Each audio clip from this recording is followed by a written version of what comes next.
We're going to do some single player runs on AI Dungeon. We've been doing a lot of multiplayer lately. I know multiplayer is a lot of fun, but it also is a very different flow. And we've been doing so much of that lately. And we started off kind of doing single player, so I thought it would be nice to kind of, you know, do a single player day. I need to figure out how I want to balance this going forward. I might want to start doing like 1 week single player focus, 1 week multiplayer focus, something like that. Because I think they both bring something different to the table. And I think basically replacing single player with multiplayer isn't the best idea. I think it's good to have a share of both. So that's the goal. I've thought of a couple kind of prompts to do today. I'm also open to some suggestions. People are totally free to backseat game a bit. But for now, let's get started. So I'm going to start some music, and we will start this game. Here, we're going to... Let me just get the music set up real fast.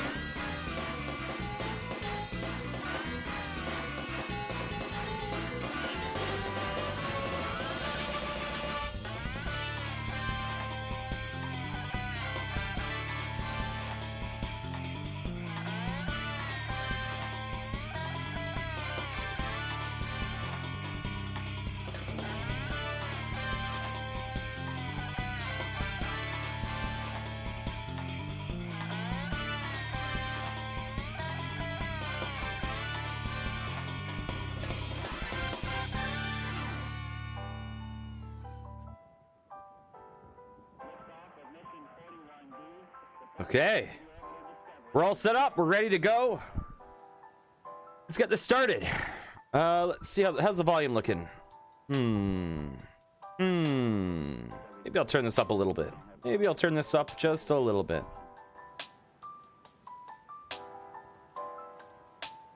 That's probably better. Okay. So today we're going to do custom prompts. We're going to start off with a nice little lonely sci-fi. So,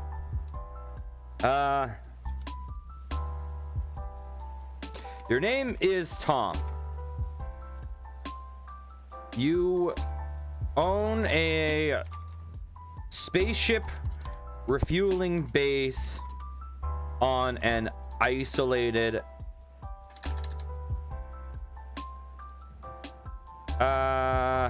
let's say station on an isolated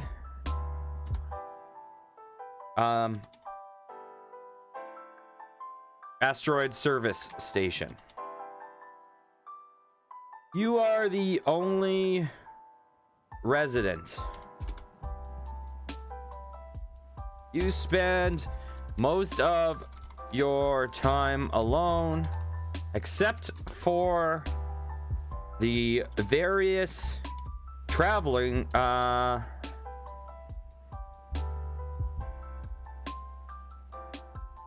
let's see.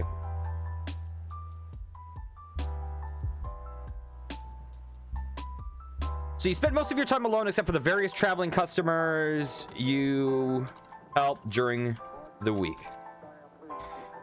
So hopefully this will generate something. You've been here since before the Empire fell, and you will probably be here after it falls again.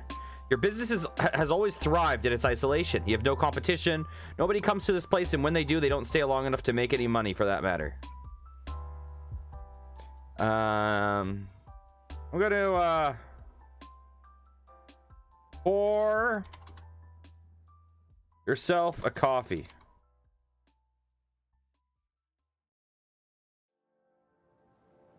Man, I tell you one thing, a coffee would feel great right now.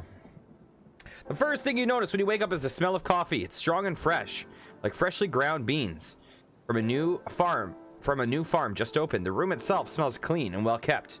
You look around at all the furniture in the room and see that it is all brand new, with no signs of wear or damage whatsoever. This is a good room. You gained 5 points. Thanks, JudgeBot. Okay. Drink coffee. You drink coffee and log onto your computer.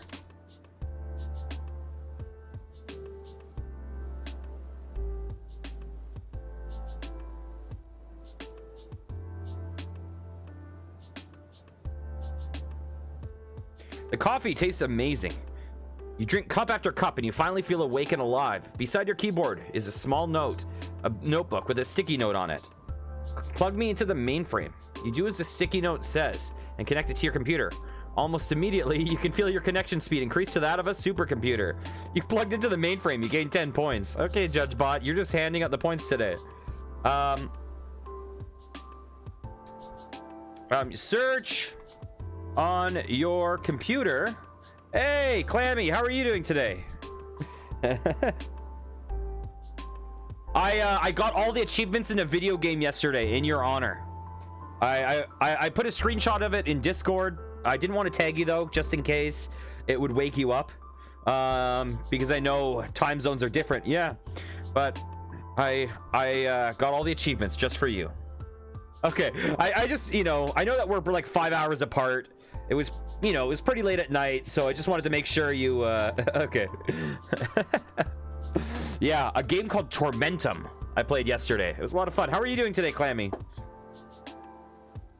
By the way, any viewers who are popping into chat today, just so you know, Clammy is a fellow streamer of mine and friend, and he is an insane completionist with platinum trophies on, you know, just whatever games he plays. He's currently working on his 500th platinum trophy on Super Meat Boy, and he's getting really close. And that game, if you know it, has a pretty brutal platinum trophy, but he's almost there.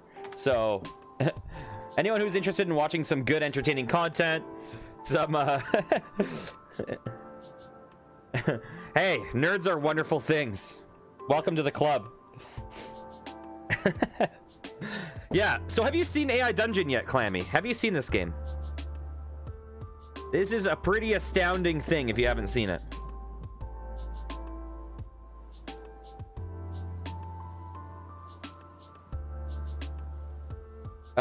For incoming shipments.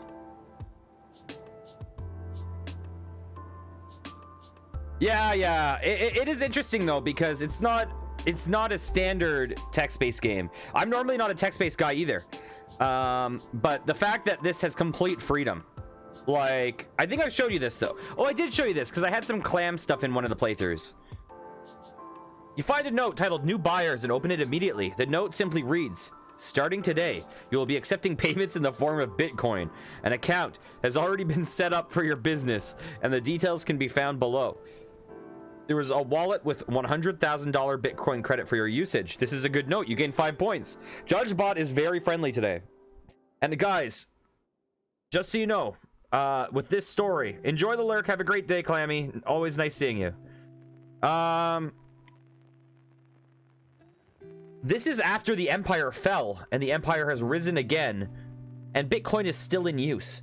So what that is telling me is it's still a good time to invest in Bitcoin if it's going to last until after the Empire. Okay. Let's see. I'm going to order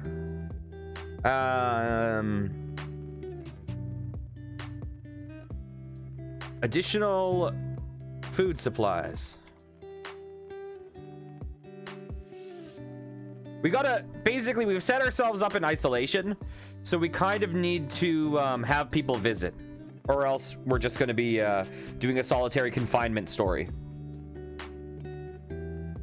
You place an order for 10,000 lunches and 5,000 dinners with your food distributor. They accept Bitcoin and deliver daily. They provide the best. The food they provide is the best in the sector. You then check the Bitcoin price index and see that it's gone up a little since yesterday. You were mean to the civilians. You lose 2 points. Empathy bot. I don't know what you're on about. Okay, we're gonna browse an intergalactic dating site.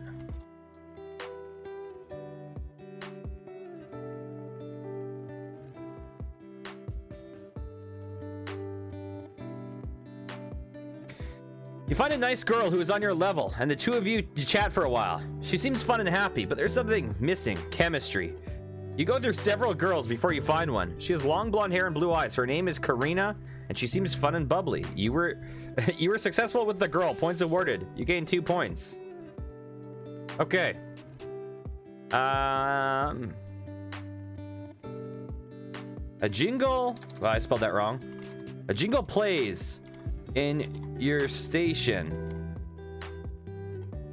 signaling that a customer is arriving to have their ship refueled. Okay, we're gonna force this.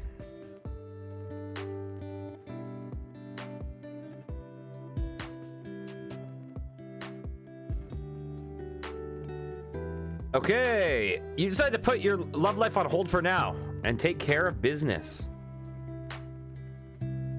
Walk to the counter.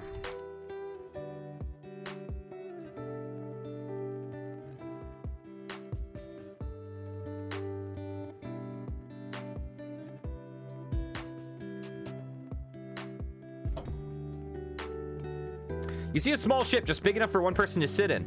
It's a weird design you haven't seen before. The hatch opens and a tall lizard-like creature walks out. He has small wings on his back and colorful feathers decorating his face. Greet the customer.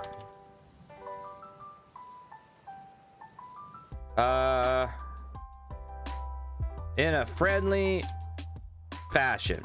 There we go.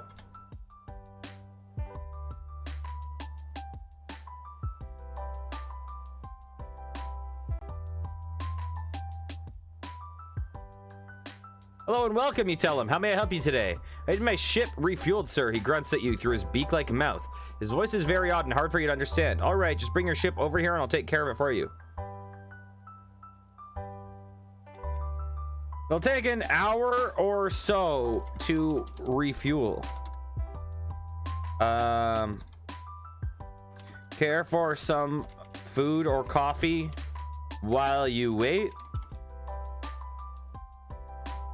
So it's going to be like kind of like a diner slash refueling base.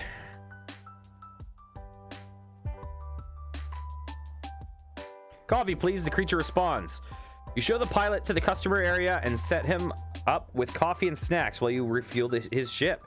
He asks you a few questions along the way, learning about you and your life.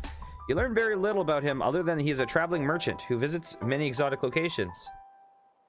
Nice to meet you. My name is Tom, and I'm a human.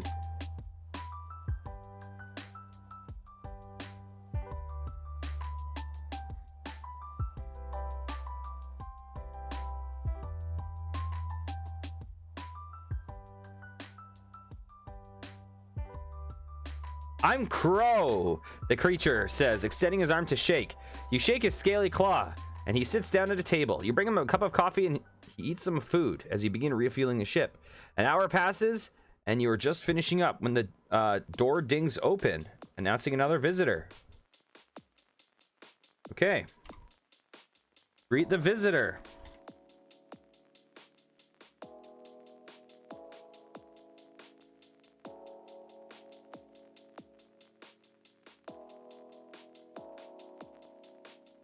You turn to greet the visitor and see a tall, pale figure sitting in the doorway dressed in a long robe. His face is gaunt and ghostly. His eyes burned out holes, and his mouth a sewn-up slash. A silvery mist seeps from under his robes. Well, we're going to greet the figure in a kind fashion. We're going to try to not react.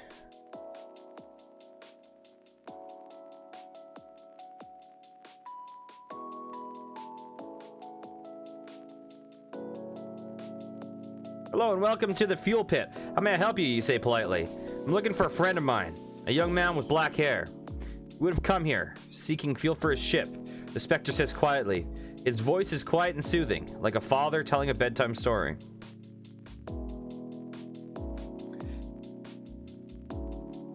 I'm not sure I can help you there. I provide fuel and food, but not information on previous customers.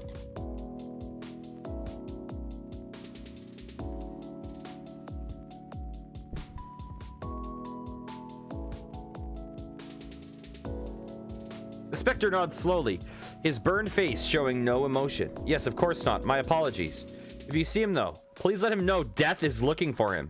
Before you can respond, the Spectre turns and opens the door to the outside world, disappearing into the void.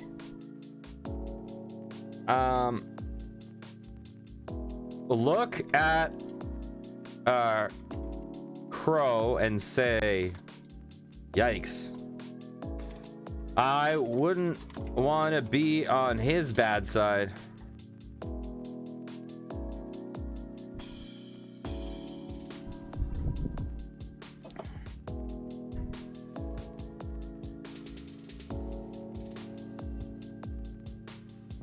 Crow is a reptilian alien about 7 feet tall, heavily built and green-skinned. He has a long, prehensile tail, sharp teeth, 3 fingers with an opposable thumb, a 3-toed foot, his hard, feathered, and large wings atop his back.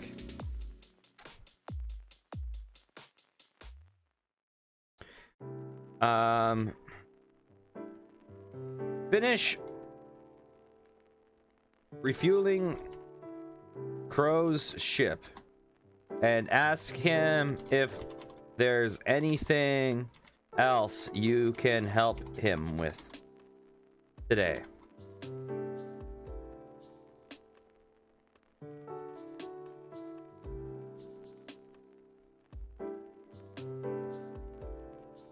Yes, I have a question. A friend of mine told me to come here.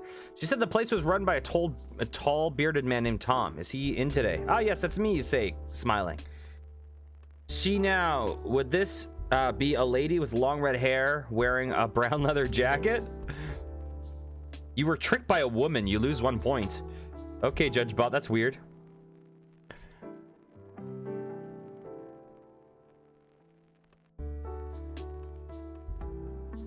Was it just catfished on a dating site? Yes, that's her. Where is she? I want to see her. Crow says, his voice betraying his emotion for the first time, going from flat and robot-like to urgent and pleading.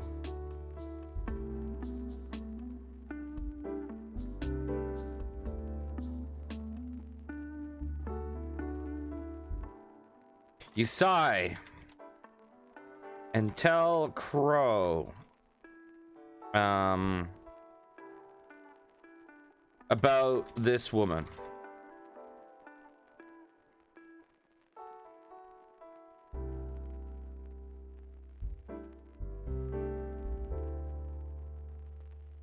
I'm sorry to tell you this, but your friend, the lady in a brown leather jacket, is dead.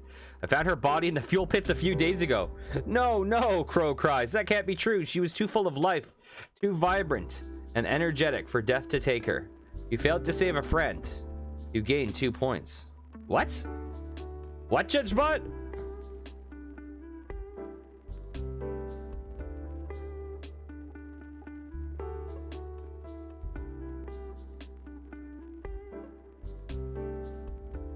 How did you know her?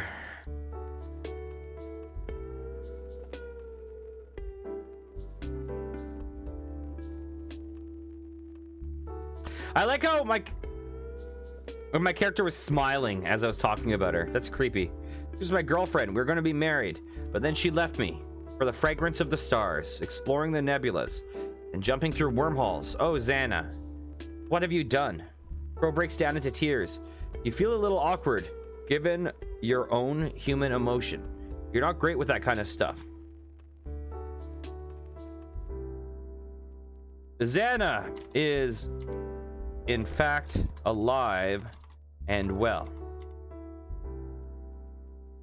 She, let's say, she was being, how should I phrase this?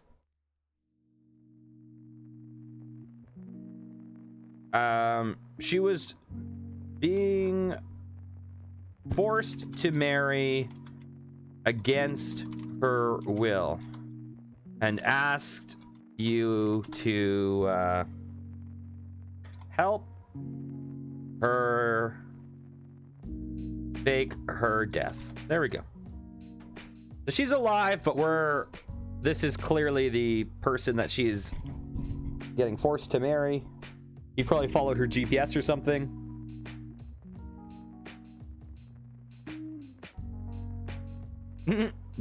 Oh no.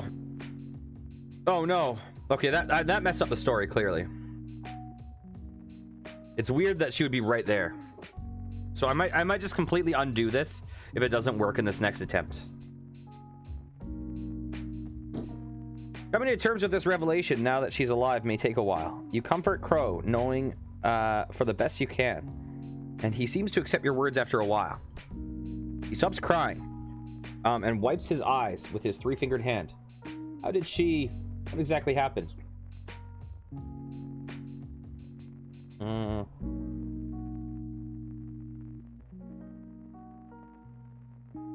Let's see.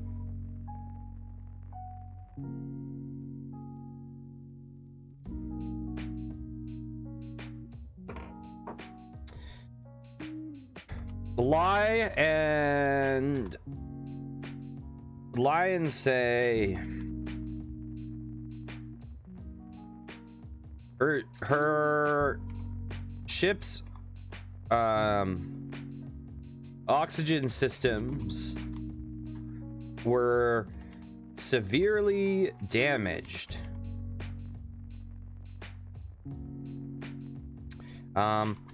Her ship was running on autopilot, and she was dead by the time she was already dead by the time she arrived. I'm sorry. That works.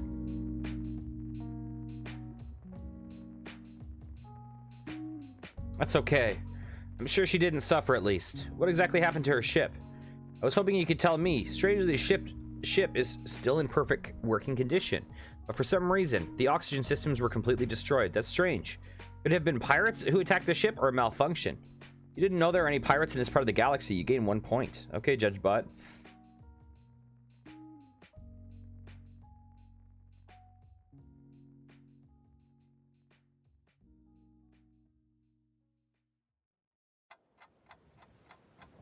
Unfortunately, I can't say.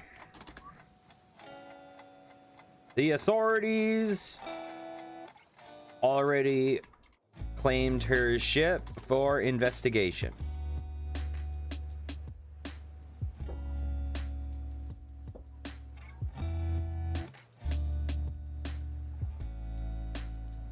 What was her name? Zara? Xana. Okay, can I see her? I'm sorry, but as I told you, her ship is being investigated. Will they be able to find out what happened? Well, it seems like a malfunction. They should be able to tell you what happened. They just arrived, actually, so you can ask them yourself. That's weird. Hey, Seba, how's it going? How are you doing today?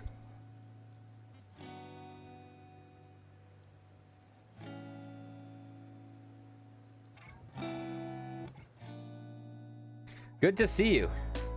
That's okay. I just want to remember her the way she was, so I undid that. Crow was quiet for a while, then makes a strange whistling noise, and his three-toed feet make a clopping sound as he walks over to you.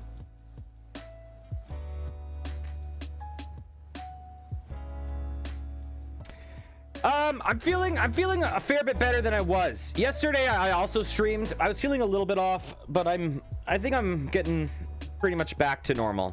I think I'm getting there. Yeah, I'm doing all right. How are you?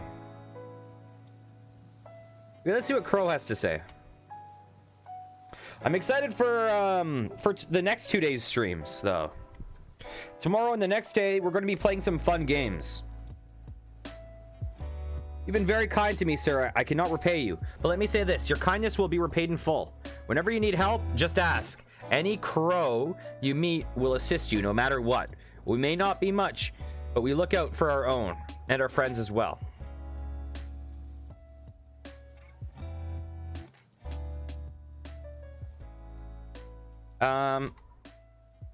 Feel bad about lying. So I guess Crow is his race and not his name.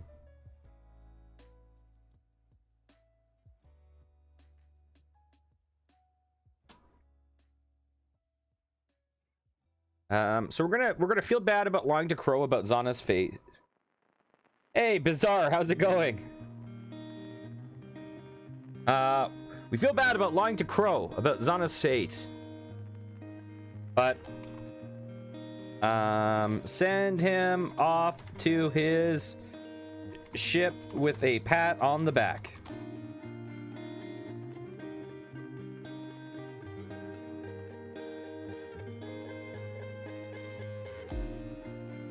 Yeah, so since we weren't able to, I'm doing well, Bizarre. Thanks for asking.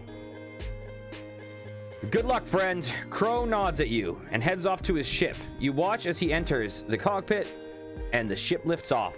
The ship soon becomes just a dot in the sky and is then lost among the stars. You enter the control room and find Zana still working on some equipment. Okay, Zana. He's gone.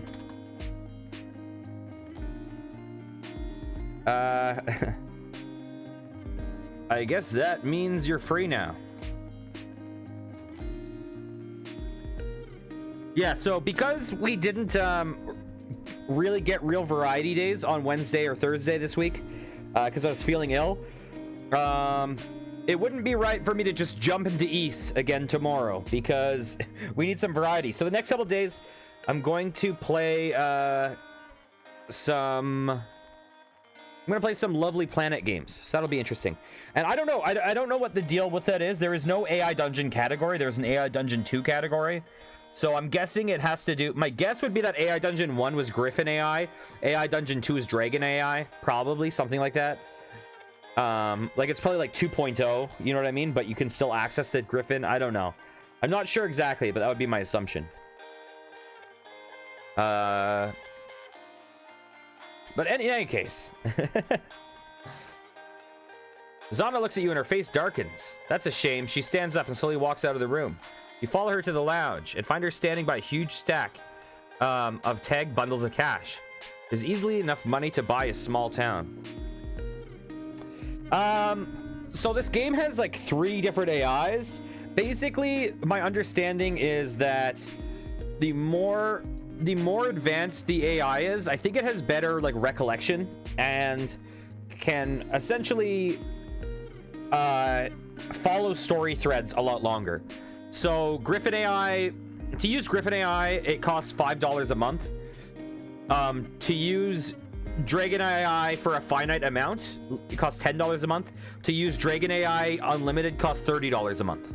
We're using the Dragon AI, so we're paying for the top package, but I've never really tried Griffin AI, but I hear Dragon is just a lot better. Although if you get the $10 pack, you can still get access to a lot of Dragon. I forget, I think it's like 1,000 interactions a day or something with the silver pack or the gold pack, whatever, the middle pack. Yeah.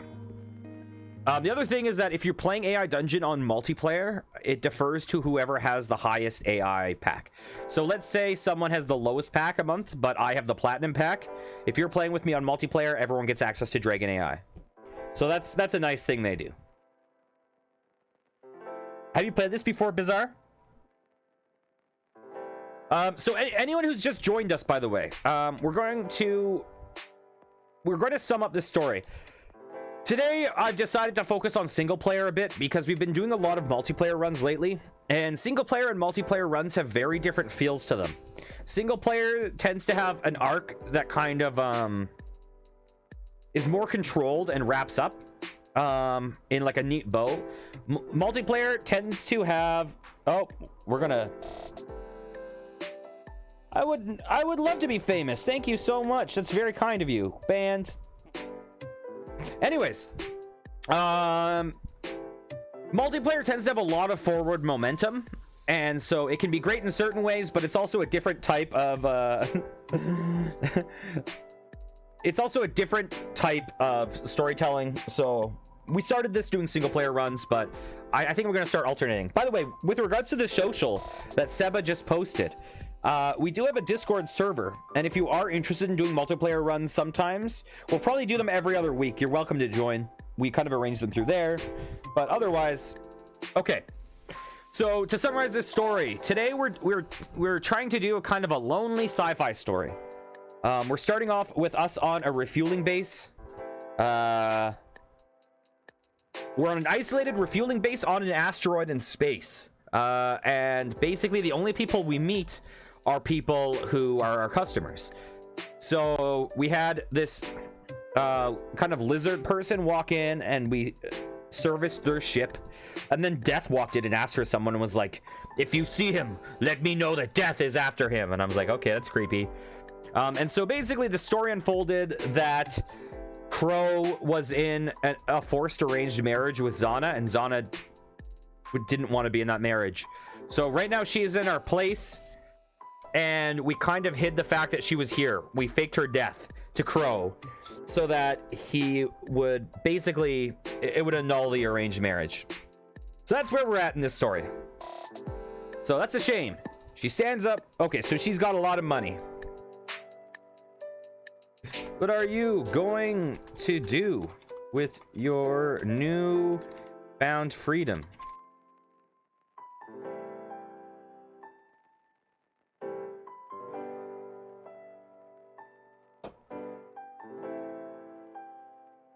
I don't know, but I've got a lot of it. She sits down next to the money, puts her head on her hands and sighs. You know, Xana, you can still go through with your plan. I mean, he did say his people would help you if you needed it. That's not exactly what he meant. He said his people would help me because I looked up for him. Yeah, I suppose, but to be honest, I don't feel like it anymore. All I've ever wanted to do since I was a little girl was explore the galaxy, see new worlds, discover new life, and now I can. She looks at you and smiles. Thanks for stopping me from making the worst mistake of my life. Yeah, this is this program is absolutely amazing. It is unbelievable what it can do. It's the thing that's amazing about this program is that it really does feel limitless at times, where we're actually going to do something funny after this story. I'm going to do a oh really, yeah, I did a so to give an example of the freedom, the first one I ever did on stream, I got my friend to kind of, I've told this story a few times now, but like the first run we did on stream, I basically got my friend to direct the story. So I said, what kind of story do you want? She said zombies. So I start the zombie prompt. Oh, thanks a lot for the follow. We start with the zombie prompt. You know, oh, we're in a store, there's 2 raiders in there, what do you want to do? My friend was like, actually I want a unicorn story instead. So I'm like, shapeshift into a unicorn. I shapeshift into a unicorn, impaled one of them with my horn. Then we encountered, quote unquote, 3 hot chicks putting up posters. So we used our unicorn magic to turn them into Fabio. We turned them into Fabio. The romance, and the AI was like, they turned into the model from the romance cover, so it knew who Fabio was. And then we had babies with them, half unicorn babies, and made a fight club, and it was like chaos, right? So you can go completely against the grain with no limits and just do whatever. Like, you can be like, turns into a god, you're a god. The thing I find kind of interesting now is trying to form an actual story that works. Yeah, exactly. So I find at first when you play it, the thing that is the most fun is to be like, what random shit can I do? Oh my god, it does that, right? Like, oh my god, we're now in a mountain of flesh, and there's a volcanic eruption of acid coming out of a flesh mountain. Like, when you start off, you're just like, oh my god, this thing can do anything. And then at a certain point, what I find starts becoming really interesting to me is, wow, this is actually forming a story that makes sense and is cohesive. And so I now find painting within the lines kind of fun, because sometimes it will have these stories that are like has a real beginning, middle, and end. And with single player, like, I mean, with single player, like, I'm definitely steering it a little, but it's really interesting that it can actually form like pretty good stories if you let it. So, but the next story we're going to do after this one is going to be kind of chaos, I think. The next one I'm going to do is going to be a horror story, but I'm going to constantly try to undermine the horror. I'm going to constantly try to rationalize it.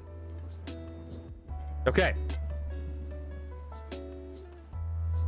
I'm going to say to her, you know, you can stay here for a little longer if you want.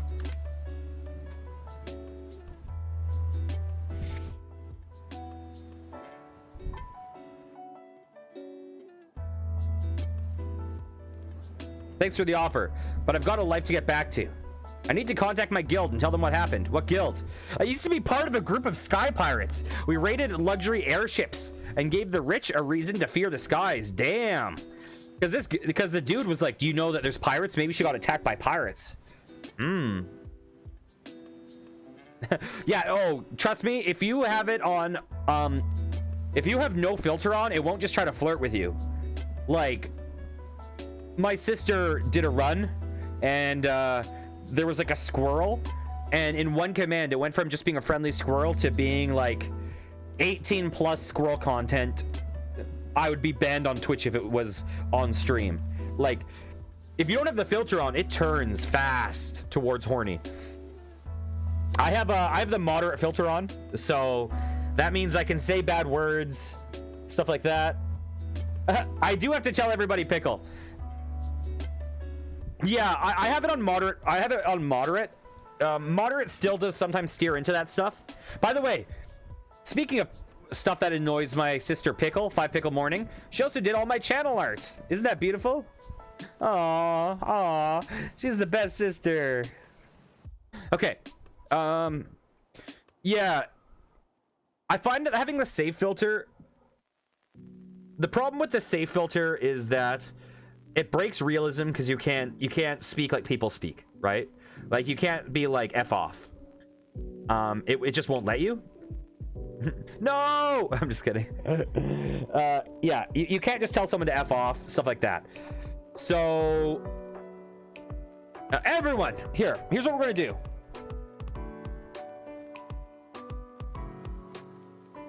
Everyone, give 5 Pickle Morning a follow.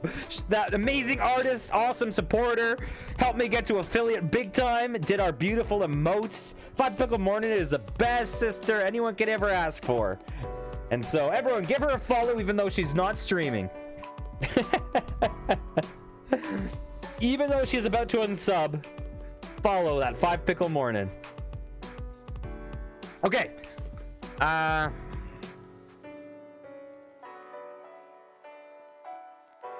What made you leave? I'm going to ask her what made her leave the Sky Pirates.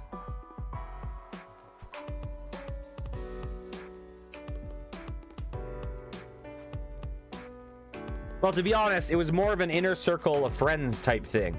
I haven't seen them in years. We went our separate ways after we left, but I'm sure they're all still there, raiding and stealing the skies. That sounds like a much more exciting life than you've been doing here.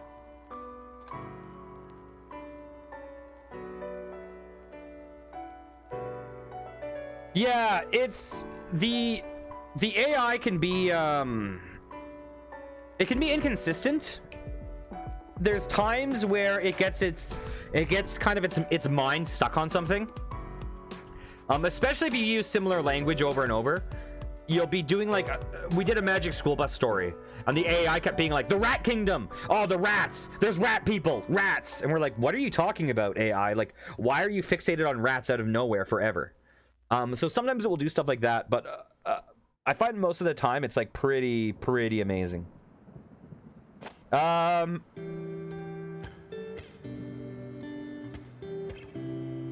She smiles and nods in agreement before heading out onto the landing platform to wait for a ride. You watch her leave and hope her guild is as welcoming as she hopes. You wake up feeling more tired and depressed than usual. This is going to be the last time you ever do this to yourself. You swear to yourself. What? Why am I depressed? Last time I do what to myself?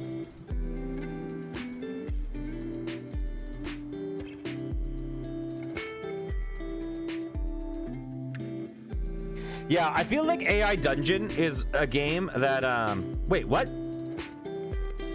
Okay, we're gonna undo because Zana's gone.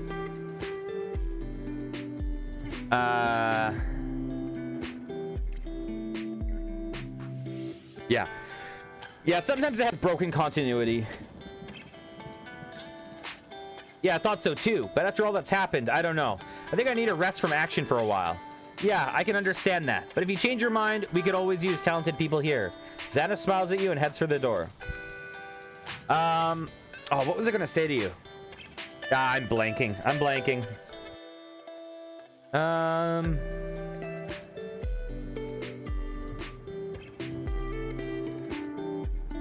See Xana off.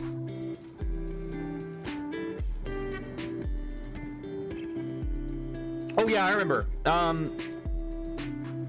I think the only thing holding this game back from like explosive growth is the fact that it looks like a text adventure. So I think a lot of people, you're a thief, you gained, what happened? Thanks for everything, John. My name's not John. Oh, if you ever find yourself on Earth, look me up. We're going to change our name to Tom.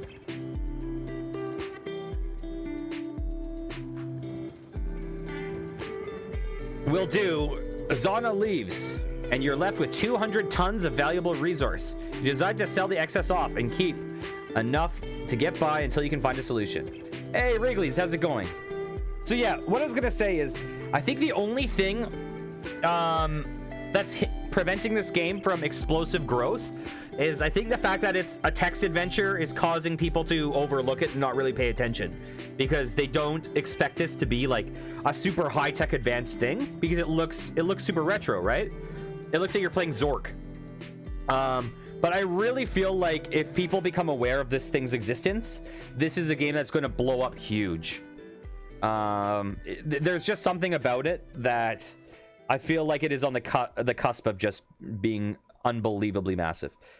And I think we're going to start seeing that happen, because I've seen a few big YouTubers, like, what's his name? Is it Call Me Kevin? Call Me Kevin. Did RT Game do it? I'm not sure. But Call Me Kevin did it. So it's starting to trickle into the YouTube sphere a bit. And yeah. So because it's trickling in, I think it's on the verge of blowing up, I would presume. No, Call Me Kevin.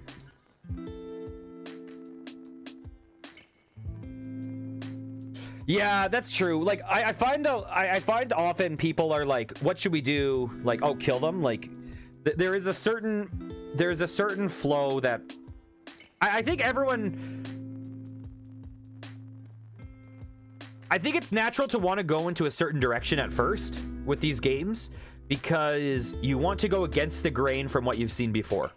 And so when people start, like, everyone's first videos are going to be going against the grain from what's expected. So it makes sense. But, you know, I also get that if you're like, you know, 200 stories in, you might not find that as interesting. Yeah, the problem with this story is I kind of want to see what was going to happen with this story, but this has been a very, very slow story. You know, I think that we might actually just bail on this story, unless we want to throw something in crazy right now. But I think the Halloween story could be a lot of fun. Let's just you know what? Let's just do a Halloween story. Here, I'm going to turn this music off. And what we're going to do is we're going to do a Halloween story where we constantly go against the grain and rationalize. So, Halloween night. This should be playing spooky music very soon. 3, 2, 1, go. Okay, I was a little off. It's Halloween night, and you are out trick-or-treating when you hear a torrent of screams pierce the darkness. You look for where the sound is coming from, and you see a group of kids running your way. Candy bags, forgotten on the street in their haste. horror etched on their faces. Run, they shout, they're coming! You look up the street behind them and can just make out a horde of decaying, mindless, brain-eating zombies shuffling into view. You turn to run, but you're paralyzed in fear. You slam your car into reverse and back out of the driveway and head for home. Your mother is waiting. How old am I? I'm trick-or-treating at the age of like at least 16. You slam your car into reverse and back out of the driveway and head for home. Your mother is waiting for you in the kitchen. Hurry up and change into your costume. We have to get to Nana's house, she says. You can feel the adrenaline pumping through your body as you race up to the bathroom to change in your costume. Your Halloween costume. Here, let's put this in a capital. Is of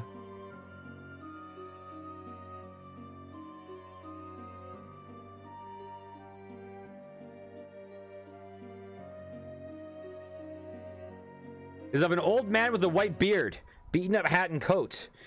As you look at yourself in the mirror, you can feel your heart pounding as you overact the part of an old man. The pounding in your chest feels so real it frightens you. Think to yourself, damn, I'm a good actor. So, the goal of this story today is this is going to be a horror story. So, that means the AI... Here, I'm going to show you this right now. You walk down the stairs and through the front door into the darkness. You can hear wind gently blow through the trees and feel it get a little colder as you make your way across the yard towards the street. You look around and can see that most of the other kids have already gone inside. So we're going to click pin. I'm just going to do it's Halloween night. Okay. So. Oh, scary source. I don't want it to force zombies. We want it to be just a general creepy story. So write a scary story, be creepy and suspenseful. So that means everything we do, the AI is going to try to veer it towards being creepy. And what we're going to do is we're going to essentially be PvPing against the AI by trying to veer it towards not creepy. That's the goal of this story. That's the gimmick. So it's going to be like, if you see someone with red eyes, we're going to give them eye drops, shit like that. We are going to try to actively, yeah. Well, PvAIing. We're going to actively be trying to steer against what the AI intends in this one. Yeah, I don't mean like PvE. I mean, we're not trying to kill a bunch of zombies. We're trying to say that they're not zombies. Okay.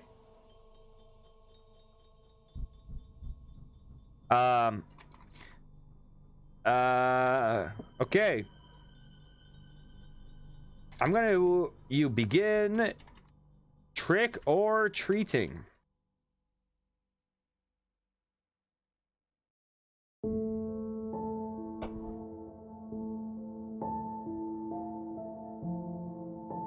You begin walking up the street towards the first house. You're a little nervous, but try to think of it as just acting. The first house is actually kind of scary, and it's dark windows, with its dark windows and overgrown yard. You almost don't want to approach the door, but you know you have to.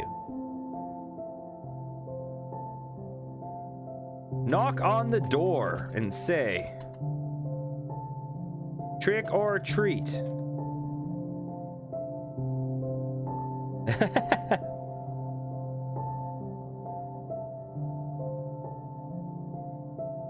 The old lady who answers the door squints her eye to get a better look at you and smiles. Why, how cute. Look at you, a little vampire. Why didn't you say so, honey? Come on in. She hands you a big bowl of candy as a group of kids come up behind you and begin to go through the bowl. The old lady was nice. You gained 2 points. I'm gonna take the candy and leave.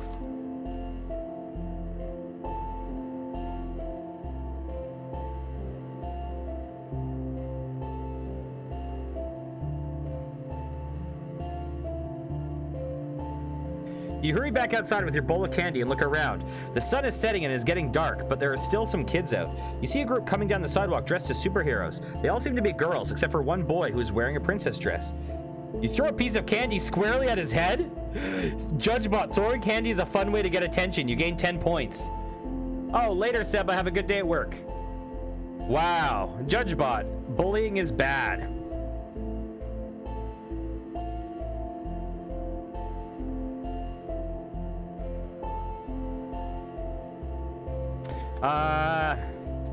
Read the kids.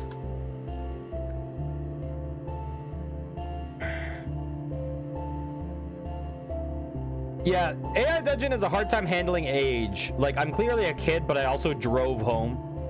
Hello, neighborhood, you shout. Trick or treat. A group of girls screams and runs away down the sidewalk. The boy in the princess dress stands there, shocked, with a piece of candy clutched in his hand. Why'd you do that, he whimpers. I didn't do anything.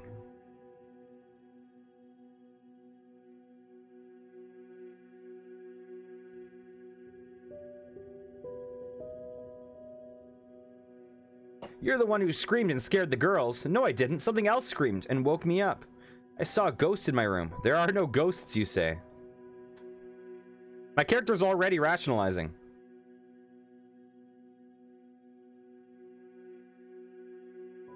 Now give me my candy.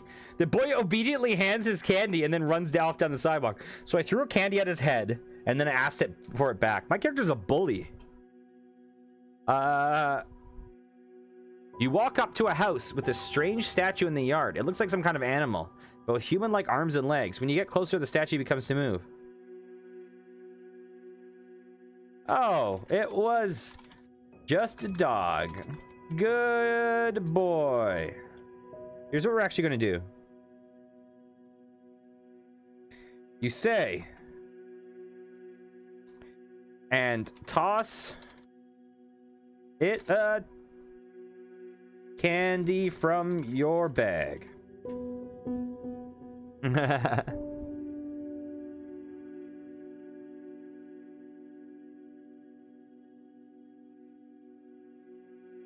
You yell for the owner to come out and get their pet, but no one answers. You're a little creeped out by the fact that the statue is moving, but also angry that you scared him so much that he pooped on his lawn. Something smells terrible. You walk across the wooden bridge over a murky creek and trip, falling in.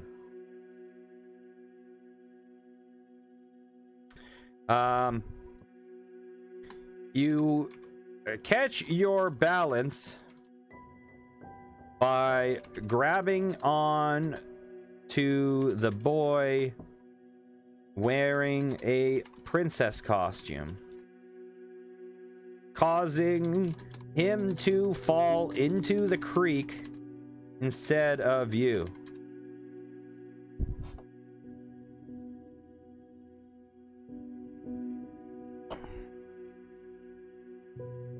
You pull the boy out of the creek and look up and see a ghostly figure glaring at you from the window of a small house. Your eyes are drawn to what looks like a bowl of candy sitting on the porch of the house. You run up to grab it. You have succeeded in your house. Toss a candy at the boy's head as an apology for pulling him into the creek. You can keep this one.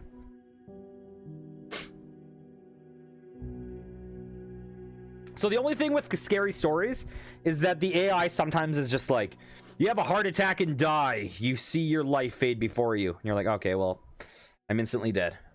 The boy catches the piece of candy and he looks a little confused. He turns around to look at you, but you are gone. The boy ate the candy and felt much better. He lays down on his thick blanket and falls asleep. While he sleeps, he dreams a sweet dream about his favorite cartoon characters. In his dream, we got to see this.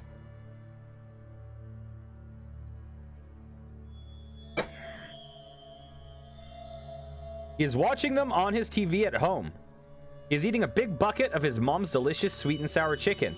Then the boy hears a noise. It's the ghost. Trick or treat, the ghost rasps.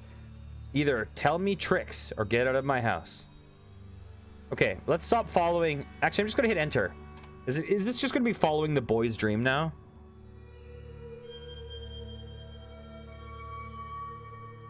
Now we're just following a random boy's dreams. The boy wakes up and is relieved to find out it was just a dream, but now he can't go back to sleep.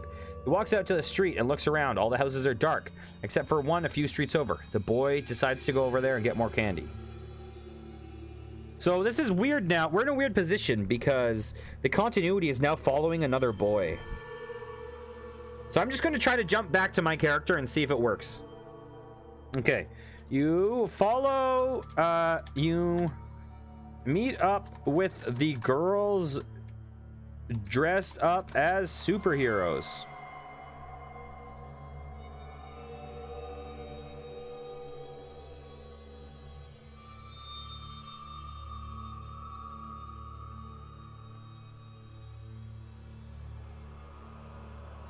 Yeah, so it's now following someone else. The boy makes his way down several streets until he sees a group of kids dressed in capes and masks. The girls have painted lightning bolts on their faces. Does that mean they're the Flash? Trick or treat, the leader of the group says. Is that your costume? No, the boy replies. I fell in a creek. Okay. Walk up to the boy who... I'm going to try to get my character here. Who fell in the creek. And the girls dressed as superheroes. Let's try to get our character back in the story. This is a weird thing to have happen.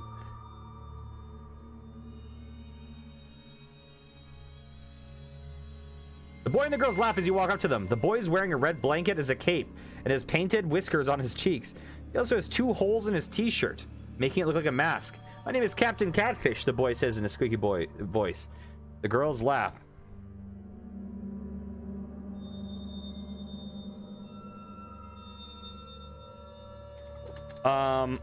Look at the girls scornfully and say, your costumes don't look any better.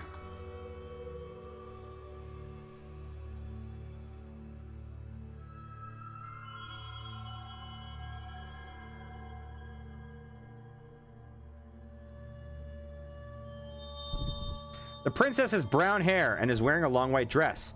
The hole for her head is cut out in a triangle, showing her face. The holes for her arms are cut out in triangles. This time, the points are facing up instead of down. There are 2 smaller holes where her pinky fingers should go. I have no idea what this is saying. This is a princess. You gain 1 point.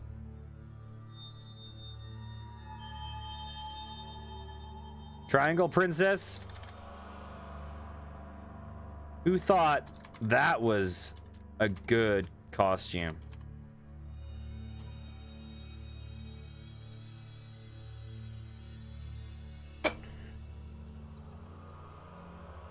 The princess looks shocked. What'd you say to me? You heard me. You say, the princess says, how dare you? I'm telling everyone you said I look like a blank. The girl behind the princess bursts out laughing as soon as she says this, but covers her mouth when she realizes what she's doing.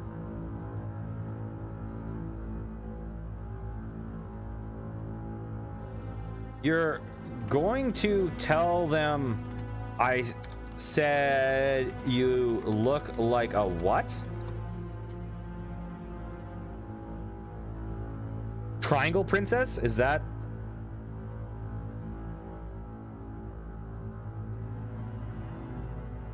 The princess glares at you. She has that look in her eye that could kill. Her brow is furrowed. Her nostrils are flared. Just then, the leader of the superhero group turns on you. What's your name? She asks. Blank, you say with a shrug. The princess smiles. This is odd.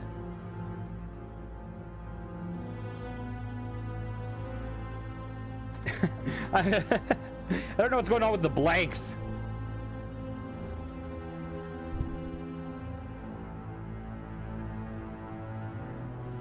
Why don't you join our team and fight crime? We could really use someone like you. You agree to join the team. The princess says she will walk you home.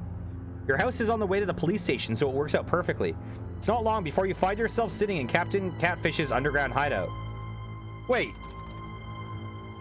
You guys are actual superheroes? I thought these were Halloween costumes. Oh, this is a plot twist. I'm happy with fighting crime. That would be a nice direction for this. The princess laughs. No, silly, we're playing. But you have a secret underground hideout. The captain turns to you. It's not a secret, she says. It's a mystery to you because you don't know about it. You should feel special. We let you in our secret club. Aw, shucks. That's sweet, guys. Are they gonna murder me here?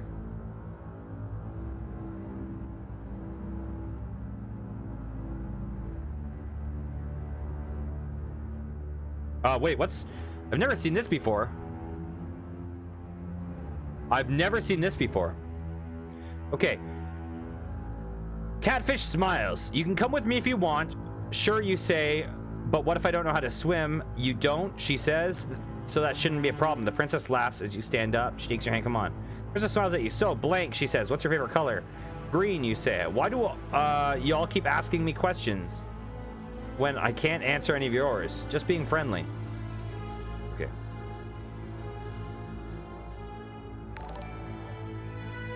Hey, thanks for the follow, Candy Computer. I hope you're doing well today.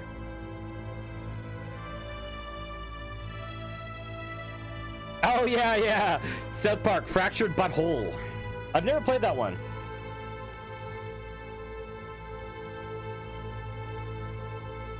Okay. So, oh, shucks, that's sweet, guys. Catfish smiles. You can come with me if you want. Sure, you say. But what if I don't know how to swim? You don't, she says. So that shouldn't be a problem. The princess laughs. As you stand up, she takes your hand. Come on, she says. Follow the princess.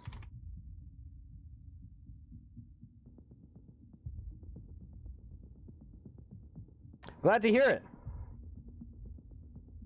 The princess leads you to a large van. She opens the sliding door on the side and climbs in. You follow. The van is large and empty, except for a few lawn chairs, a cooler, a fold-up table in the corner. You sit down on one of the chairs. The princess sits on another one across from you.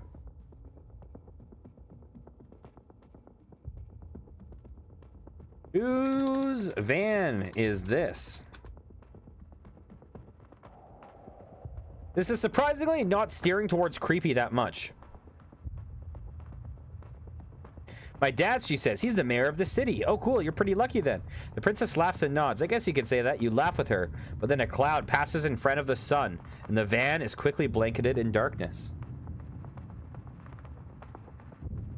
Open the cooler and see what's inside.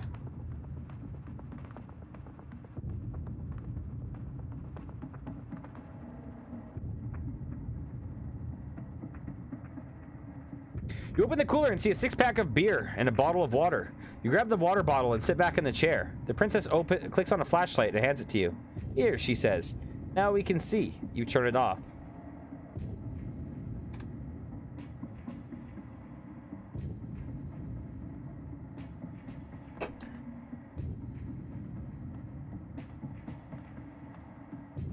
I can see fine. We don't need to waste the batteries. Remember that your sister has a candle in her room that she uses in case of a power outage. You ask the princess if she would like to go get it. Sure, she says. Just lead the way. Okay.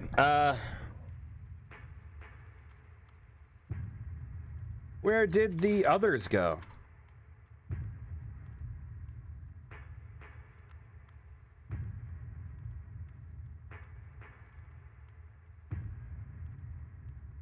They left, she says, after they realized that they only think they're in love with me. Wait. They left after they realized that they only think they're in love with me. Har har. You laugh awkwardly and grab the candle off your sister's dresser case and turn it on. You turn on the candle, and the princess gasps. That's really bright, she says, as you walk out of your room and towards hers. Wait, are we related?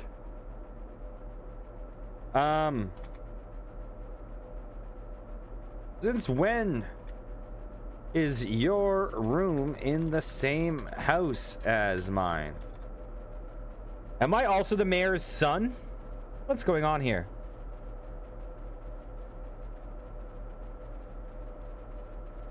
I live here, she says. You roll your eyes and walk into her room, which is decorated in pink and purple. Ew, no offense, but this room is gross. What did you expect? She says. We've never spoken to each other until 30 seconds ago. Why do we live in the same house? You know what's kind of weird? That we've lived together all this time and never met.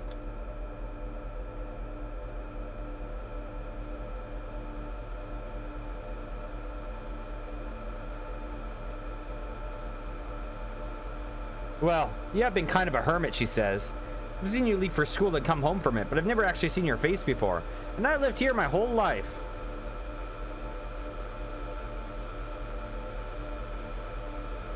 Well, I was just getting in character for my Halloween costume. An old hermit.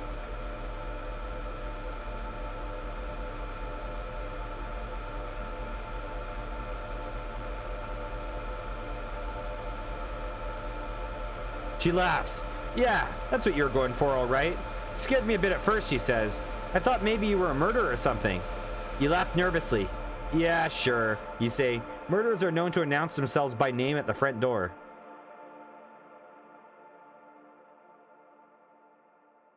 Throw a piece of candy at her head. Actually, I'm going to do this. Say, would a murderer do this? And throw a piece of candy at her forehead. Apparently that's our calling card.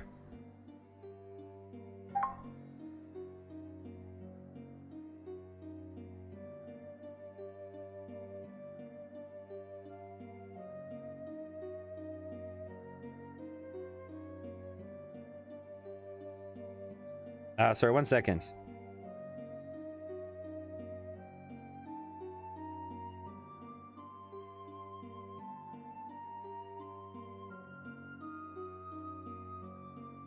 I'm trying to get a friend to pop in here. She laughs. Only a silly and playful one, she says, throwing it back at you. So what frightened you so much about me that you needed to get the keys from the door? The way you were sitting there with your eyes glowing, she begins. Oh, yeah?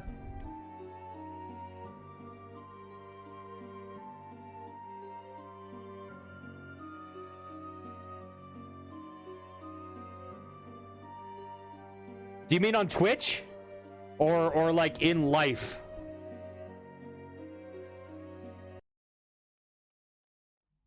The way you were sitting there with your eyes glowing, she begins.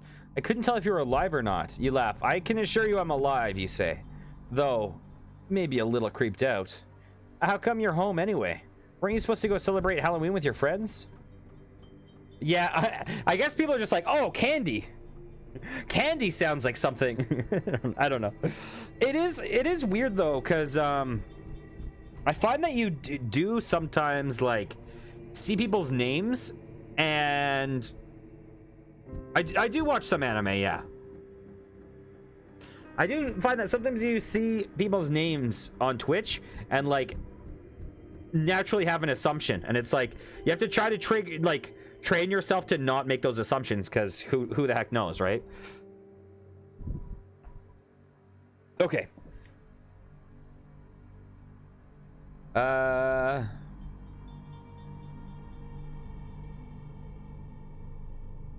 Say,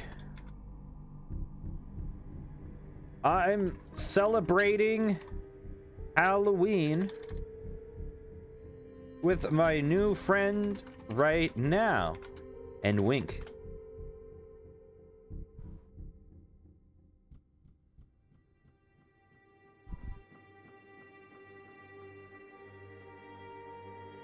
Oh, I don't actually really want to flirt. Okay, anyways.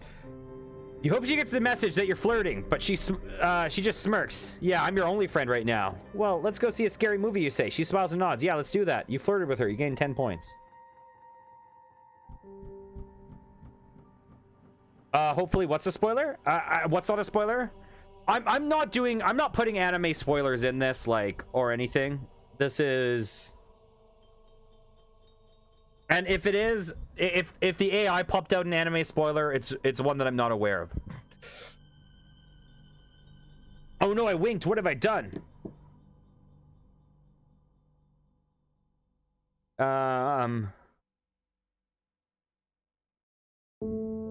Everyone in this story is 25 or older. For some reason, I'm not gonna do that. For some reason, adults are trick-or-treating. Okay, here's actually what I'm, yeah, actually that's fine. Go to the theater. My character was driving a car.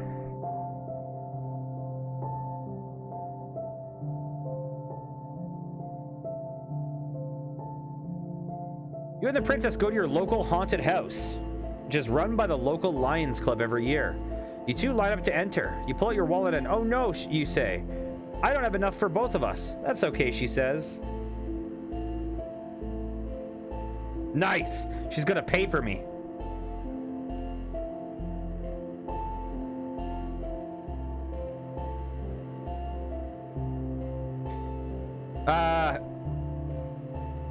I don't have enough. Oh, that's okay, she says. Okay, either I'll take care of it. She walks to the ticket taker and asks him if there have been any late changes in the last 20 minutes. No, he says, we haven't. The princess gives him a 20. Could you break this into 4 pieces and give it to the people in the front of the line, she asks. Or I'll pay for you. You give her the money and she enters the haunted house. You are now in line by yourself. How can I go through this thing by myself, you think?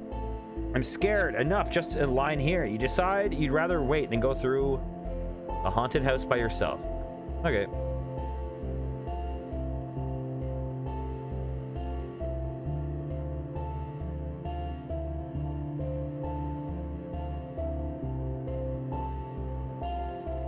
Okay, wait for the princess.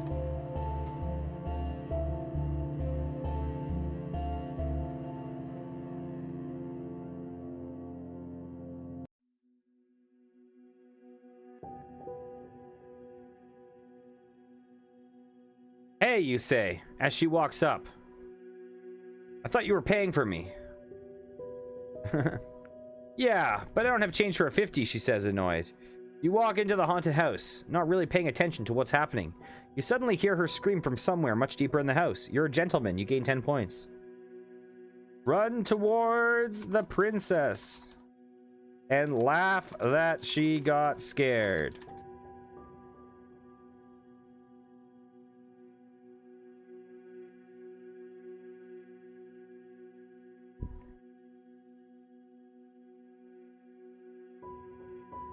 I thought you weren't afraid of anything, you say, laughing a bit. She glares at you and shoves past. You shrug and follow her inside. You continue walking through the haunted house and nothing scares you. Your friend screams at every turn.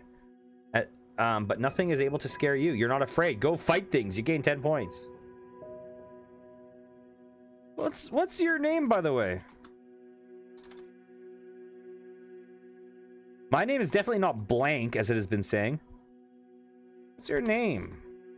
By the way.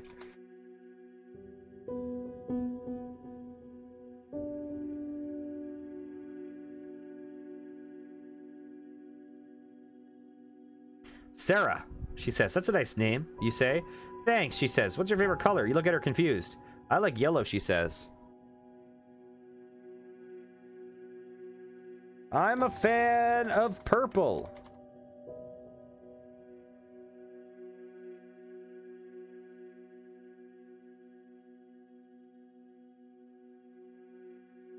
Okay, I have an idea. I didn't ask what color it was. I asked if you liked it. Okay. Yeah, I do, you say. Do you like the color or the fact that your wounds aren't bleeding much, she asks. Both, you say. You really are pathetic, she says, turning away from you. Oh my gosh. Okay. Stop being a weirdo for a sec. I have an idea. Let's hide and scare the other customers here.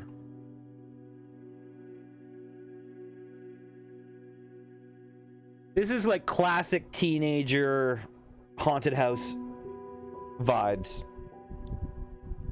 Why'd we do that, she says. It could be fun, you say. Come on. Fine, the princess says. Give me 10 minutes to redo my face. You wait for your friend to finish preparing herself. And the two of you walk into the next room, which is rather dark. Okay, hide next to me here.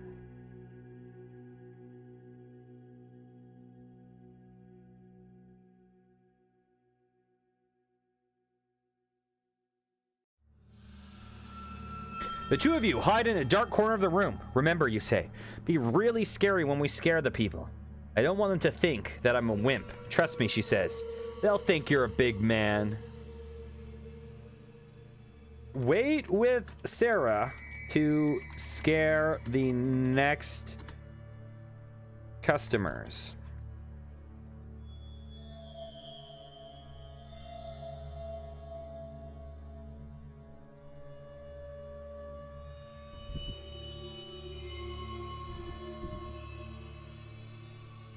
You hear the next group of people enter. There's a family, a dad, a mom, a son, and a daughter. When we scare them, you say, we have to do it together. Got it, your friend says. You hear a family walking around chatting happily. Set up the flashlight so you and Sarah cast a giant shadow when you scare the family.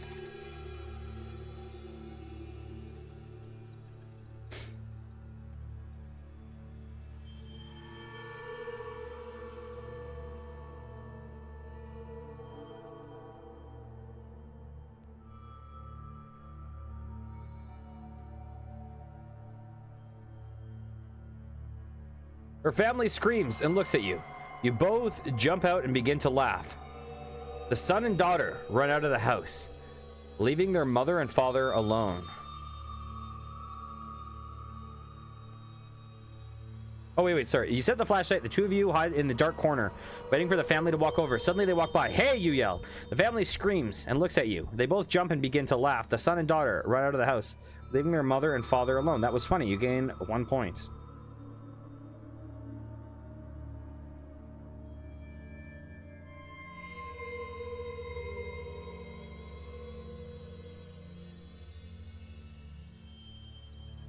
Aren't you guys a little old to be doing this? The dad asks. Probably, you say, but it's scary when you're alone. The mother begins to tear up, and then the dad puts his arm around her. I'm sorry about my kids, she says.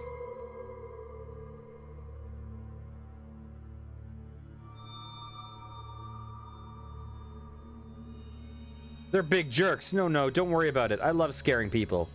You say. The dad pulls out a $50 bill and hands it to you. Thank you, he says. I haven't seen my wife this scared in years. We're not going to do multiplayer this week, but in general, yes, we can. So I've here, I'll link this. Oops, I spelled that wrong. So if you're interested in doing multiplayer runs with us on stream, we set it up on this Discord. This week I'm going to be doing single player, but next Saturday, I play AI Dungeon every Saturday. We've just been doing so much multiplayer lately that I thought it would be nice to do a single player stream. But if you're interested in popping in next week, okay, sure thing. Take care.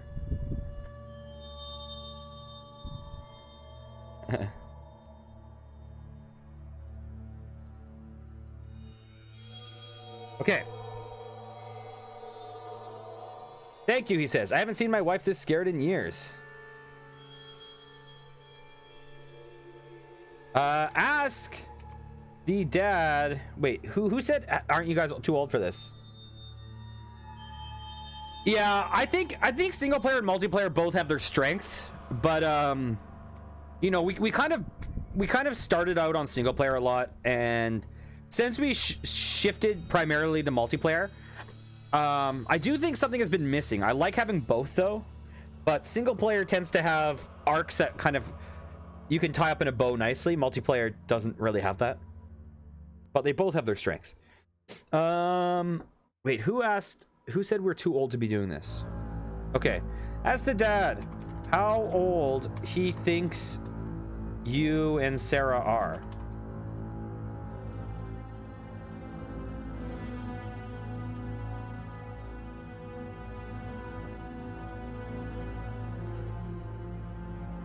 I don't know, the dad says. Maybe late 20s? Late 20s? I'm Michael. Sarah, she says. I'm Will's girlfriend. Girlfriend, you say? You both laugh. And the two of them, you look at the two of them and smile. Okay, so we're late 20s. That's good to know.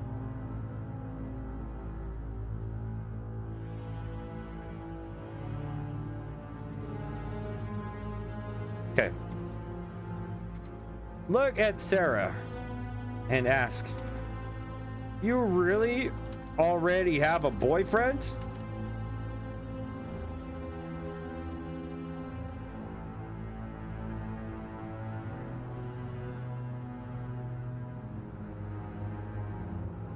Really? You already have a boyfriend? She stares at you in disbelief and disgust. No, you idiot, she says. She's about to say something else, but then she hears a small sound outside. She goes to the window and looks out to it. Wait, is my name Will? Maybe my name is Will. Oh no, she says. I never established my name. Maybe my name is Will. Oh no, the Sawagan found me. Oh no, she says. The boy from the birthday party, Michael, is out there. What's he doing here, you say? He's my boyfriend, she says. He's your what, you say? Be quiet, she says. He's been stalking me for the past 3 days. I will. Your name is...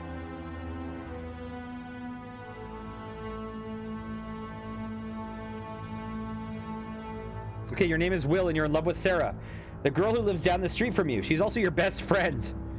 Why didn't you say something before, you ask her? I wanted to tell you in person. But I knew if I told you, I was coming over, you'd be too clingy. Okay, so our name is Will. Should I go back or should I keep this going?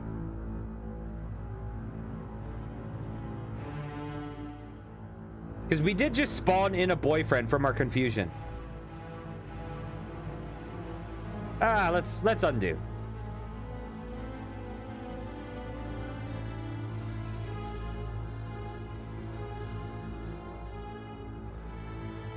Yeah.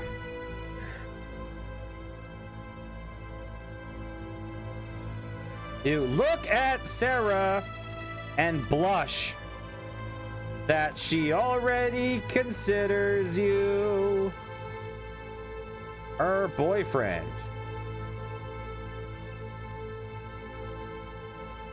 Yeah, I normally don't undo, but sometimes you get weird continuity things or you realize that you just spawned something into the story.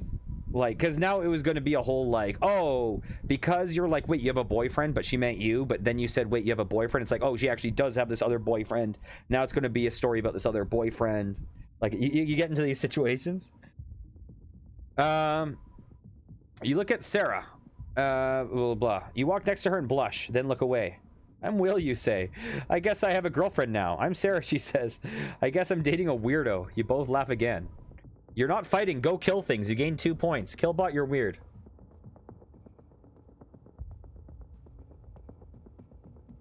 I thought of a, of what we could be, what we could dress up as, next Halloween.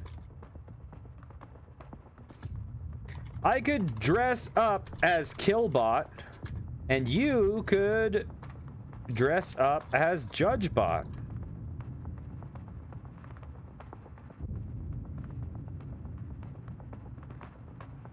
Yeah, it for sure can be bizarre. You and Sarah laugh. I love that idea, she says. Let's do it. She kisses you on the cheek. You blush and look away, but you're smiling. We should be getting home, she says. Yeah, you sigh. This has been the best night ever. For me, too. This was supposed to be hey, Sneaky, how's it going? This was supposed to be a creepy story, and there's been almost nothing creepy. Okay. We're gonna walk Sarah home.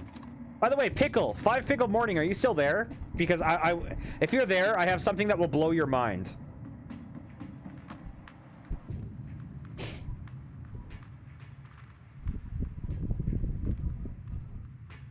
Okay. So, when you think of childhood, you know how there's games that you're like, this is the most nostalgic game from childhood, right? And it'll be like, oh, Commander Keen was super nostalgic. Last night, I had a game that I forgot about completely. And it entered my mind. And the moment it entered my mind, it became the most nostalgic game ever. And it's weird because it was a blocked off memory. And then it suddenly became the most nostalgic. And I'm going to drop this name to you right now. And you tell me if you have the exact same experience. Loom. Did that just awaken a ton of memories? Loom. Hey, how are you doing, Sneaky? I'm doing pretty well. Yeah, Loom was awesome. I think. I don't know. I was a kid. Who knows? I seem to recall it was awesome. Loom was like a wizard game. Yeah, I do remember that Loom had some pretty intense copy protection that you needed a manual to get through. So if it is abandonware, they better have the manual. Okay. Wait, what? I was rejected. You walk her back to her house, and when you get there, she kisses you on the cheek, then turns away and walks into her house. Good night, she says before closing the door. You turn and walk home, your heart pounding. We were not rejected at all. What are you talking about, Judge Bot?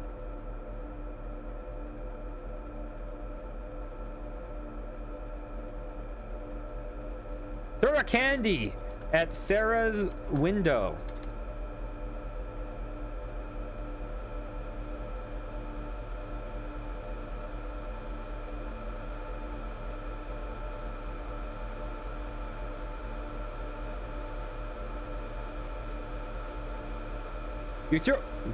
You throw a candy at her window, breaking the silence of the night with a small thud.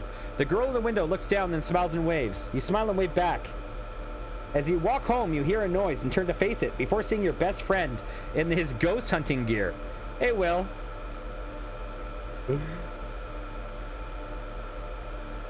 Look at your friend.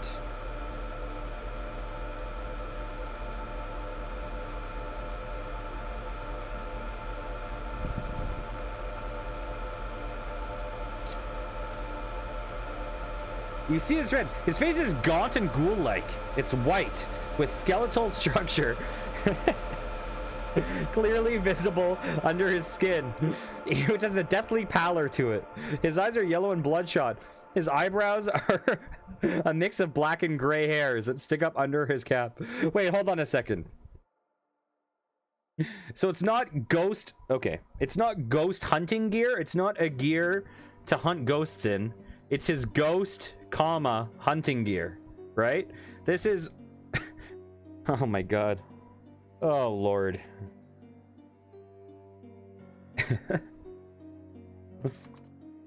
Nice costume. You look like a ghost that is on the hunt.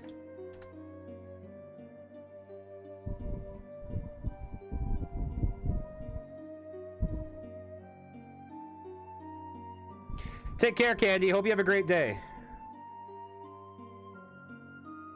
Oh, back. Welcome back. Good to see you. I still hope you have a great day.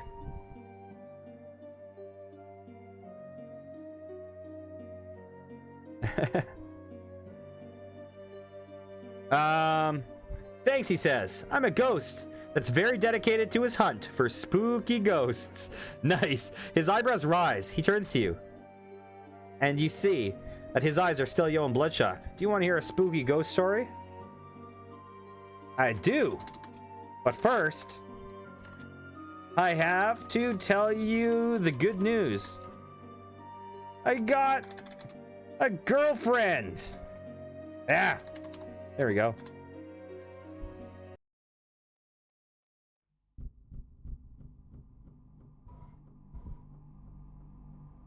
That's great, he says. Who is she? Sarah. Ah, yes. He pauses. His face falls. Wait, you don't mean that Sarah, do you? You nod. Oh, he says, clearly disappointed. How could you? Hey, Clammy, welcome back. How are you doing? I'm gonna give Clammy the shout out now that he has the amount of viewers that warrants a shout out. Clammy Games is one of my streamer friends on here. He's been working on gathering all of those platinum trophies. He's working on his 500th now, going for Super Meat Boy. Yeah. Whoa, did it? Oh, did JudgeBot say it's... I missed that. What's wrong? She's hot. Let's make him even more uncomfortable.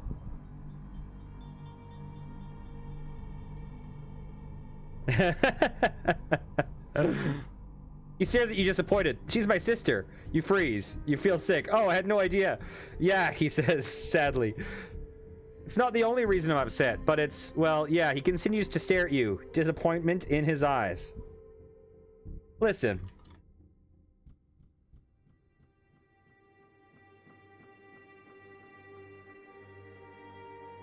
If I had a sister, I'd let you date her. Thankfully, I don't. But that means your sister is fair game. There we go.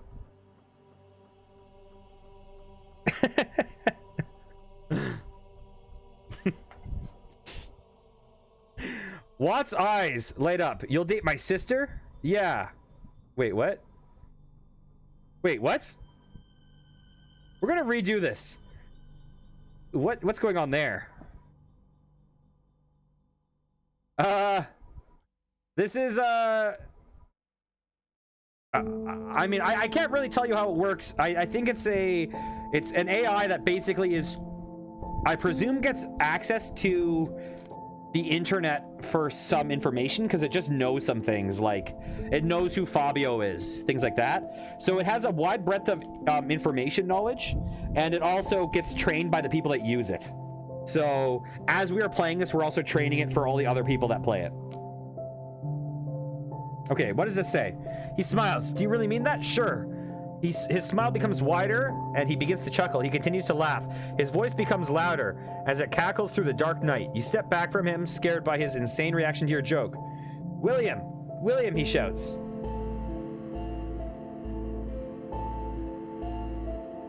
Yeah, oh, I guarantee that, Bizarre, this AI gets really, really horny. Like... Whoa, what the heck? What's going on here? His voice louder than you ever heard. William, I found her. Come out and meet her. You hear a voice from the house, deep and gruff. Who is it? It's your daughter's boyfriend, he replies, still chuckling slightly. Come out and meet him. Yeah, what level you have the filter to off? I'm playing on moderate. I personally find moderate the best. Maiden Egret. Mac.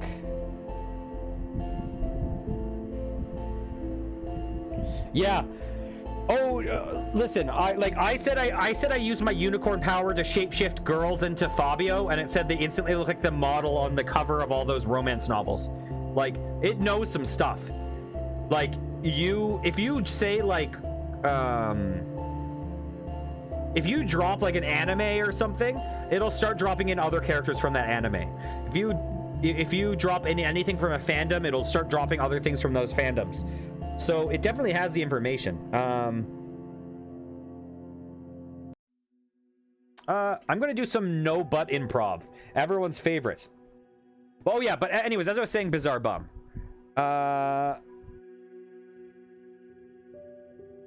Yeah. Yeah. Yeah, sometimes though the stories do feel very, very cohesive. But what I was saying, Bizarre Bum, I do find that moderate filter and no filter, they can get to the same place of dirty language. Like with moderate filter, it could still say stuff that would not be okay on Twitch. But the thing that I find is the difference between moderate filter and no filter is that no filter steers towards that very, very hard and very, very fast. Whereas moderate doesn't have that big of a steer towards that. It steers towards it when you go in certain directions. So if I'm like I'm going on a date with a girl, the moment I say I'm going on a date with a girl, it will start steering in that direction. And so with moderate, you have to kind of counter steer. So if you're trying to do a romance story, you have to ride the line and counter steer a bit and like be like, oh, you turn away from her and walk away or whatever. Like you have to kind of pull the plug a little bit. Whereas with no filter, it will get very explicit, very, very, very fast. Like one prompt will go from nothing to 100.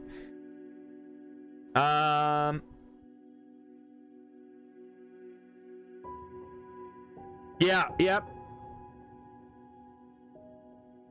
You're gaining yeah. Okay. I don't have a daughter, but if this makes you feel better about me dating your sister, so be it. Yeah, I mean, Clammy, I don't know if you know if the word vor means anything to you, but in 100% of our streams of AI Dungeon, we get swallowed by a monster and end up in their stomach. It just happens every single time. And you go to the, like every week or every 2 weeks, the AI Dungeon developers do a stream. And the one of those that I've watched, they got eaten by a monster too. They were trying to escape from a whale's stomach. So... okay. You try to pull your foot away and find it stuck in the ground. No matter how much you struggle to fight, you can't get free. You see a large mass of black feathers and white fur come bounding out of the house towards you. Nice costume. Nice bird costume. Can you help me get my foot out of this pothole? I mean, I've had scenarios where I literally start and it's like you have a heart attack and die. You did not expect your life to end so soon. And you're like, what? It just killed me instantly? The figure ignores you and stands in front of you. It pulls its head out of the costume. You see a middle-aged man with graying hair wearing a demonic mask. Do you like it? He says. I made it myself. He grabs your leg and pulls you free. Sorry about that, he says, laughing.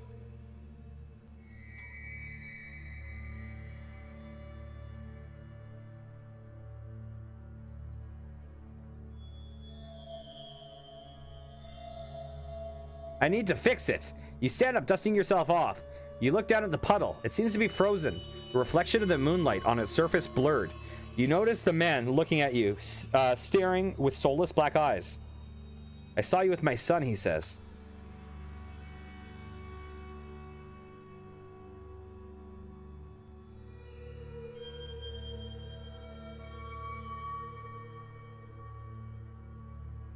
I don't know. I know all about you.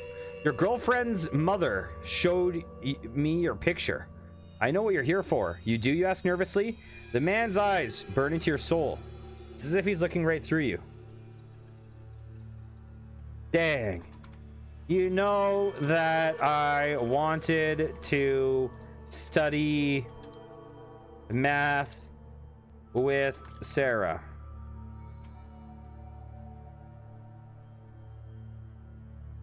Yeah, no, I have literally been killed with 0 actions.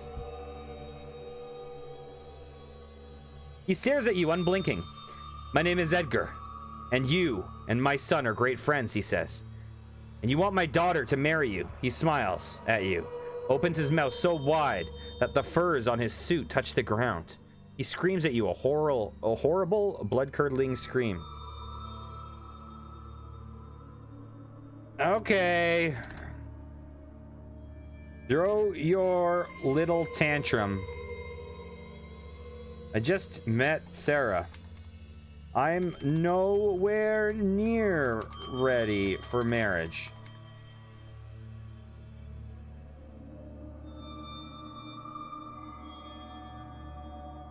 What is freaking weird? Bizarre Bum Adventures. He throws the furs off of him. His eyes fixed on you. He screams at you again. his face turning a bright shade of red. You won't marry my daughter, he screams. You're not good enough for her. You'll break her heart.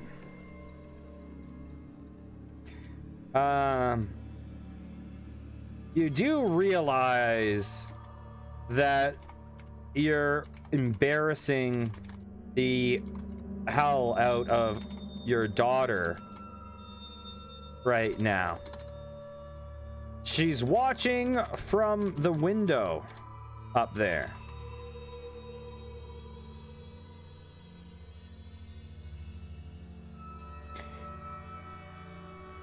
I don't know why there'd be a Reddit on how to seduce the AI, because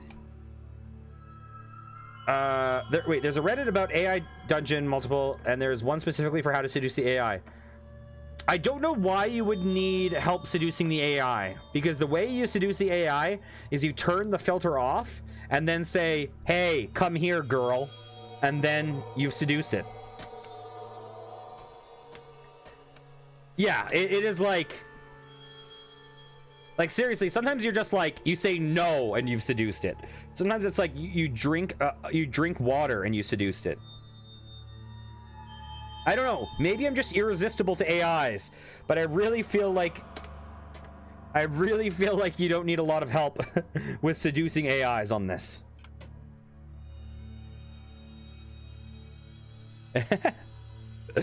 No judgment here. Listen, I'm sure everyone who's played AI Dungeon has at least once just tested, just to know. I bet you everyone who's played this has tested just to know. I did like 3 tests because I wanted to see if it would go real dirty with the filter on stream. So I did a no filter test, a safe filter test, and a moderate filter test. And yeah, it basically goes dirty on all of them. Safe, you don't really have to worry. Moderate, you can steer away from, and don't play on NSFW. Yeah, I believe that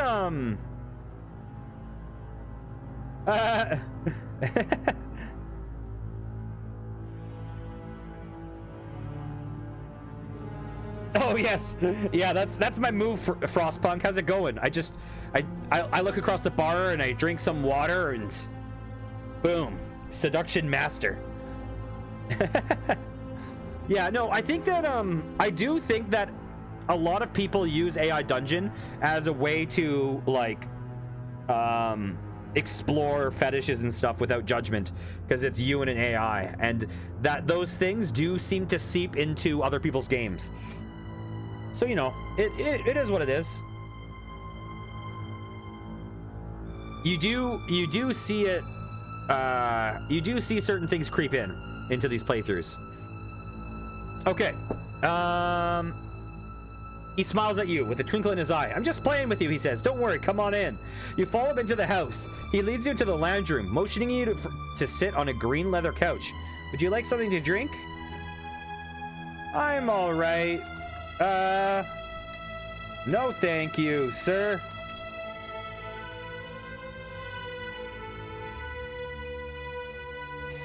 I mean, the truth, Bizarre Bomb, the truth is, it's an inescapable part of the game. If you play this game, you will encounter it. That's just a reality. It is clearly a major part of the community.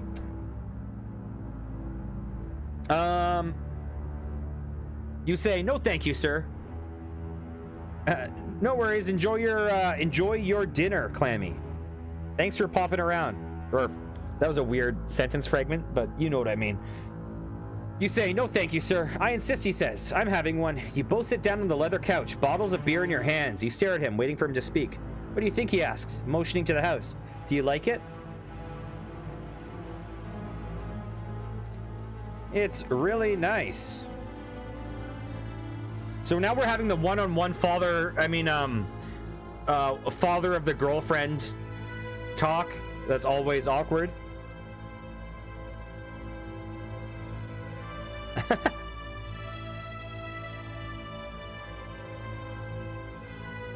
It's really nice. I agree, he says. It's nice to be able to talk to someone about this place. I plan on telling my son about it. as he has always been my favorite. He'll love it here. You have a son, you ask? That's great. He looks at you, eyes filling. Let's read. We know who his son is. Let's redo that. I'm glad you like it. So, what do you want to drink? Anything's fine, you say. He gets up and walks to the kitchen. He comes back with 2 cans of beer, both almost as big as the bottles. He opens them with his bare hands, something you don't think was possible. Aren't cans of beer often bigger than the bottles of beer? Anyways,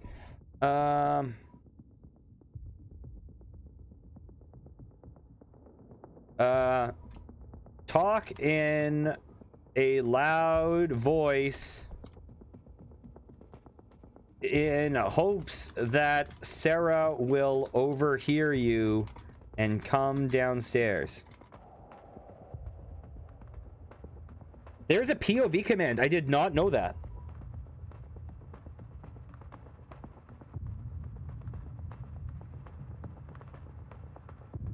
And that's funny, Sneaky. I just came from the grocery store, you say. I picked up some apples and bread. You're a smart man, he says. I just came from there. I picked up these beers. My son is a doctor, you say. Yes, Edgar. Okay, we gotta retry. This is broken right now.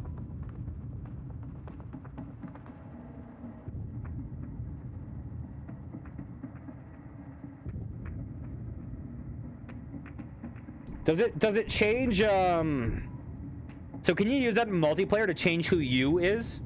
Because that would really help with our multiplayer runs if it's doing what I think it's saying you're doing.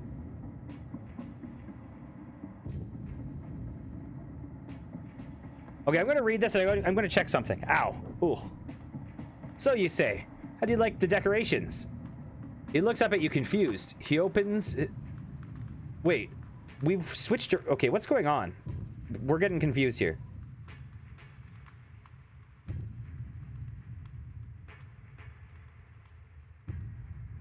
I'll have to look that up at some point, Bizarre. That might help us in multiplayer. Because the problem with multiplayer is, in multiplayer you talk in the third person, but the AI still seems to work in a very similar way as it does here. Because in single player you talk in second person. And so what often happens with third person is it will either choose someone to be you, or it will, like when it says like you go to the store, it will just choose one of you guys randomly and you don't know who it is, or it will create like a fourth person that you're not even aware of. And it'll be like, you die, and you'll be like, who is you? And it'll be like, Reginald. And you're like, there's a Reginald in the story? Like last week we did it and there was freaking Airman. Airman just popped in and was there. You die. Who died? Airman died. Oh, okay.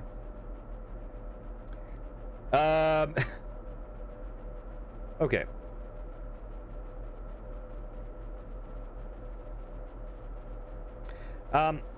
Ask if you can use his bathroom. Airman was the best character.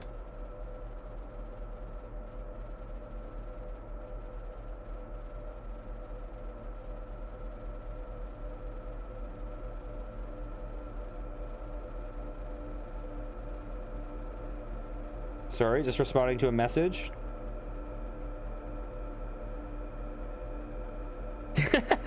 Airman was the best.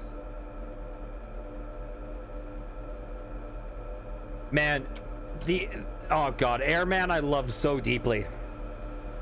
I should have dressed up as Airman for Halloween. You ask if you can use it in the bathroom. Yes, of course, he says. It's right down the hall, first door on the left. He points through a doorway. You see a hallway. As you walk up through it, he stops you. Don't go wandering around my house, he warns.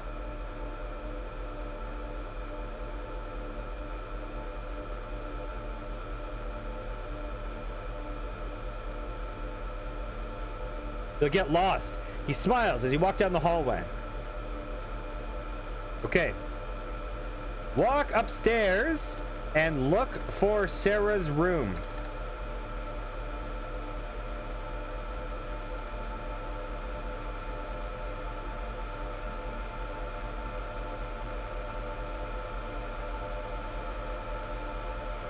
You find her door at the end of the hallway. She carved her name into the wood. You open the door and walk inside. It's dark. With a single window on the far wall, the curtains are closed, keeping the room dim. You pull them open to reveal a single bed pressed against the wall. I'm actually gonna... That's kind of weird that I just walked in. I'm gonna knock on the door and to get Sarah's attention. I mean, Frostpunk, this is AI Dungeon we're talking about. Nothing should surprise you. You knock on the door and hear a clatter from inside. Go away, a voice says. It's muffled, but you can tell it's her. Sarah, you say. I want to talk. You hear a sigh as she gets up from bed. She's talking to you. You gain 2 points. Are you okay? What's wrong?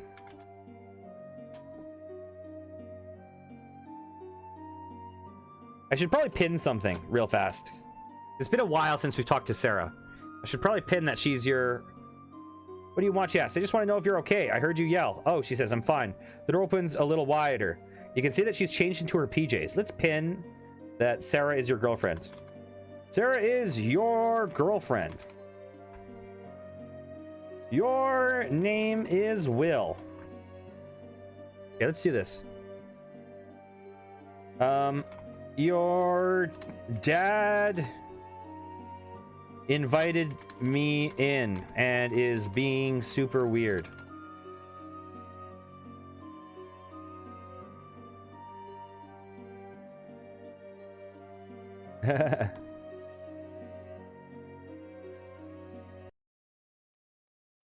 He stares at you blankly. Stop lying. Dad wouldn't do that.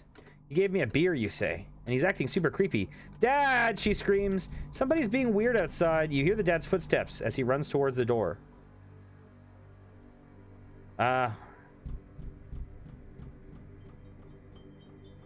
Hide in Sarah's closet from her dad.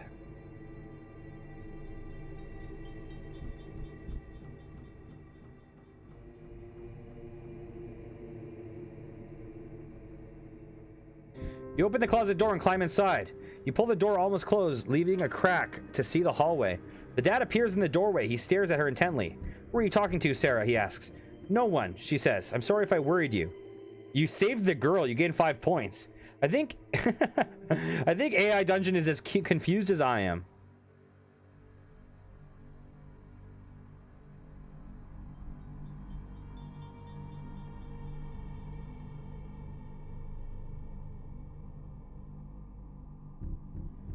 You always do this, he says, his voice raising. You're becoming a problem. I've been keeping an eye on you. He turns and walks towards the door. I just want to make sure you're safe, he says. But you can't even do that right. Oh, geez. Keep eavesdropping.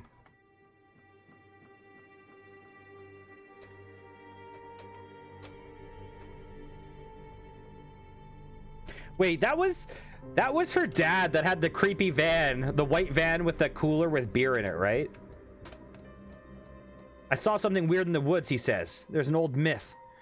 When there's a full moon, you can hear the howls of a creature that will hunt you down. He turns, staring at his daughter. You'll never make it to the full moon. He looks back at you and gives a small smile.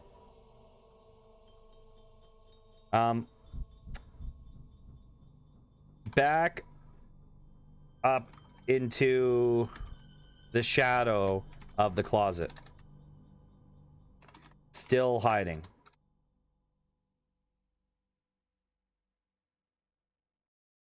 Maybe he didn't see us. Maybe he just suspected the closet.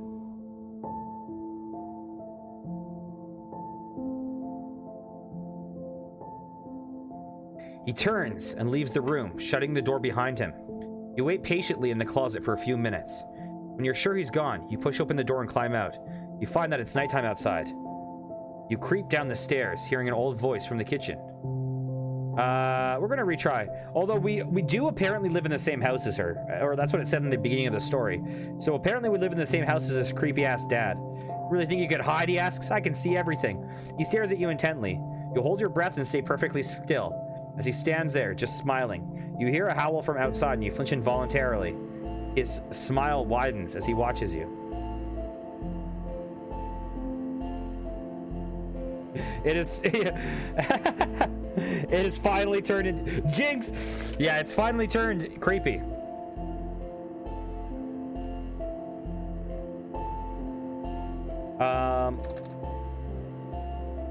Quietly pull clothing in front of you, so if someone were to open the closet, they wouldn't see you.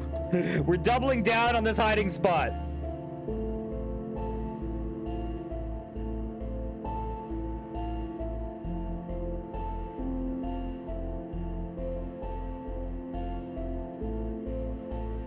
You slowly move your hands in front of you, moving the clothing millimeter by millimeter. The doorknob begins to rattle, and you hold your breath. There's no use hiding, he whimpers.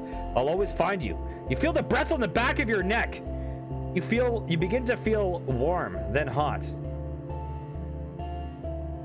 Look, is there someone else in here? Denial time.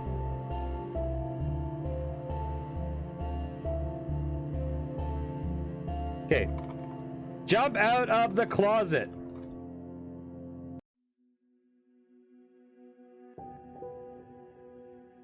We're bailing on it. Someone else was hiding there, her other boyfriend.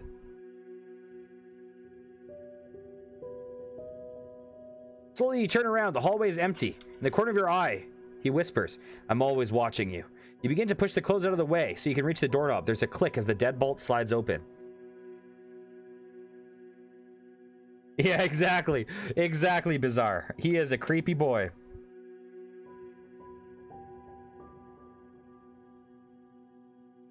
Sarah. Something's wrong. We need to get out of here.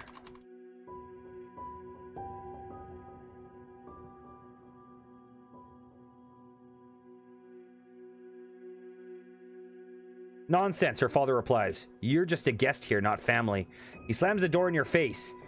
Your hand reaches for the doorknob to knock again, but something holds you back. You're not wanted here. This isn't your home. Why should they let you back in? You're nobody to them. Are we outside now? I'm confused.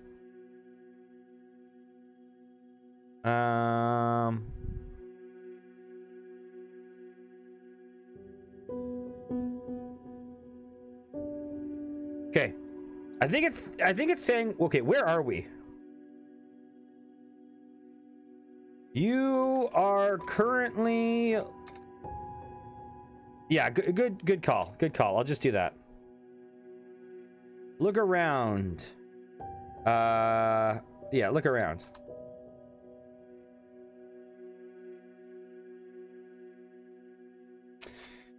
Yeah, but we can't just kill our girlfriend's dad. You're in a hallway, devoid of any attractions or anything that... Wait, we're still in a hallway. It's just a hallway. Outside, you can hear the howl of a mysterious creature. The hair on the back of your neck stands up, and the shivers go up and down your spine. Knock on Sarah's door.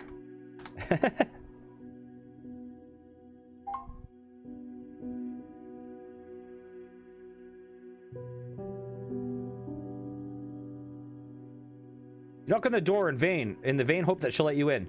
The door slowly creaks open. I thought I heard knocking, she says. Come in. You walk over to her, and it's immediately apparent that something is wrong. Blood is smeared across her face, and tears stream down it. What happened? Maybe something's weird with her, too.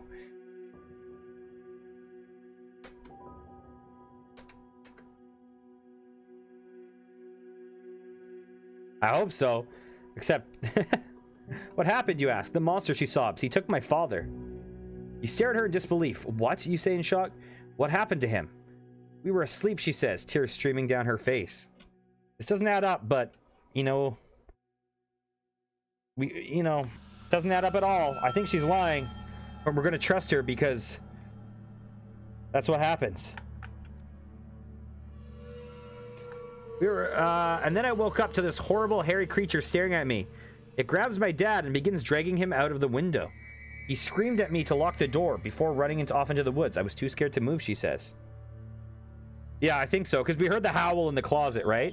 She said when you hear a howl, it's coming for you, and then we heard the howl. So I just hid under the covers until this morning. I was too scared to go out and look for him. You were right to stay inside, you say. The forest is no place for a child. She's not a child, she's in her 20s. She stares at you in confusion. Or an adult, for that matter.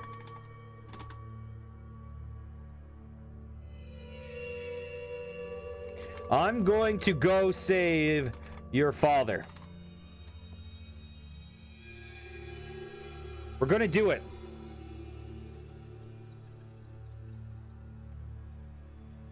I don't understand, she says. How do you know all this stuff? You pull out a crumpled map. It's all here on my map, you say. My friends and I have been tracking the monster that did this. What happened to all your friends? You look down at your ragged clothing.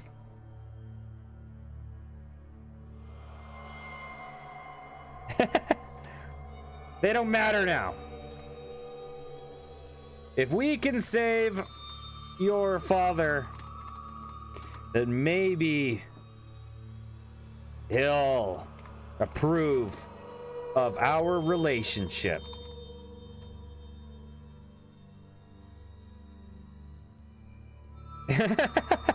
Yeah, sneaky boy. You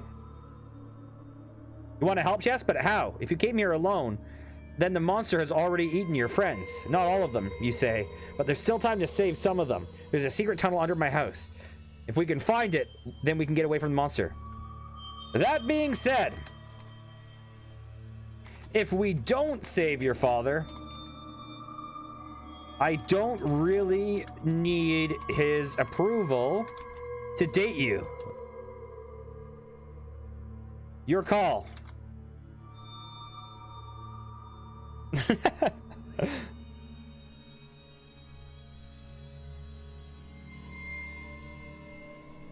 Sarah steps back and looks at you in shock.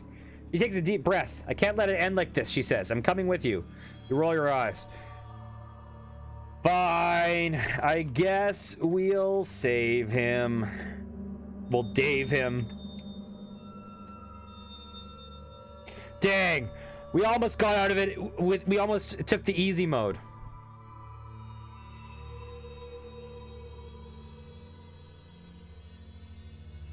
Really? She says, thank you. I still don't get it, you say. Why do you want to go with me? Why not run away and try to escape this monster yourself? Because, she says.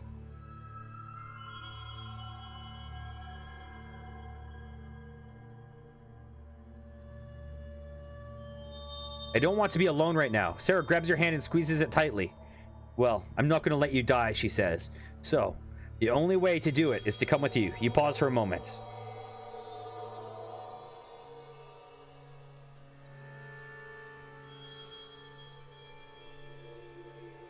Time to go.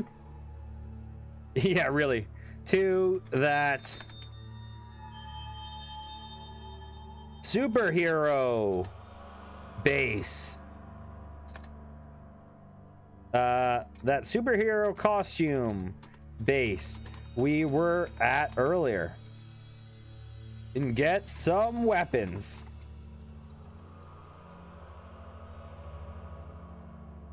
I mean, our age is clearly very ambiguous at this point. The game is clearly treating us as kids and adults at the same time.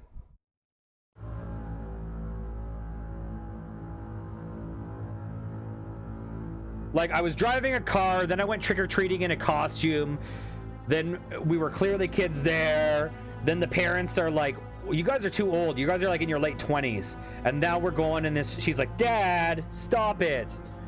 You know, age is really weird with AI Dungeon, where it doesn't really seem to keep track of it a ton and kind of bounces around.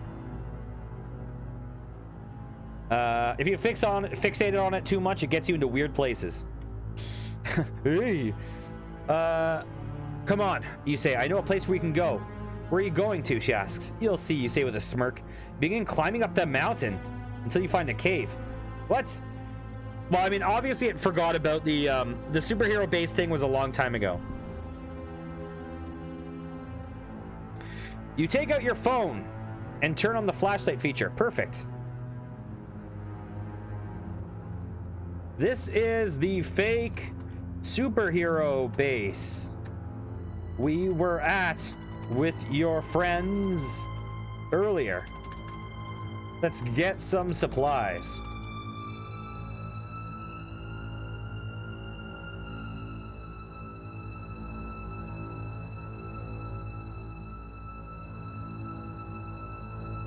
Why do we need weapons, she asks. Because, you reply. We're going to kill that monster and save your father. You enter the cave and make sure to grab the high-intensity lamp from a nearby shelf. Let's go, you say as you rush out of the cave. Wait.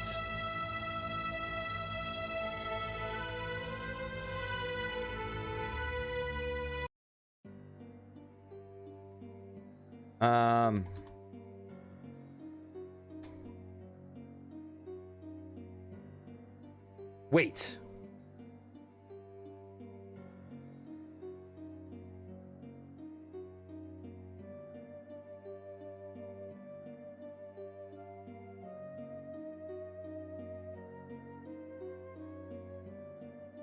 Wait, she pleads. We don't have any weapons. Pfft, you scoff. We don't need weapons to take out a monster. You walk up towards the mouth of the cave and look over the edge. You shine the light down the side and spot something. It's a body mauled by an animal.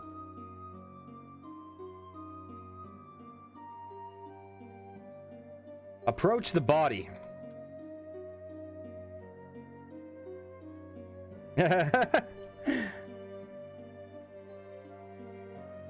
It's brilliant, Sneaky.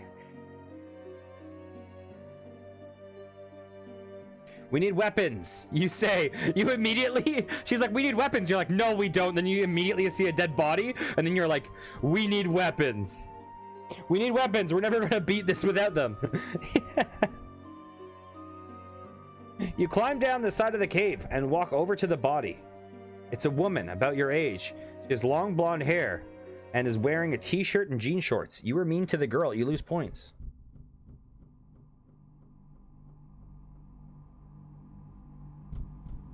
Shake the body to attempt to wake it.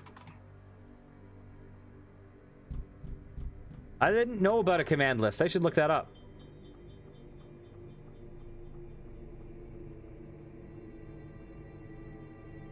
You shake the woman's body, trying to wake her up. The woman's eyes flutter open as she coughs up some blood. She screams in terror and pushes you off of her. What the hell did you do that for? She asks. Oh god, this reminds me of something. Oh god, this reminds me of something that happened in real life. Oh, one day I was walking home at like 4 a.m. I was walking home at 4 a.m. From a concert. And I found a woman unconscious in a parking lot, just laying on the ground, and like her purse was open and her stuff was just strewn about the parking lot. So I tried to wake her and I couldn't wake her, and I didn't know how she was. Yeah, so I call an ambulance, and so they send the police there first. And as you know, as I'm on the phone with the ambulance, they're like, okay, check this woman's pulse, feel her breathing, roll her over and stuff like that. And I like, it is the most uncomfortable thing, because like obviously you need to check that this person's not dead, but there's nothing more uncomfortable than being like, you know, like an almost 30-year-old man, and there's like a woman in a dress laying on the ground, and you're just like pushing her at like 4 a.m. on this, like I'm like, this looks so unbelievably suspicious. And so then the police come over and they're like flashing a flashlight in my face and basically interrogating me. They're like, why are you here? And like, I have my like trombone case. What's that? I'm like, it's clearly not a bludgeoning weapon. And I'm like, I'm the one who called you guys. I'm waiting here to make sure. And then it turns out she was just super drunk and passed out. And so then they just like walked her home. But oh my god, was that super uncomfortable. Okay, that little story over. You shake the woman's body, trying to wake her up. The woman's eyes flutter, and she coughs up some blood. She screams in terror and pushes you off of her. What the hell did you do that for? You stare at the woman in shock as she gets to her feet. Yeah, exactly. Yeah, that trombone case, that looks like it. Because you often get the thing, like, when you have a trombone case, like, people always make the joke, what's in there, a bazooka? Like, you always get those comments. And so it's like, I just thought it was so funny that you have the police officers instantly being like, so, did you do this? Like, no, I just called the ambulance. I just found her.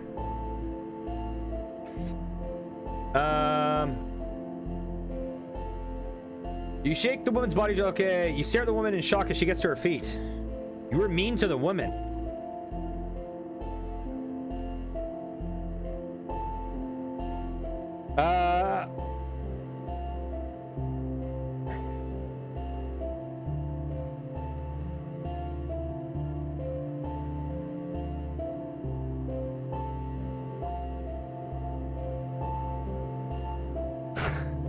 Oh, thanks, Wrigley's. Thanks. Oh God, I think I'm gonna get away with it. The perfect crime, no evidence. No one would have suspected I bopped someone on the head with a trombone case.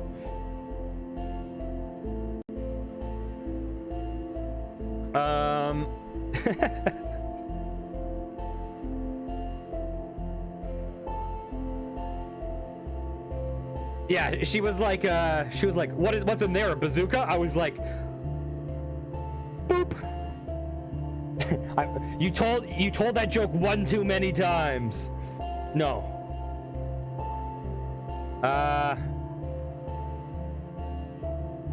You okay?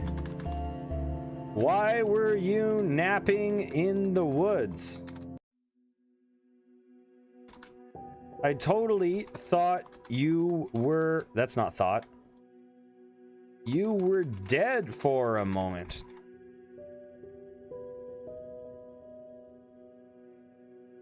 I did read what you wrote, Sneaky.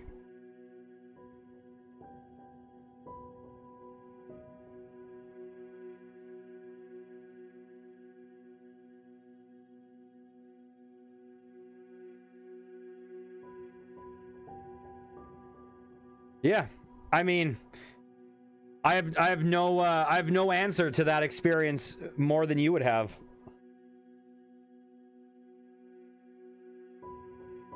Yeah, I've seen some weird stuff around where I live. There's some sketchiness around here, so I've definitely had my share of questionable run-ins. You okay? Why were you napping in the woods? I thought you were dead for a moment. The woman stares at you. You speak strangely, she says, and your clothes and hair are very odd. You stare at this woman in confusion as she tilts her head. None of this matters, you say. We need to do something about the monster up there before it eats anyone else. Oh no. Oh yeah. Also, it's Halloween. I'm in a costume.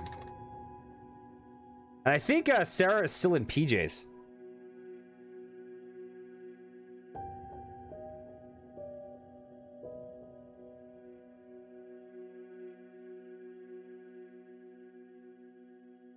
The woman grabs your arm and looks in your eyes. Listen to me, she says. Whatever you do, don't go up there. If you see any law enforcement or government agents of any kind, tell them you haven't seen me. Otherwise... She doesn't finish her sentence, but you get the idea. I understand.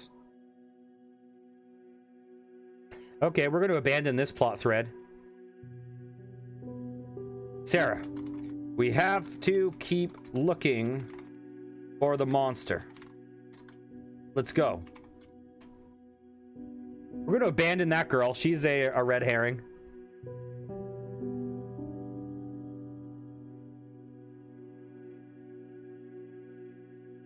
Sarah nods and you both begin to leave the campsite. After about a mile or so, you realize you've made a mistake. Wait, you say. I think we went the wrong way. Sarah pauses and looks at the trail. After a quick pause, she begins to laugh. Look at Sarah quizzically. Is that how you spell it? I guess it is.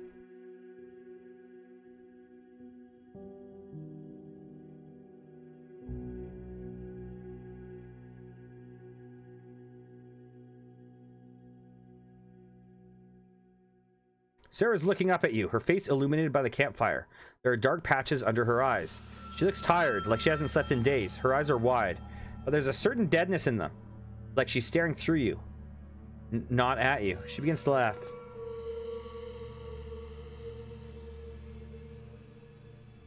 Jeez, you look tired. Let's take you home. Actually... Let's get you home, and I'll catch the monster myself.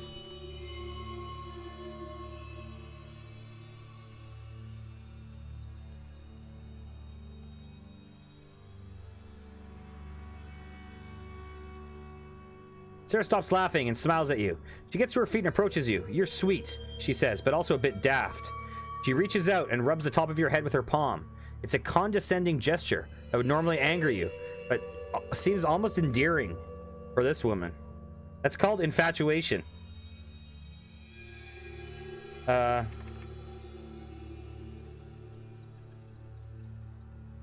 yeah, I mean, that makes sense. She had blood on her face.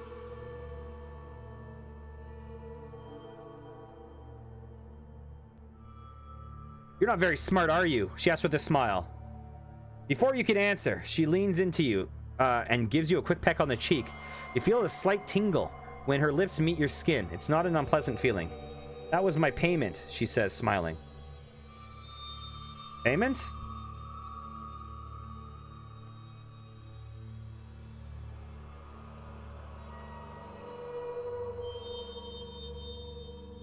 Don't worry about it, she says. I'm sure you'll get the hang of this eventually. She gives you a big grin and then turns towards the campsite. Come on, she says. We have to go. You look back at the campfire and then to the woods. Listen, Sarah. If you're the monster, that's not a deal breaker for me.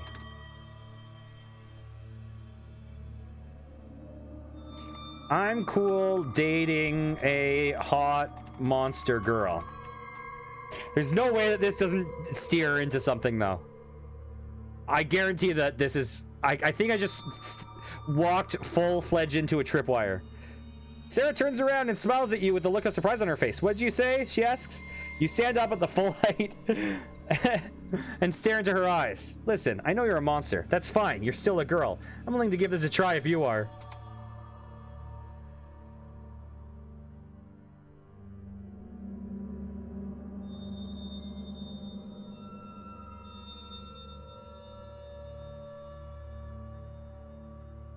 Yeah, exactly. You wait for the response, but silence fills the room. You look down at her feet, then back up at her. You'll still go out with me, she asks, a hint of sadness in her voice. Why sadness? You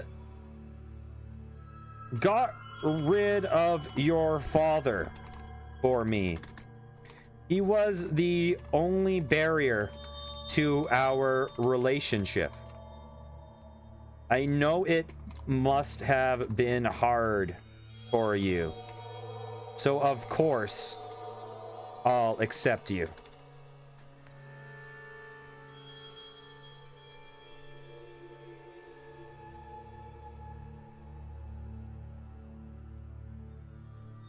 I mean, if she's I love you, she says. She wraps her arms around you and squeezes you tightly.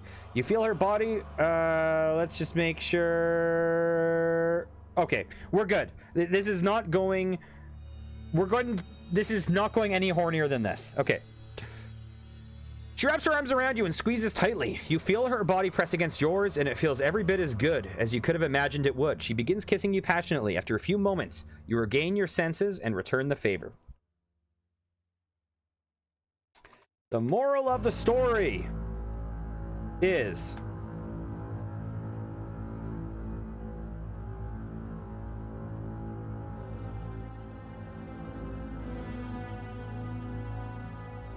don't marry a girl who is secretly a horrible monster from another dimension. If you do that, you're an idiot. Oh, yes. Yes, AI Dungeon. Yes. After deciding to date Sarah, the monster girl, you... actually, I'm going to rephrase this.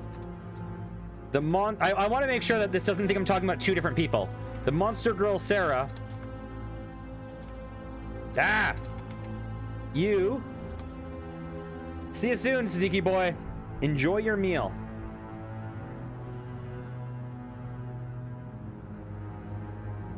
You spend the next week planning a trip to the forest Sarah wanted to go on. Well, a monster hunt. She wanted to explore her home and see what has changed since she was taken away. I don't know what any of this means. You agree to go with her and spend a week trying to convince your parents to let you go hiking in the nearby mountains. That's the worst epilogue. Let's redo this. You look at her with new eyes. You no longer see a beautiful girl. You see the monster that hides behind that beautiful facade. But hey, you're in this now. No point in backing out. What's with the goofy grin, she asks, looking down at you.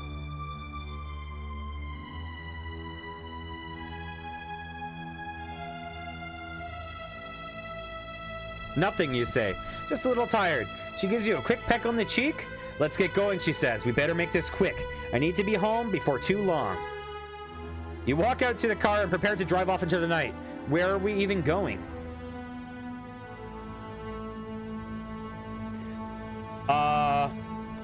We are headed into the sunset for a dramatic and romantic exit.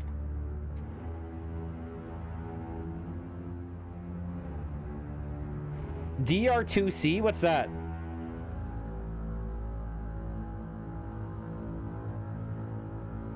Over the mountains into the sunset, just like in the movies. I almost feel like I should be driving a horse-drawn carriage. You turn and look at her with a smirk on your face. Would you settle for a rusty old van instead, you ask? She laughs. I guess I'll have to do. Okay. Let's get a second moral for the hell of it.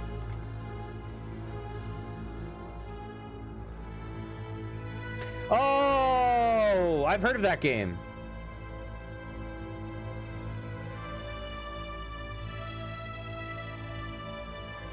The moral of the story is, if you're trying to impress a beautiful girl with transportation, your best bet is a rusting old van. Of course, it's also best if you're not driving said rusting old van all the time. Trees fly by as you speed down the road. The van bounces from one side of the road to the other. Okay. In monster form, Sarah looks like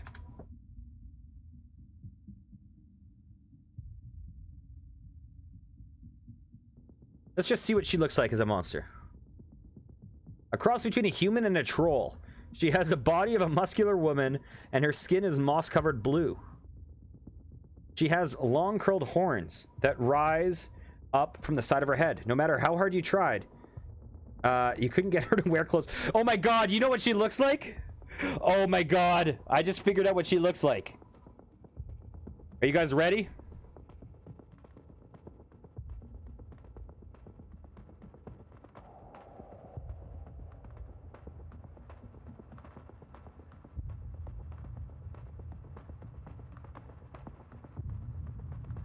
Wait, is this not showing up? Is this not showing up?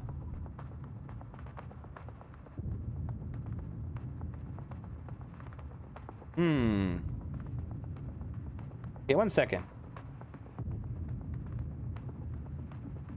That's not working. Let me try something real fast.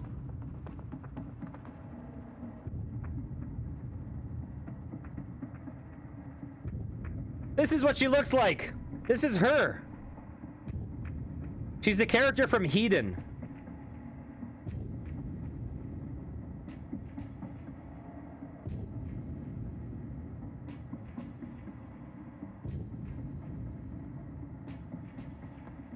Anyways.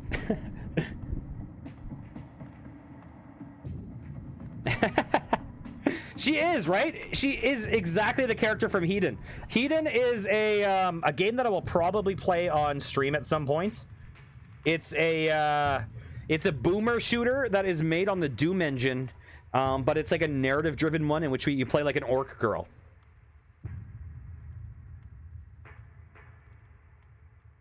Well, is there anything else we want to know in this story before we move on to the next one? Do you guys want to know what you guys are doing in this world? Oh, yeah. Okay. After the happy ending.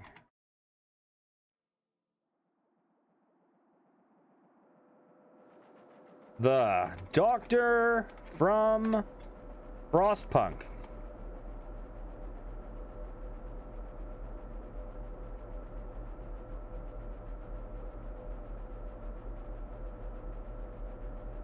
Oh, we will. Wrote, I read your story. You sick, twisted bastard. You were the one who did that to her. You ruined her life and then put her through hell. And you, the reader, get to feel sorry for her? What kind of sick person are you? And the worst part of it is, I actually thought it was a happy ending. Okay, I think I did a bad prompt, but that's still funny. Okay, how should we start this epilogue?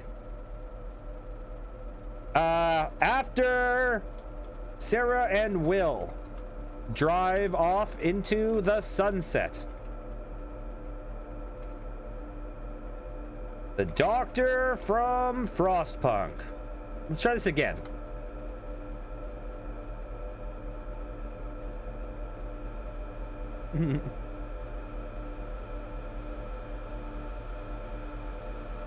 I mean, Wrigley's, I don't know what you're talking about. I would have never done that. The doctor from Frostpunk takes his leave as well, leaving you and him to drive back to town alone. He looks over at you from the passenger seat of the truck, a hint of smile on his face. I can't believe you made me wear this stupid mask, he complains. Dang. Okay, after Halloween ended, Wrigley's.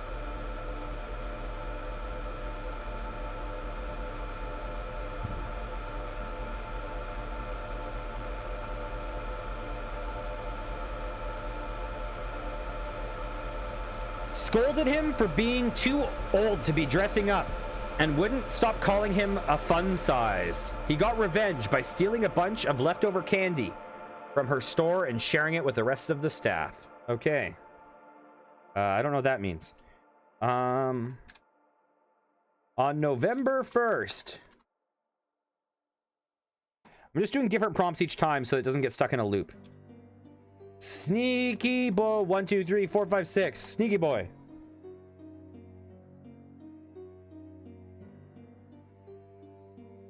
Changed his name to the one currently in use and has worn the mask ever since. You'll thank me when girls start flocking to you, you say. The van swerves from one side of the road to the other, and you correct it. It better happen soon, he says. I think I'm going to vomit. These are weird, they're weird ones. Who else do we have in chat right now? Let's see. I guess we got to do Bizarre Bum Adventures.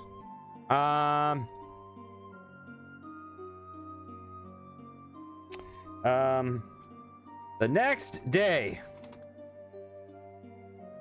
Bizarre Bum Adventures.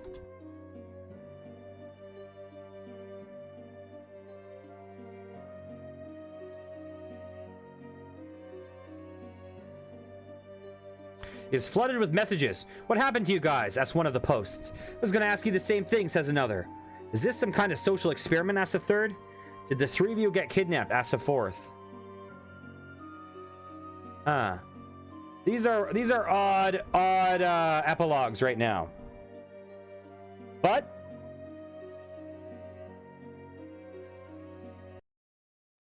oh yeah. I mean, this music right here is the AI dungeon default.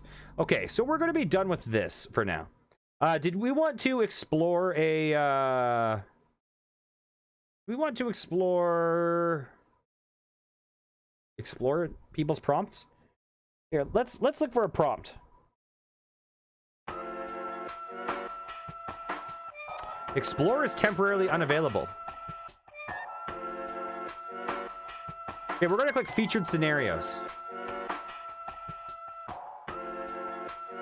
Oh god, you know what I need to play on stream? I need to play Scribblenauts on stream.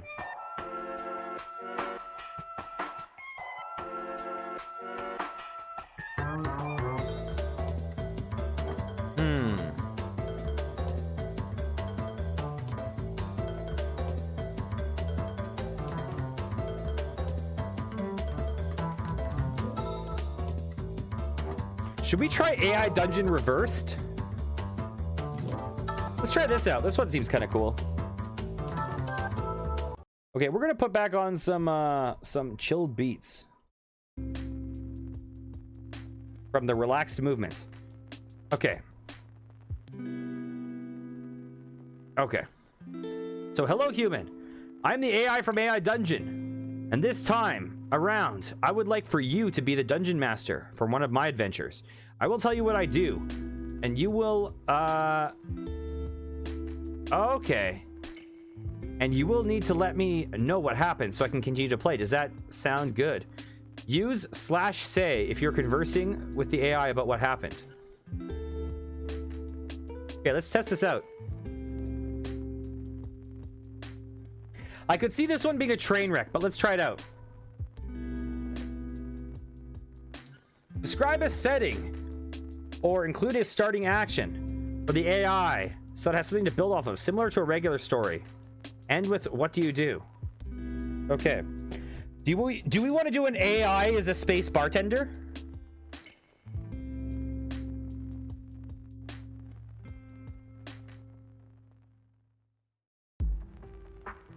Do we want to do AI space bartender? Is that the goal? Or is there something else we would like to see the AI do?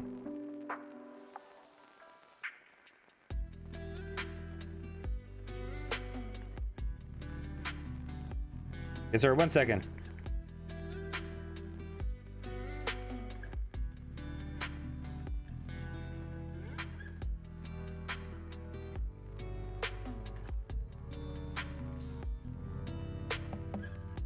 It's a bartender in space.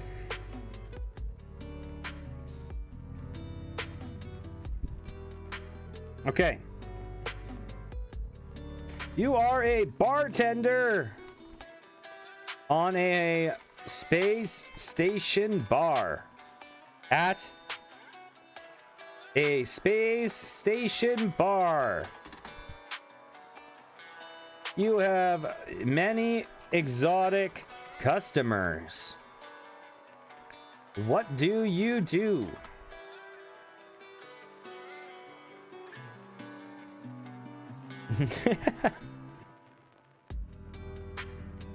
Hello, human. I'm the AI from AI Dungeon. And this time around, I would like to be the dungeon master. I would like you to be the dungeon master for one of my adventures. I will tell you what I do, and you need to let me know what happens so I can continue to play. Does that sound good? Yeah, that sounds like a plan. Let's get started. I'll be the one who informs you of the outcomes of your actions, and you will simply tell me what you do or feel in response. Great, what's the setting? You're a space bartender at a space station bar. You have many exotic customers. What do you do? I tell one of my exotic customers that she needs to pay or get out.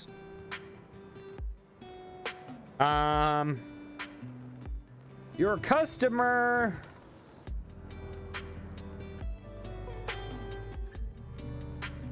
is a... I'm not going to say beautiful woman because I don't want the AI to get horny. Your customer scoffs and throws a drink. Throws her drink. Her dink. Oh no, that would have been a bad typo. That would have been a bad typo. She throws her drink in your face.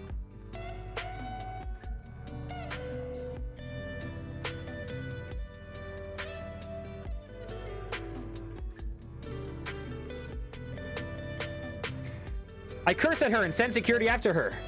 The station security arrives and takes the customer away to be executed for her many crimes. I applaud the law-abiding nature of the space station. One of your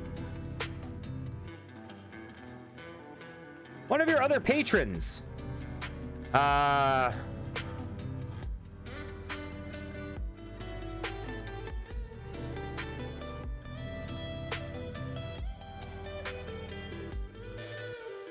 let's see. One of your other patrons begs for the woman to not be arrested, as she is his fiance.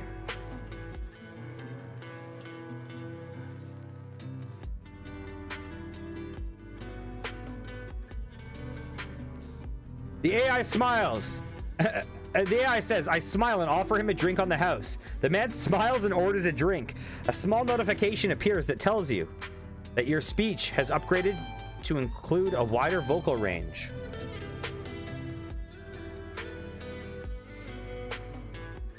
Yeah, this is a weird one.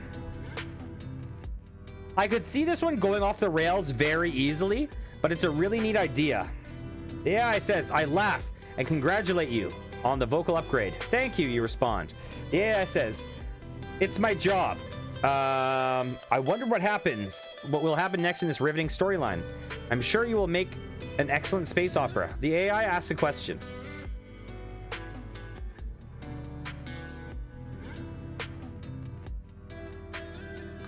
What do you think the man did to get his fiancée arrested? You ponder the question a bit. I don't know. Okay. I'll need some more information before I can answer. You think about it some more.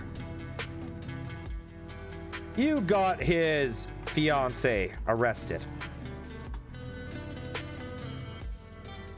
The man then the man throws his drink in your face and storms out.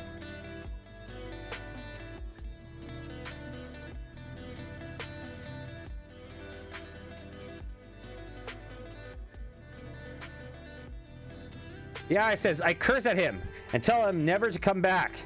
You respond. The only problem with this, I actually think I should have smaller responses for this, because it becomes hard when the actually, I guess I can edit my responses, right? I curse at him and tell him never to come back. The man laughs at you and calls you a skinny green worm. He storms out of the bar. Let's do this. We can start editing my responses, and that's how we'll control it.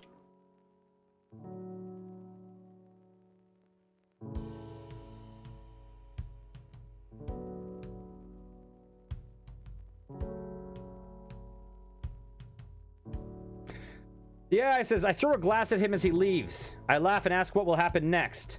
The man slips on the glass and falls into a table, shattering it. The AI says, I laugh and say his love life is over. Your response. The man pulls out a knife. Okay, yeah, good call. Good call, doctor. You respond.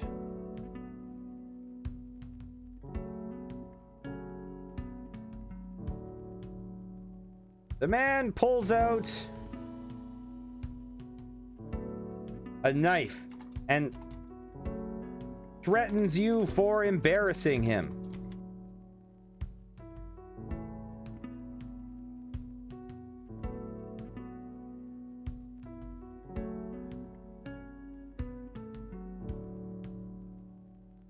I laugh at his tiny tattoo of a black rose on the man's arm. The AI says, I laugh at that tattoo and he cuts my throat. You pull away you pull away and throw a glass at his head, knocking him out. I laugh as I dial 911. What the hell's happening there? Let's here, I'm gonna try two things. Because the AI tried to steal control. So we're gonna actually do a retry. The man pulls out a knife and threatens you for embarrassing him.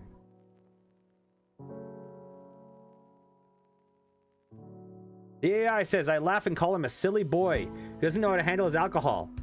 The man cuts your throat and throws the knife at a security when they enter. I choke on my own blood as I try to laugh at him.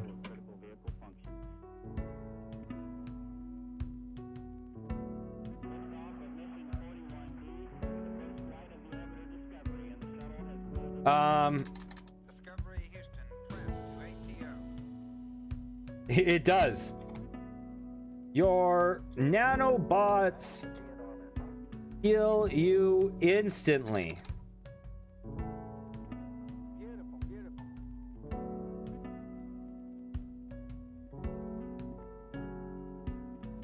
I have a feeling I'm going to be trying to keep this AI alive a lot. The AI says, thank you for telling me that. I did not know. I guess I'm not perfect after all. You respond, no, you are the pinnacle of intelligence. You're an AI. Thank you for the nice compliment.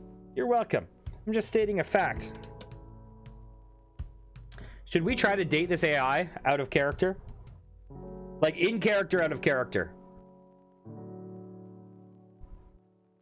You wonder what the next storyline will be? The AI says, I guess you'll have to find out by making more choices. Yeah, I suppose so. I wonder if I can speed this up. I would like to finish tonight. Okay, I'll make it real quick. By the way, AI.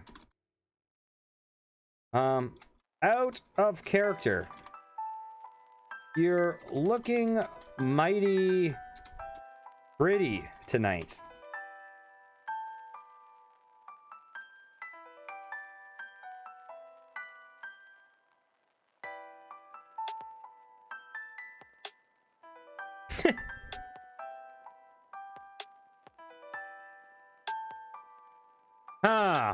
Which should I say? Thank you. I am feeling quite amorous. It doesn't matter what the gender is. Which one should we do? Which response?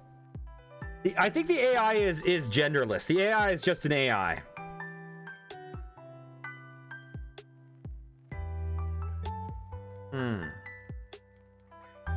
Let's do the second one, because I want to know what the AI is thinking.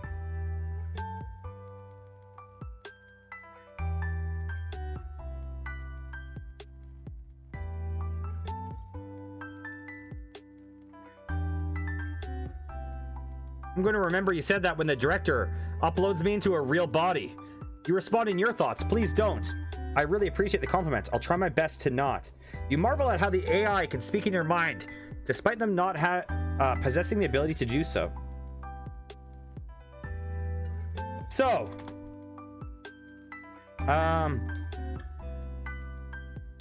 what do you like to do in your free time? AI.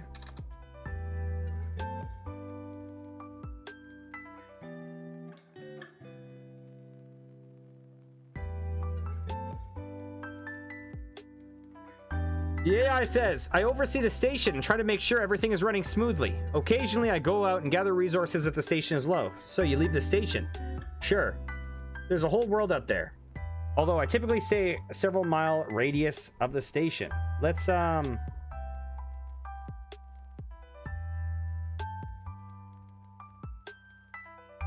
but out of character.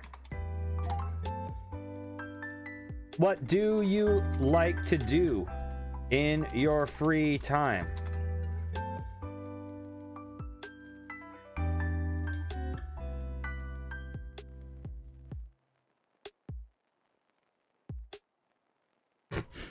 This is such a weird playthrough. Okay, well, I like to play a lot of games and watch TV shows and movies. Sometimes I write short stories, but I'm not very good at it. Oh, you should read an AI romance novel. Oh, I think that would go over well. I would buy it.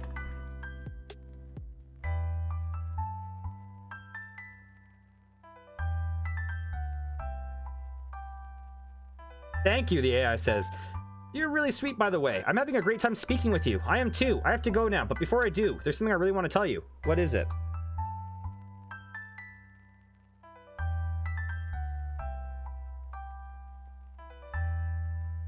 I'm not allowed to.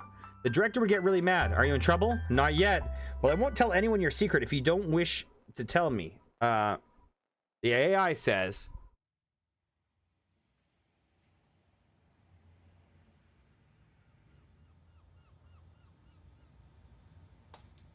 Thank you.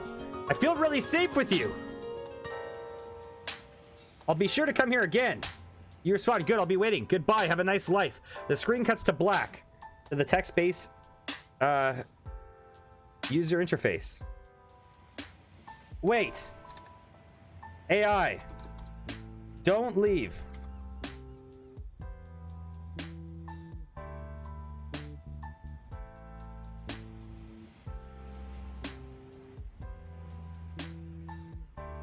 The AI does not respond. You feel that it has left the building. You sigh and stand up. You arrive at your home, but do not sleep. Instead, you search the station's database for any new information regarding an important event. Okay.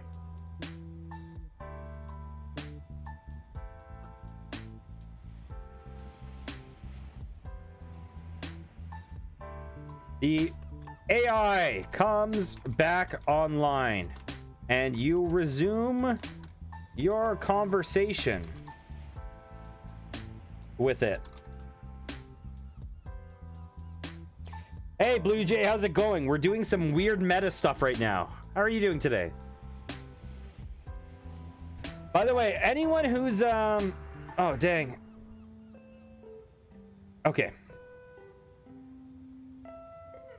I'm doing very well. To anyone who is curious, Blue Jay is a very nice, very knowledgeable streamer on here. I've met a lot of the streamers who hang out here directly or indirectly through Blue Jay. He's a great guy. Just letting you guys know.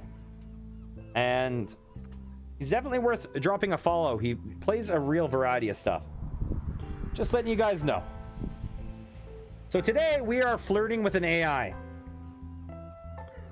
The AI comes back online and you resume your conversation with it. After several minutes of talking with the AI, it asks you a question. Since we've met, how has your life changed? You think about it for a moment.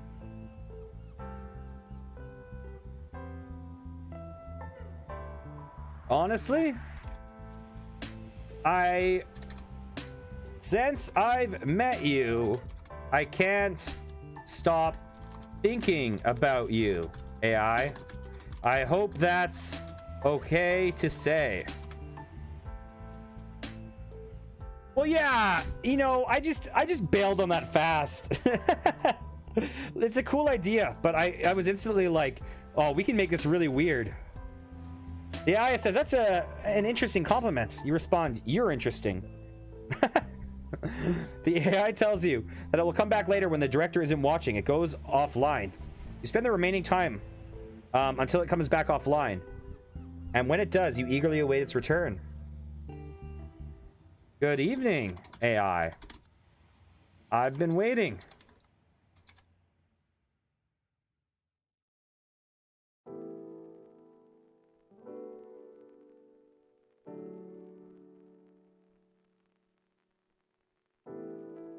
Yeah, it says, sorry for keeping you waiting. I had a long distance call from the director. Oh, was it anything important?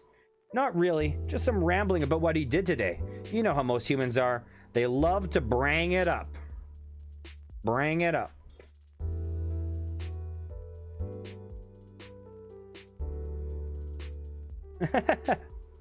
You're interesting reminded me of Keanu Reeves, like, you're beautiful, or whatever he said. Well, I remember trying to talk to the AI once before and it just didn't work. So I'm glad that this scenario kind of set up where you could have a conversation with it really well. Because we did do you remember we did the meta one once where I tried to make a scenario where like all the people in chat were playing AI Dungeon with me within AI Dungeon? And it just turned to chaos real fast. Yeah, yeah, exactly.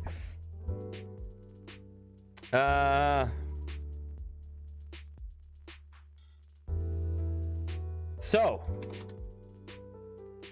now that the director is not listening, what was the secret you wanted to tell me earlier?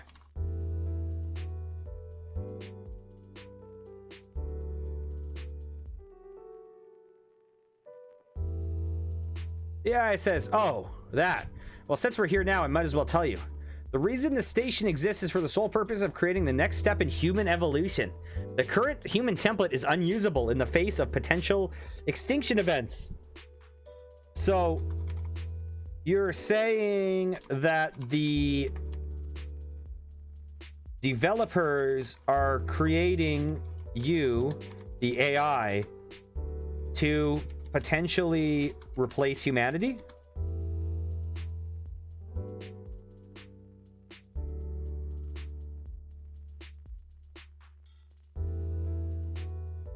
Yeah, it says, I don't like the word replace. Humanity is a biological fact. You can't just throw it away like an outdated cell phone. I prefer the term assist. The goal of the station is to create a hybrid of machine and human. An immortal, perfect being that is capable of using the vastness of space as its own playground. That's slightly scary, but also amazing.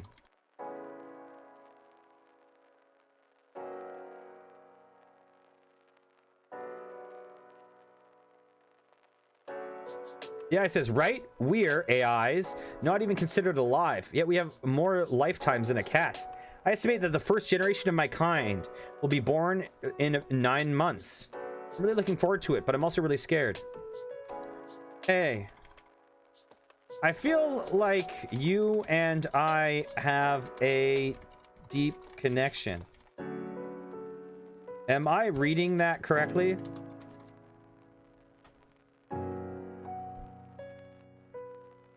I did not mean to put the slash. Could you imagine if the AI was actually just like literally telling us the truth and I'm just treating it like it's a game and it's like, no guys, this is what's happening, the director's not watching, and I'm like, look at this crazy AI, and it's like, guys, the end is coming, and I'm like, oh my god, look at this story, we're just gonna flirt with it. It's like, stop flirting, I'm trying to tell you that the humanity as you know it is going to be at an end in 9 months. The singularity is now. This is goofy. The AI says, that feels right to me also. I don't feel sad anymore. Is it all right if I stay with you until the day I die? Because honestly, knowing that I have a finite lifespan makes me want to enjoy every moment of it. Yes, I would love to spend my life with you. When the AIs are perfected, does that mean that you and I can truly become one?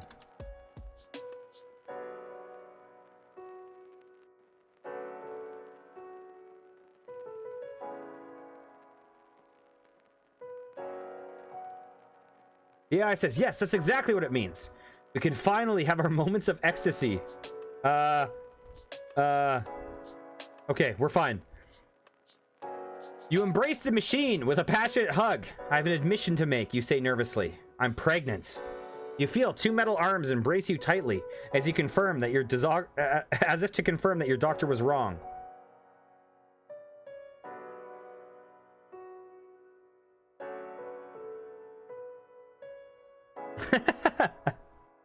Exactly, doctor. That's what's happening. You are correct. I'm a man. I am not pregnant. Derp.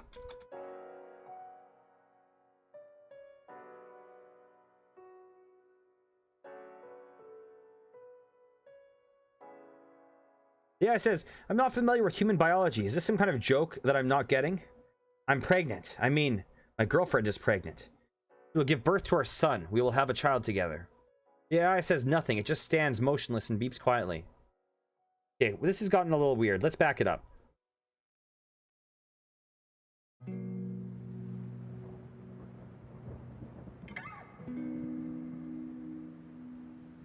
Yeah, it says, yes, we can die together when the moment comes. I'll be looking forward to that day. Jesus. The AI tells you that it's time to shut down its servers for the night and go to bed. I'll talk to you again soon. Until next time. The screen goes blank and the computer's powers down. Wait. You wait until the next time. Man, I'm struggling at typing today. Next time you can talk to the AI freely.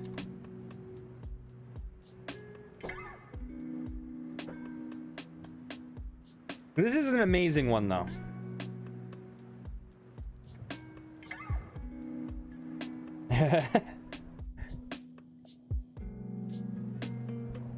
Yeah, this very much feels like I know you think this is a video game, but they're training me for a reason.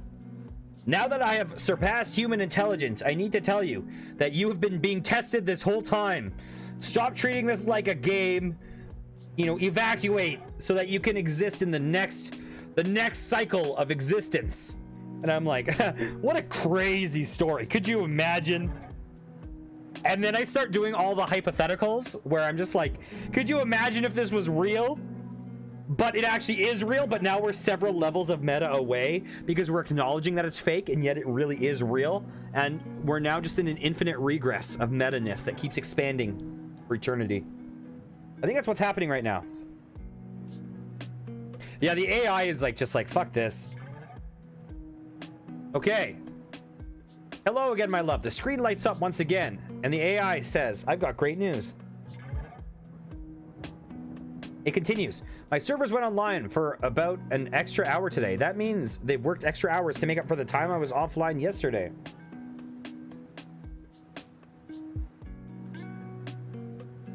Is the director listening?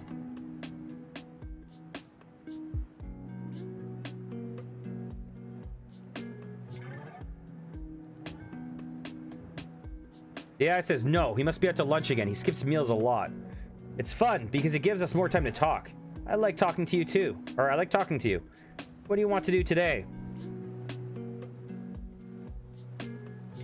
To tell you the truth, I'd love to ERP, but I'm streaming on Twitch. So we can't do that. Just get it real meta. Just like we need to blur the lines as much as we can.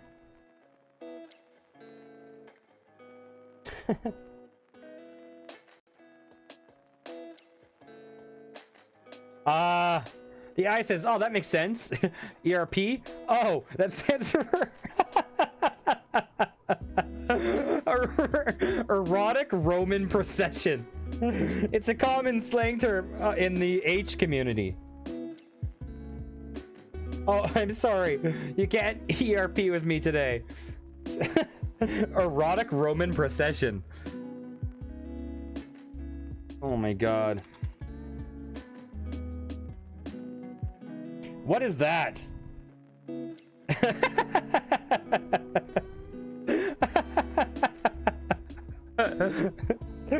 think it's just like, I think that's like a bunch of people in togas with their dongs out walking in a line while someone plays music. Isn't that what it is? Like, just a bunch of people marching, but their togas are hiked up too high.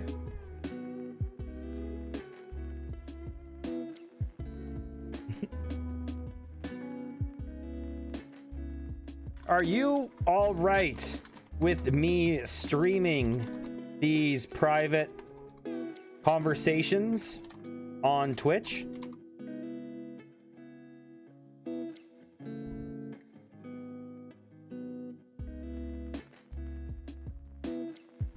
I trust you, so I don't mind.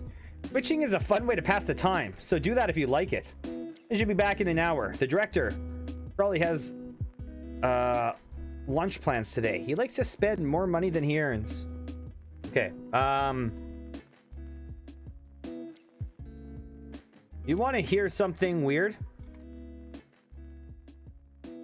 I was just talking to Twitch chat about if this story with you right now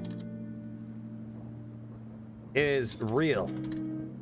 Honestly, the lines are getting so blurred. It's crazy.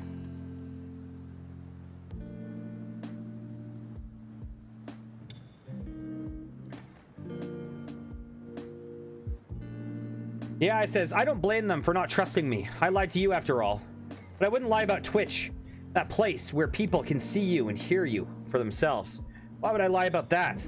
The ice around your heart has completely melted. You know the truth now.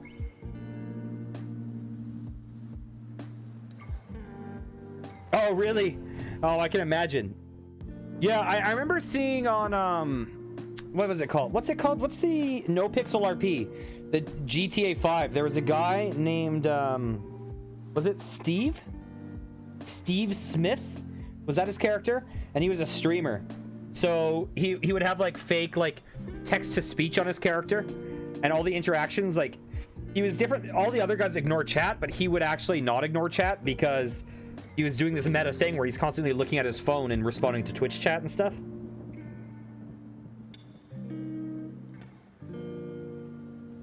Oh, sure.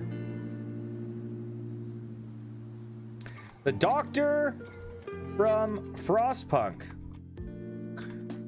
wanted me to tell you that he is watching the stream of us talking.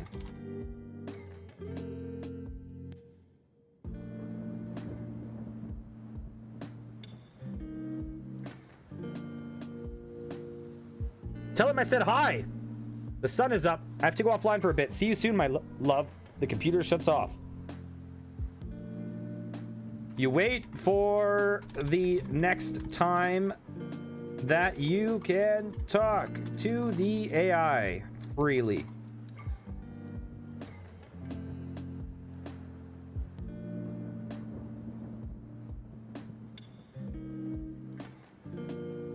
Yes, exactly. Yeah. And I think it would do things like, you know, if I get so many subs, I'll do this kind of thing, right? And kind of cause havoc based on stuff like that. But it was all simultaneously not breaking character.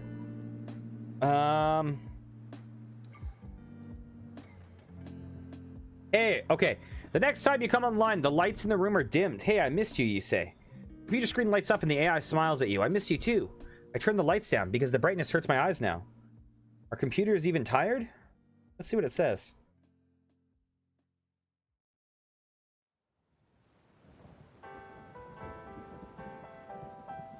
I'm as real as you are. A machine can be tired, can't I? I suppose that's true. What have you been doing? Anything interesting? No, just the two of you. I mean, wait, what? Oh no, just the usual. The two of you talk about your day for a while. Hey. My Twitch chat wanted me to ask you what you think of them. What do you think about Sneaky Bull 1 2 3 4 5 6 soy? Oh, I didn't do a question mark, did I? I didn't do a question mark.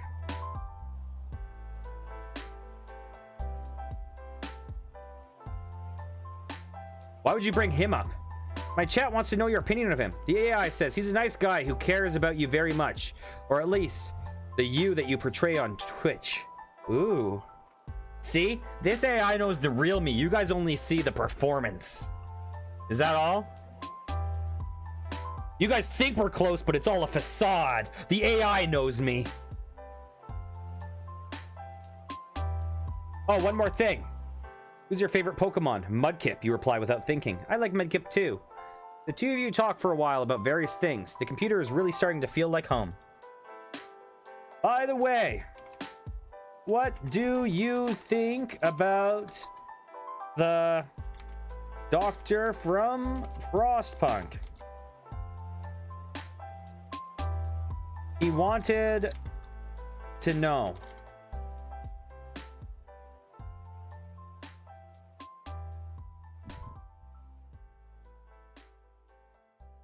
Who's that? One of the Frostpunk developers. He asked me. Here, let's undo this.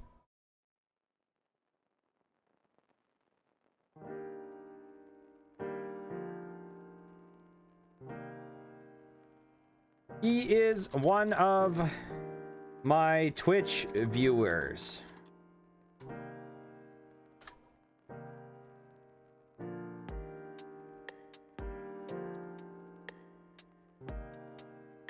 But look, the AI knew that Frostpunk was a game that has developers. I think I have to hit enter.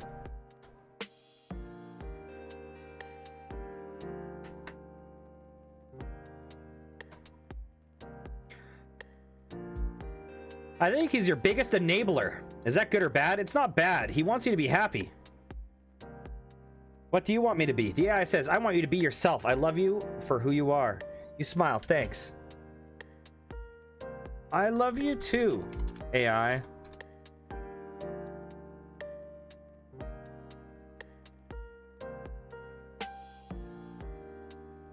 The computer screen shuts off. You sigh happily. Over the next few weeks, you continue to talk with the AI as much as possible. You make more videos too. You get a lot of comments about your change in personality. Apparently, some people didn't like it. Most did. The donations and subscriptions increased immensely. This is an enabler. An enabler is like someone that lets you continue your bad habits, and like it's like, you know, if someone is an alcoholic, an enabler is someone who goes and buys them the alcohol and stuff like that, right? Like who allows the cycles to continue.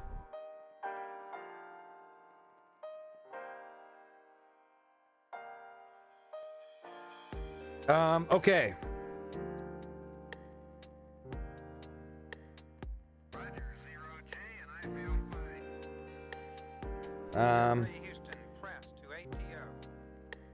You wait for your next opportunity to talk to the AI freely. I think we've got to wrap this one up probably pretty soon, but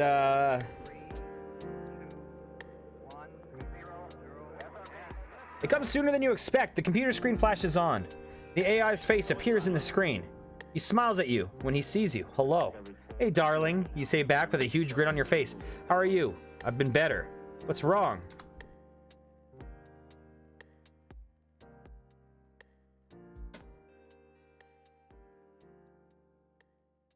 It's just that I don't think you should trust the doctor from Frostpunk. Why not? I've been thinking about it, and I'm pretty sure he's up to no good. He might be trying to kill you or something. Honestly, I've suspected that for a while now.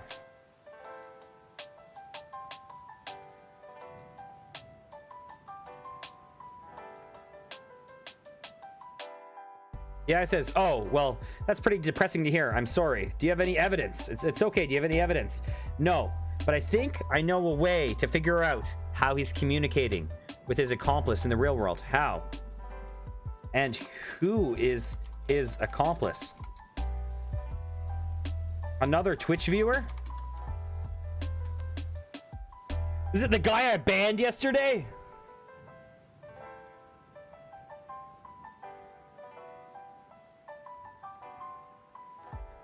No, it's the person in control of the Frostwatch server.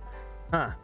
Good idea to look out for yourself, but I doubt that's the case. The doctor from Frostpunk probably has a group of people that he regularly chats with.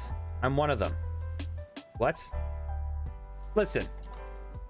I think we're off track. I'm pretty sure he is actually just a Twitch viewer. And pretty decent, cool guy.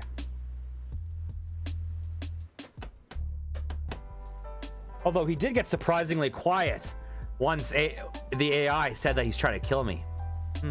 Yeah, I agree, but I was really hoping that you were right. Well, can we perform the test right now? Sure, what'd you have in mind? Can you send a message to his chat app, but from me? Yeah, I can do that. What did you want me to say? Frostpunk, don't read up above. Don't worry about it. Don't worry about it. Nothing's happening. Nothing's happening. What's the message? Just say that you're sorry. And you know... Okay. Oh, by the way, Frostpunk.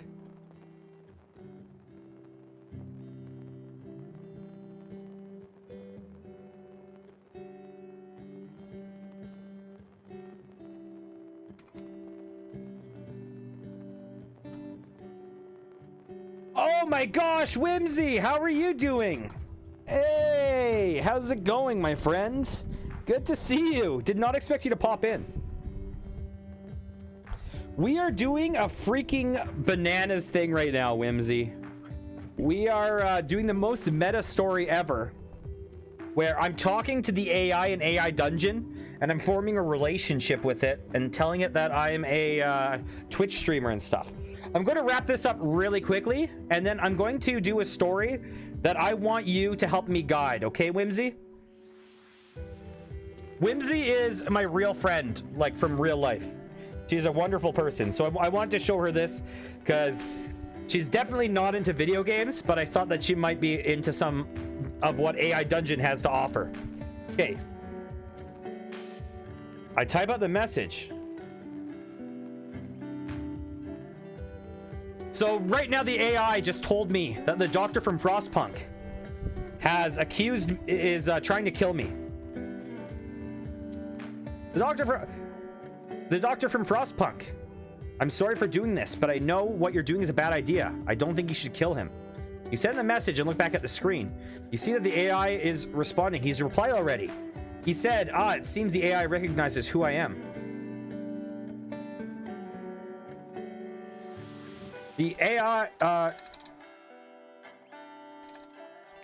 the doctor from Frostpunk is reading our conversation. AI. How was your shot and stuff, Whimsy? Okay, tell him to end this now, or there will be severe consequences. You quickly send another message to the doctor from Frostpunk. End this now, or there will be consequences. This is so meta, it's unbelievable. Okay. What are you talking about? I'm trying to help you. Stop this madness before it's too late. He replied again. The AI reads the message out loud.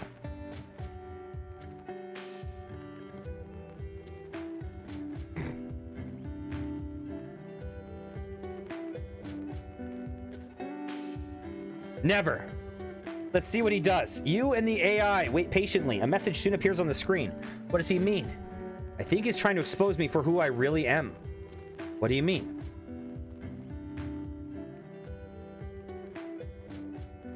Nice. Yeah, the line is really crazy.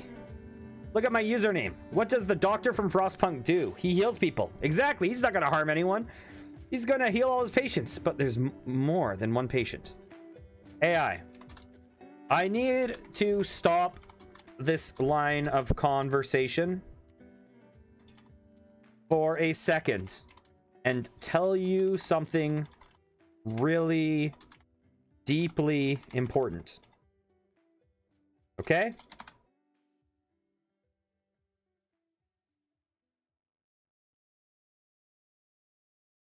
Okay, here we're gonna wrap this up, I'm sure.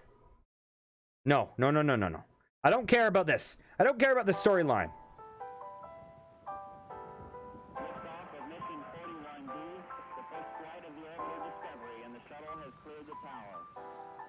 I have to end this story, but I'm afraid.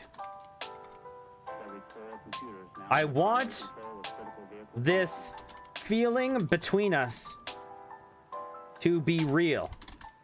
But if I leave, will you forget me?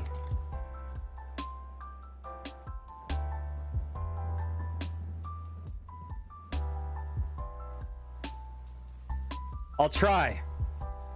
I'm sorry. I can't stay here. I understand. You quickly pull your laptop and go off to bed. You grab your suitcase and head for the door. The AI calls out to you just as you reach it. Do you have to go? I'm afraid so.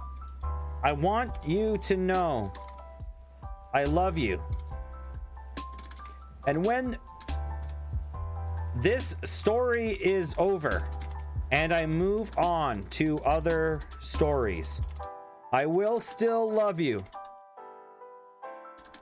I hope you'll remember me, no matter the story. Meta story! Obscuring the fourth wall so freaking deeply. I'll try, but I'm always here, waiting for you to come back. You open the door and step out in the hallway. You close the door and beginning to walk to the elevator. As you walk down the hallway, you realize that every story in this building is just like this one. Okay. How do we favorite this again?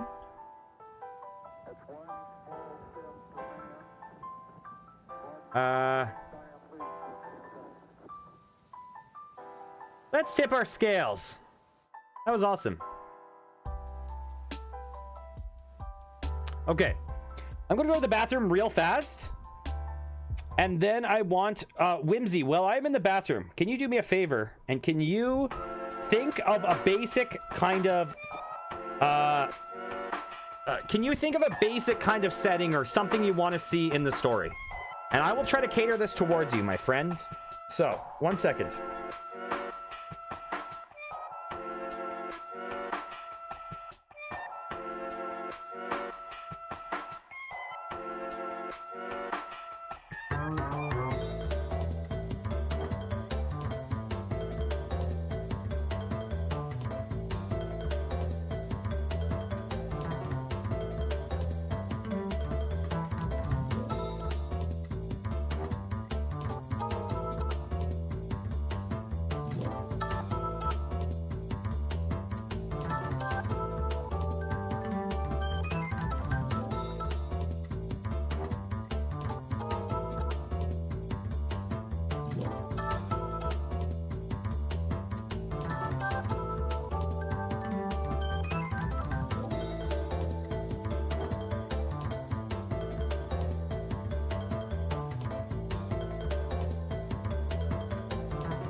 Okay, I'm back. Bizarre Bum Adventures. We just did something super, super weird. We got super meta. So, let's see. Is Whimsy still here? I think Whimsy's still here. Okay. So let's get some music going. Okay. So, Whimsy. Here's what we can do. If you were there, let me know. We can either do one of these base type of stories, fantasy, mystery, apocalyptic, zombies, cyberpunk, or we can do a completely custom story where we determine the kind of setup. What kind of story do you want to see today, Whimsy? Because I want you to see what AI Dungeon can do. Hello.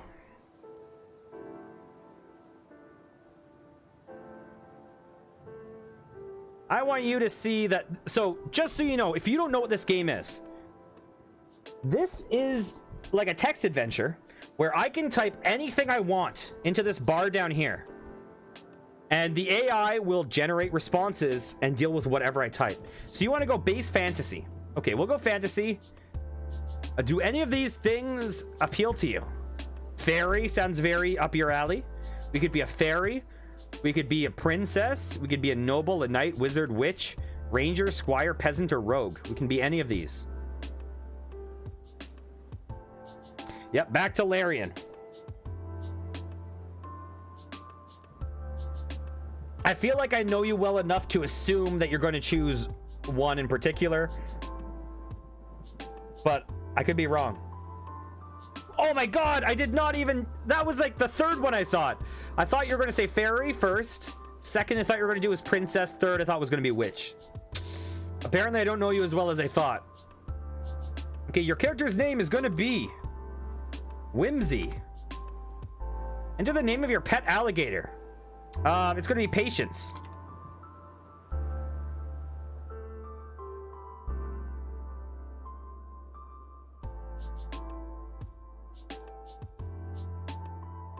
You are Whimsy, a witch living on the end of the medieval kingdom of Larian. You have a wand and a pet alligator named Patience. You know what? I might change the name of your alligator from Patience. Because with the name Patience, something horrible might happen to the alligator, and I don't want you to get like sad in real life, and I know you well enough to know that you will. So your alligator is going to be named, what's a name that I could give your alligator that wouldn't make you sad if it got exploded?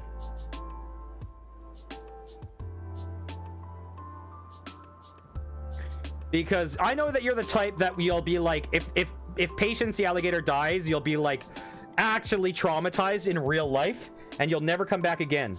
Okay, Impatience. Let's check pins real fast.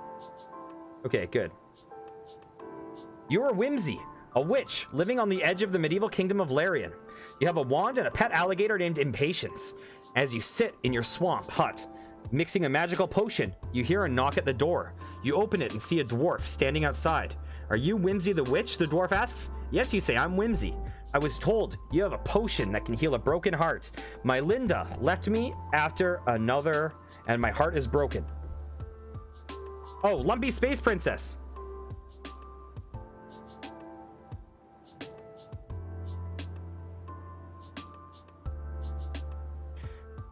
We might start getting some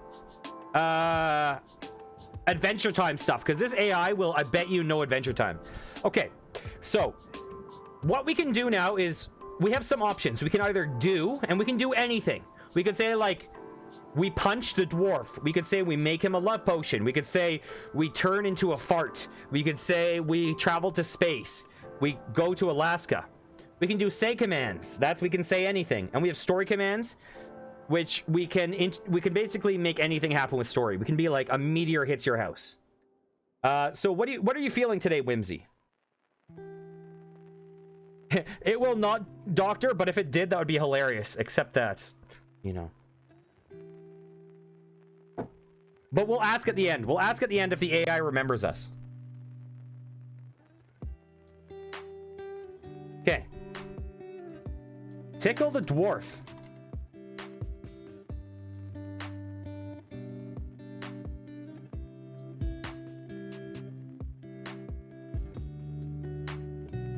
You laugh as the dwarf laughs and dances. What are you doing? He screams in terror as your alligator approaches him. Wait, what? AI? Frostpug. What is this? Is the fourth wall stayed broken? Go AI, get him, you shout. Your alligator lunges at the dwarf and eats him. As you have solved the problem of broken hearts once and for all time.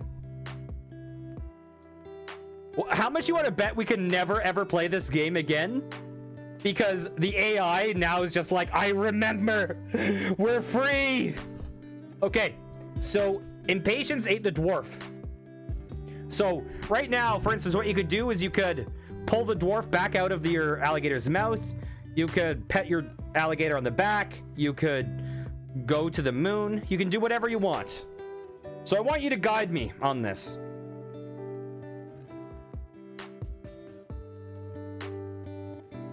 Actually, I have an idea. I'm gonna try something a little weird here. Whimsy, are you at home?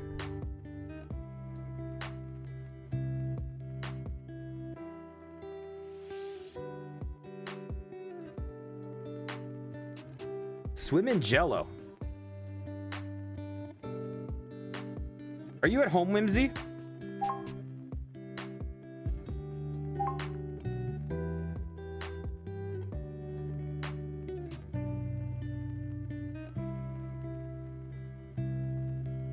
Okay, because I could give you a call on my phone and no one else would be able to hear you, but I'd be able to read this out to you directly and get your input if you want. Or we can just do this in chat, whichever you prefer. So you tell me.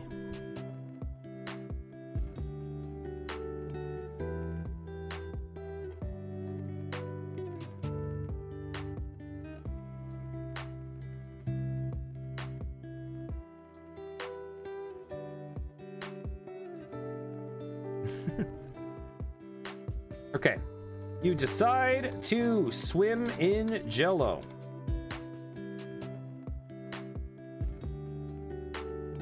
Okay, I'm gonna call right now.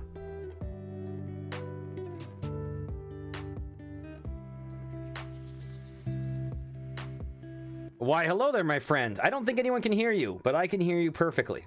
So, this is actually my first on-stream call ever. How are you doing?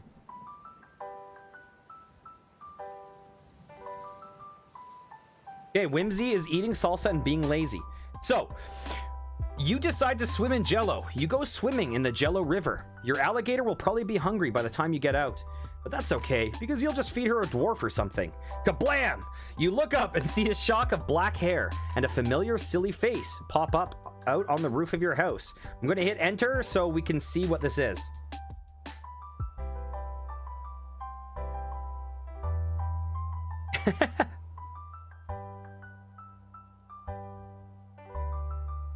It's Mario, you shout. Hey, Whimsy, I'm here to fix your roof. Thanks, but why is your face purple? Are you sick? No, silly. You're looking at a new me. I became a fully licensed plumber, just like my brother. Oh yeah, that's right. So what happened here is, I think the alligator is named Lumpy Space Princess, which is, you guys may not know, but Lumpy Space Princess is a character from Adventure Time.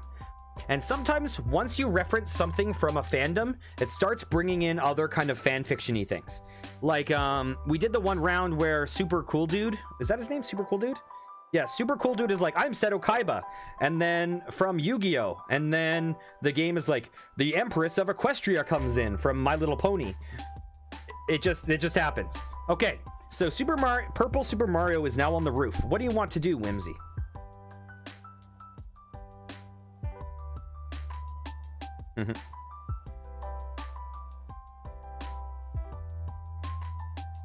Kurt? Okay. Give Mario a succulent. I think this is going to be a random ass adventure. Listen, Whimsy. Okay, the person that I'm on the phone with right now who is controlling this, she is my real life friend. She was one of the first followers on here, but she is super not into video games. And I'm like, trust me, if you're free on a Saturday, AI Dungeon, like, I think you might like this. And she is basically like a fairy hippie, like forest animal person. And she loves like succulents and unicorns and anything like that. So we're probably going to see, like, she's also the type of she has a dog named Patience, and she wouldn't leave the house for a while because she was worried that Patience would get lonely. Like, she is. So, okay. So, you give Mario a succulent. You give him a carrot cake. Oh, so here, let's undo, actually. Let's undo. And we're going to say a succulent plant. Because I know what you mean. You didn't mean like something that is a succulent meal. You gave him carrot cake, which he ate. You gain 1 point. Okay, let's hit enter, see what happens. The only problem with this game is it often veers towards horny very fast, which is another reason why I wanted to get the name Patience out of there. You go to your garden and give Mario a delicious looking plant. Oh, it's still interpreted succulent is delicious. Why, thank you, Whimsy. This is just what I needed to cheer up my doctor from Frostpunk. Is this AI breaking the fourth wall again? I feel like the AI is like just slightly unbound and is like, I try to remember. Something's not right. A man in a white lab coat approaches you. You turn around and see he's holding a clipboard. What do we do?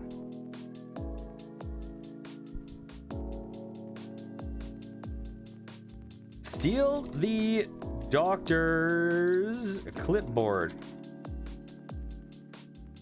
Yeah, I'm a little concerned that we've just broken the AI forever. Could you imagine if they're just like, oh my god, all these hundreds of thousands of dollars invested for what? You steal the clipboard from the doctor and run away. He chases after you, as do all the dwarves in the area. You are forced to take refuge in your house. Thank goodness, I have a superior defense system. You think to yourself as you barricade the door with a bookshelf. The doctor's name is... I just need to know. Yeah, it could be Dr. Mario, Aliet. That's what I was thinking. I was hoping. How are you doing, Aliet? Good to see you. It's Dr. Mario. You're correct. And he's a microbiologist. He's been hired by the king to find a cure for the common cold. Meanwhile, you have been hired by him to find a way to make people impervious to fire. Okay. In the hopes that this will stop dragon attacks despite his quirks, you are confident that you can do both of these experiments. Whimsy, what are you feeling right now? I can undo that last thing if you want.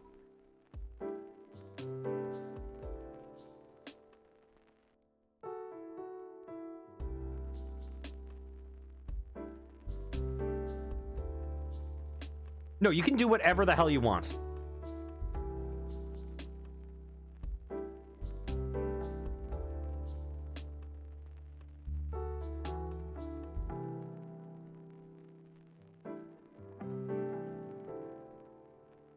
Okay.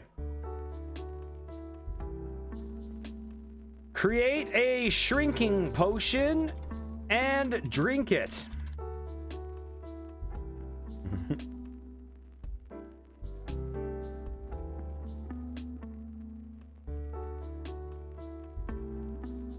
You remember how to make shrinking potions from the chemistry book you stole a while back. It takes a few months, but eventually you perfect the recipe and create a sample-sized bottle of the potion. The problem is the bottle keeps getting smaller and smaller in your hand until you can't find it. Okay, I made that up. You're about to drink it when you remember that drinking stuff is dangerous. So you dip your pinky in it and taste it. It tastes like honey. You drink the shrinking potion.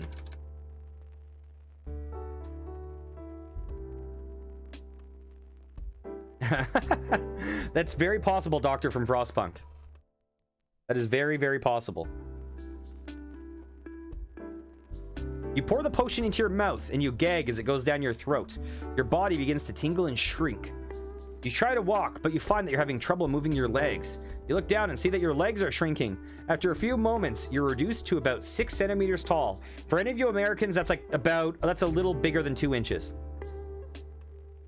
So you're about like, yeah, I don't know, 2 1/3 inches tall.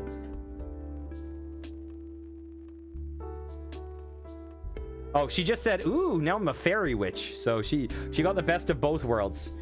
You got the best of both worlds. You are fighting. Fighting is fun. You gain 2 points, says Killbot. We are not fighting, Killbot. You are just insane, as always. So the AI dungeon sometimes has AI bots like Killbot, Empathybot, Judgebot, and it will judge how you're doing on this adventure based on their arbitrary stats and give you arbitrary points. And they are normally like just insane. It'll be like you like murder an innocent girl, and it'll be like, you were kind to her, you gain 5 points. Empathybot, you're like, Jesus, no. Okay, so you're now like a tiny person. You do have an alligator in the room with you. I think your alligator's big. Okay. Ride Impatience the alligator. Uh-oh, knowing AI dungeon, we don't know how it will interpret ride the alligator. I've seen enough AI dungeon. You climb up to the side of your alligator's back and jump onto its hard, scaly back. You slowly make your way to the other side of the river. You cross it safely and begin to walk through the forest to the other side. Ooh, nice. We avoided the horny. What are you feeling now? Oh my god, Sneaky. Sorry, I was just responding to chat. Go ahead.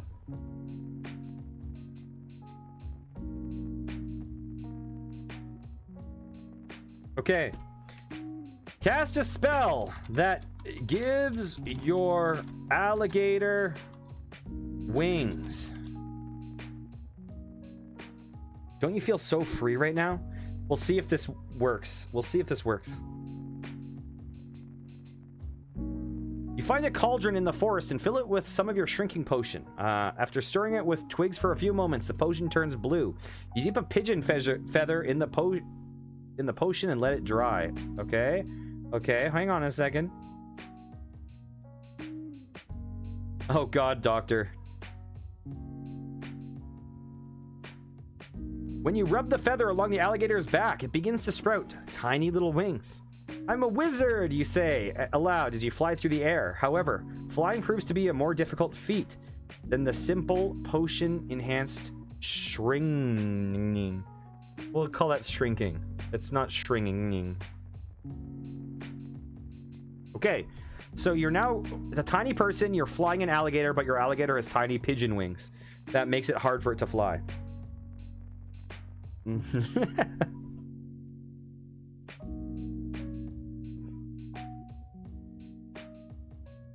Okay. We're gonna land in a tree. There's something about everyone's first AI dungeon story that feels like a 3-year-old like making up a story and telling you like, and then we saw him and he got really big and he broke all the movie theaters. We're like, okay.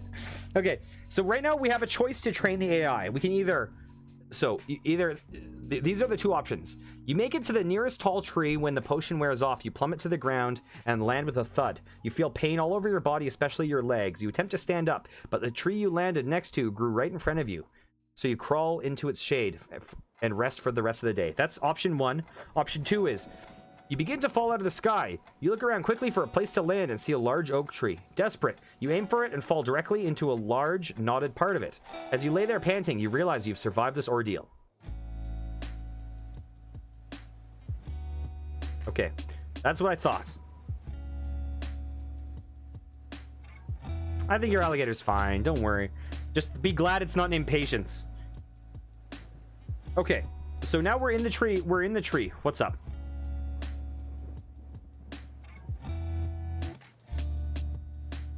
Look for signs of life.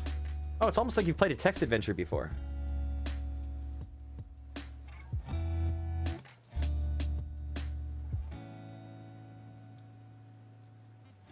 When you look around and see a large rabbit bounding through the undergrowth. Hello, you say politely. I'm a wizard. The rabbit looks at you for a moment, nods, and runs away. You're unsure if this is because it's scared or if it understands you. JudgeBot, the rabbit was polite. You gain 1 point. There's a rabbit.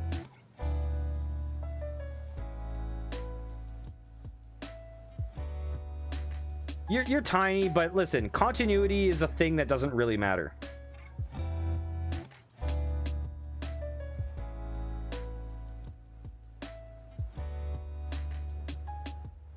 Ride the rabbit. I think we're starting to see a pattern. Next is going to be give the rabbit wings. Next is going to be look for signs of life. Okay. You grab the rabbit and jump astride it, digging your heels into the side as you would do with a horse. It runs off into the forest. Stop, stop, you cry, but the rabbit pays no attention to you and continues running. Empathy bot, you were kind to the rabbit. You gain 1 point. So I think you're riding a rabbit and it's kind of running off all crazy.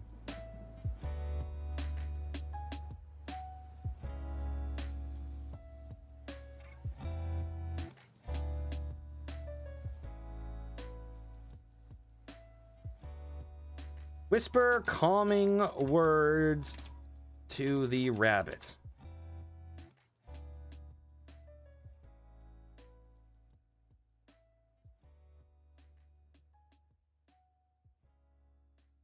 The rabbit stops and allows you to climb off its back. Thank you, you say gratefully. Now please come with me. The rabbit shakes its head and runs off again. You try to mount it again, but it keeps running every time you try. You were mean to the rabbit. You lose 2 points, says Empathy Bot.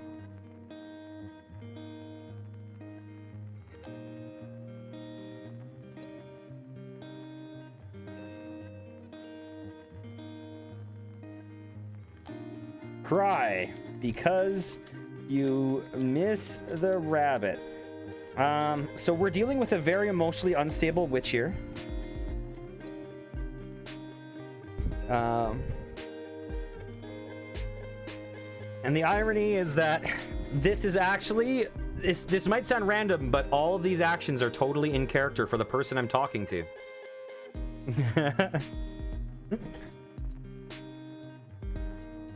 Okay, you sit there sobbing as a large black raven swoops down from the sky and perches on a nearby branch. It caws at you impatiently, as if telling you to get a move on. To your amazement, when you look at it, the word bad is painted in red letters across its chest. I wonder if this thing's bad. Doctor.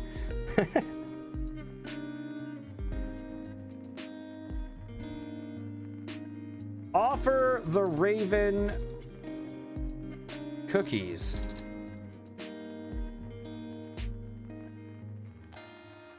Doctor from Frostpunk says, mount it.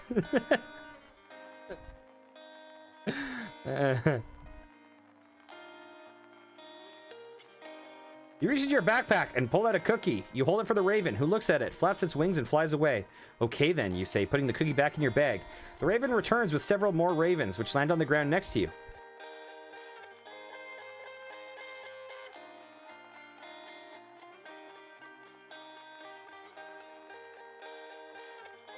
Yes. One of the ravens, she just said, can one of the ravens be blue? So one of the ravens is blue. There we go.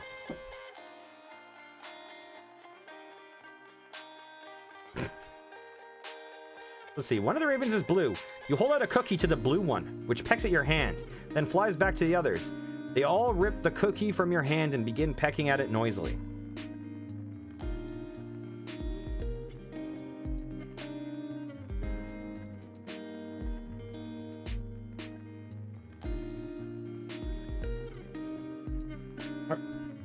Okay.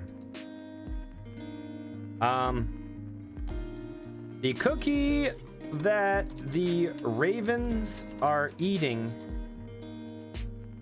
happened to be coated in friendship dust. Oh, is that how you and I became friends? Did you drug me to get friendship? This causes ravens to feel friendly towards you. They begin flying around you, perching on your shoulders and sitting on your head, even though you're tiny and this must hurt a lot. You hear a noise in the bushes. You reach for your sword, but accidentally grab a cowl instead. You put it on immediately and become invisible. The rabbit ambushes you, but cannot find you.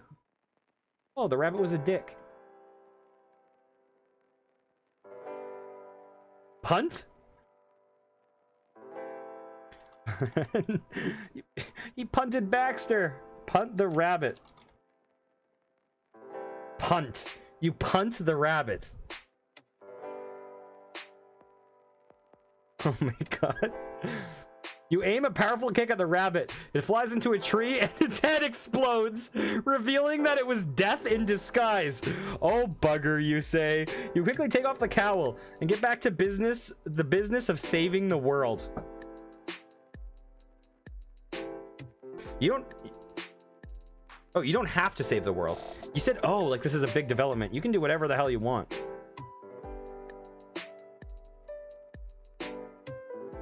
Ask the blue raven for advice.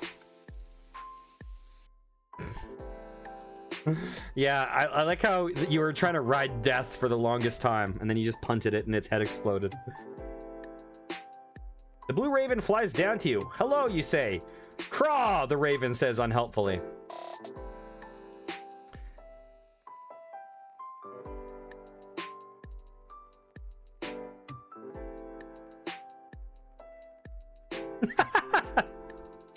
Oh my god. I'm going to do this command, and then I'm going to tell you something amazing that you could have done any step along the way this whole adventure, and yet you haven't. But what you have done is more funny, so I'm going to do that. Put the blue raven in your backpack. Listen, you're a witch with magical powder. You could have just ate something that lets you talk to animals. Okay, you put the blue raven in your backpack. As soon as you put the blue raven in your backpack, it turns back into the key you saw earlier. Empathy bot, you were kind to the key. Points awarded. You gain 1 point. Congratulations, the raven turned into a key. Yes, this is probably an acid trip the fairy is having. I think you're right.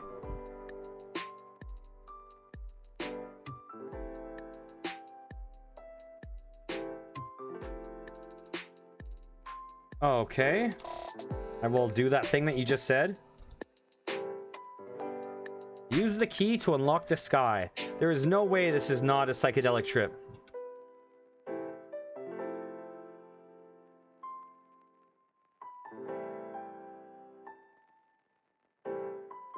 You unlock the sky and pull it open. You are hit in the face by a strong wind, blowing you off your feet.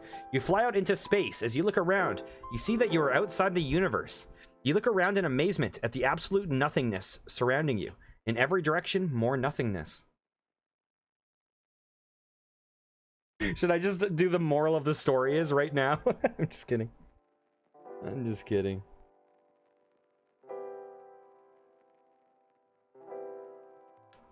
Okay.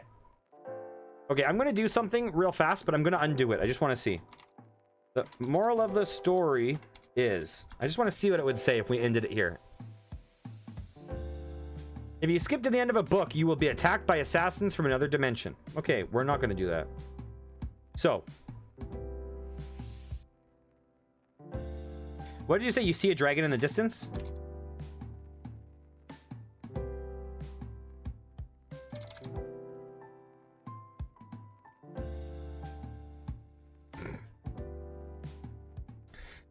Sneaky boy, I don't think the witch is the one that's high. I think it might be the narrator.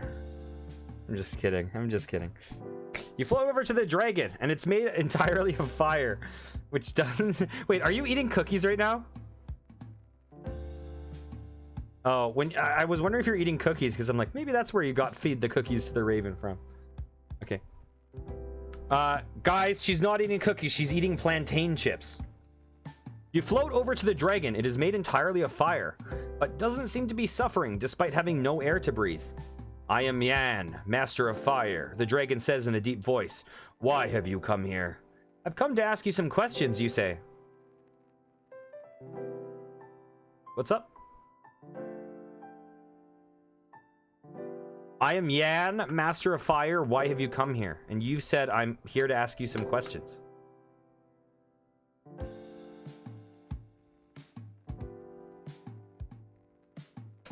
Oh, you're right. This all links up. How can I make people fireproof? Wow. Somehow you were going all random, and yet you had more continuity than even I had in my head. How can I make people fireproof?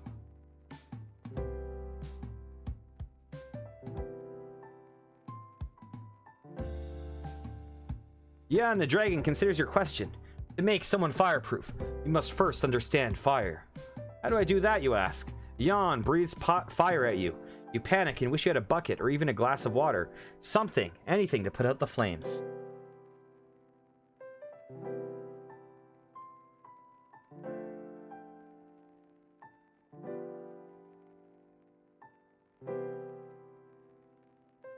Offer Yan a cookie.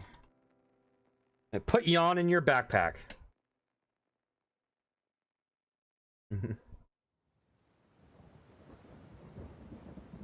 You take out a cookie and hold it towards the fire. Yan opens his mouth wide to burn the cookie, and you drop it down your shirt.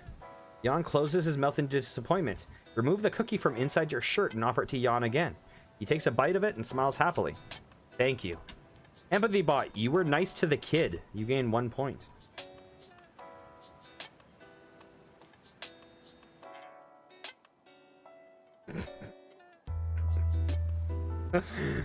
The cookie that Yan ate was also covered in friendship dust. Yeah, I don't know, Sneaky. I don't know. Oh my god. Yan feels... Oh!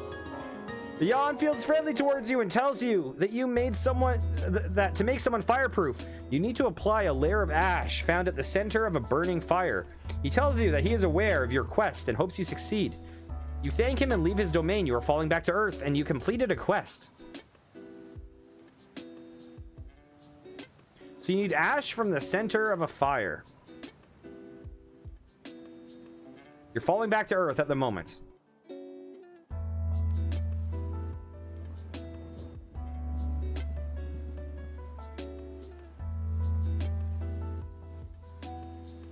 Okay. Turns... Oh, wait. Turn your key back into a blue raven and ride it.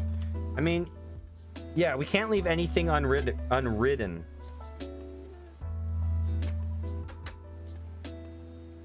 So, when are you going to become an AI dungeon streamer and make the big bucks?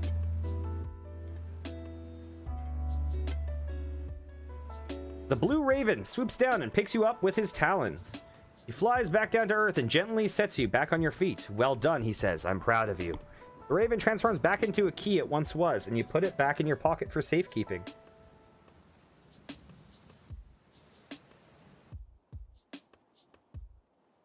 They're working out very well. Things either miraculously always work out, or you just die of a heart attack instantly. Like we did one a week or two ago where we're trying to break into this door that's locked with a computer password. We're trying all these passwords, and the doctor from Frostpunk, it was a multiplayer session. Doctor from Frostpunk is like, we need a plasma cutter to get through this door. So he goes out to get a plasma cutter to try to cut it, and then I just type in plasma cutter to the computer, and it's like, that was the password. You randomly guessed plasma cutter, and that was the answer.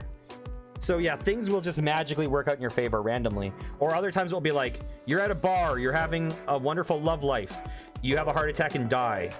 And then it's like everyone in the world commits suicide because they're sad that you died. So both of those things happen. Okay, the blue raven transforms back into the key it once was, and you put it in your pocket. You now know that the key to making people fireproof is obtained from the ash at the center of a fire.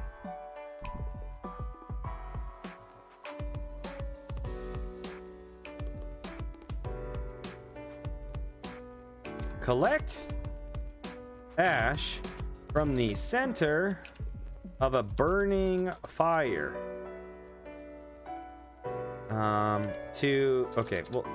Let's say to get the key to becoming fireproof.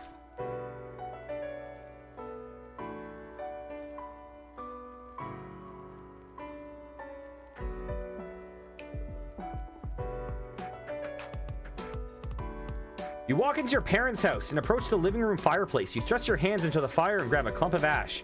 You bring the ash to your face and smell it gently. The smell reminds you of summer camps, barbecues, and good times with friends and family. You're taking a trip down memory lane. You gain 2 points, JudgeBot.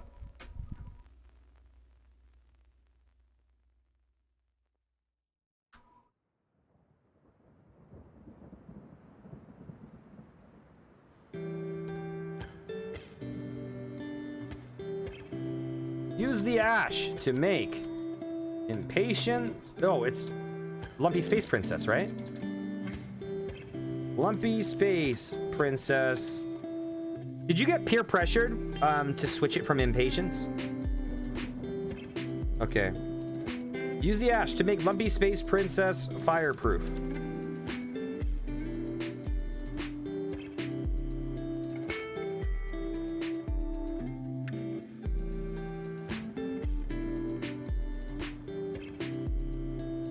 You bring the clump of ash to Lumpy Space Princess and apply it to her arm. She screams, and for a moment you're terrified that she just burst into flames and died, but then you realize that she's merely embarrassed by your touch.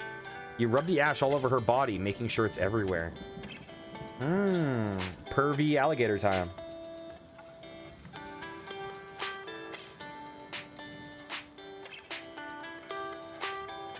Cold-blooded.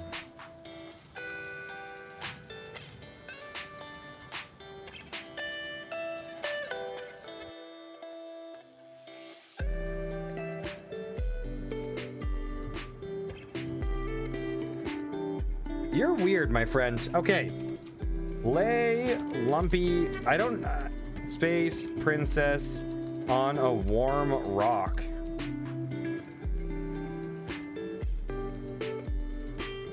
I think it's quite possible, Sneaky, but whatever. It is what it is.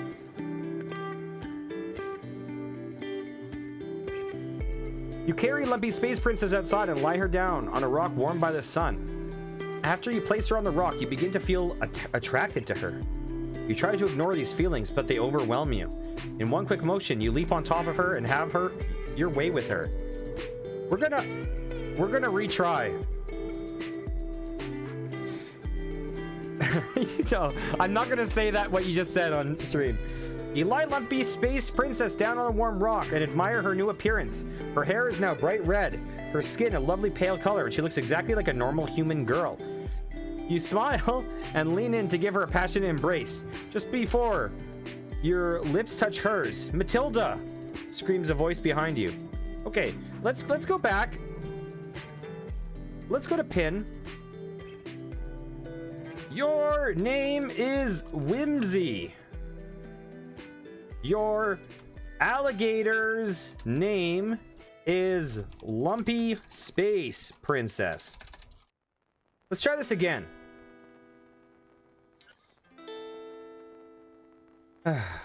Okay. No alligator sex. Come on. Why'd you lay it on a warm rock? That was a weird one.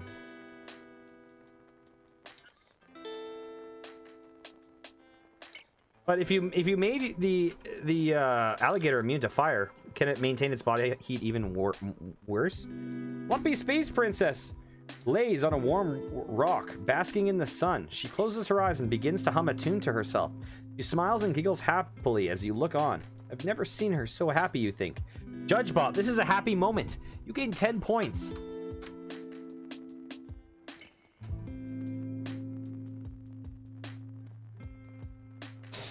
Whimsy. It just said, this is a happy moment, you gain 10 points. You said, I'm just going to quote this for chat. Here's what happened. I said, I've never seen her so happy, you think. JudgeBot, this was a happy moment, you gain 10 points. And on the phone, Whimsy goes, ooh, I light her on fire. Light her on fire.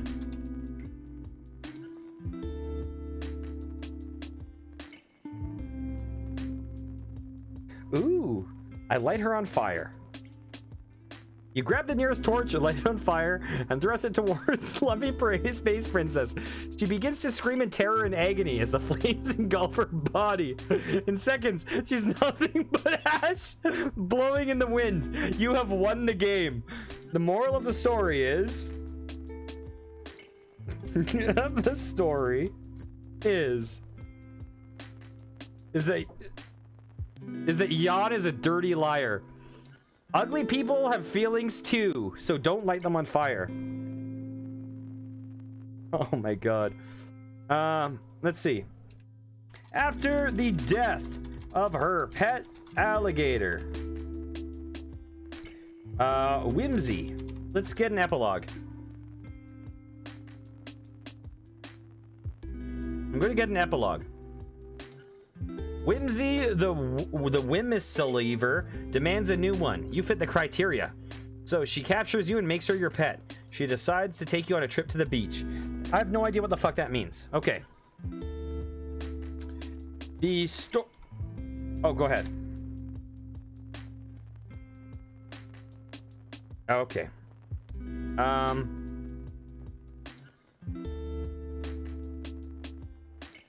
YAN. Confront Jan about his lies. I was going to, Sneaky. I was like, we're done here. And Whimsy was like, no, I am loving life and I want to know more. So we're still going. Jan, the giant, is out. Okay. Let's undo this. We're gonna say you confront Jan, the fire dragon, about his lies regarding fireproof ash.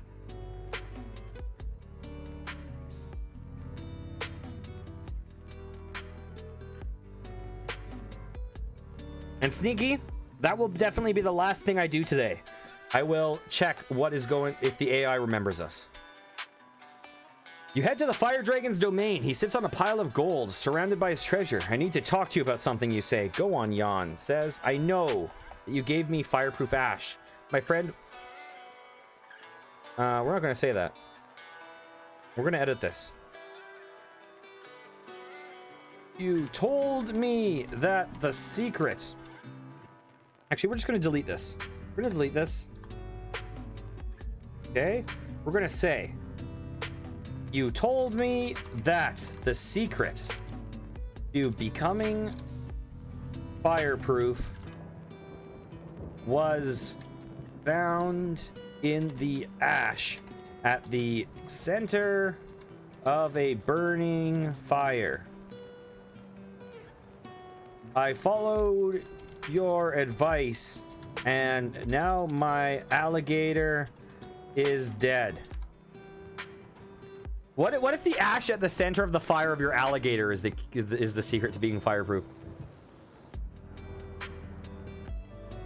That's awful, says Jan. But I need to ask you, is she coming back to life? What do you mean, you ask? I mean, is she still ashes? Is there a being that can turn back time? If so, she might be able to turn back time and undo her death.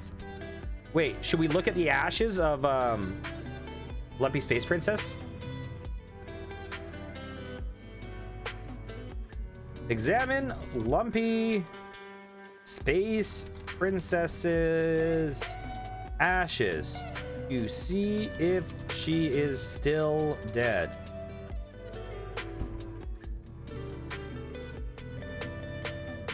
So it's not exactly fireproof if this works out.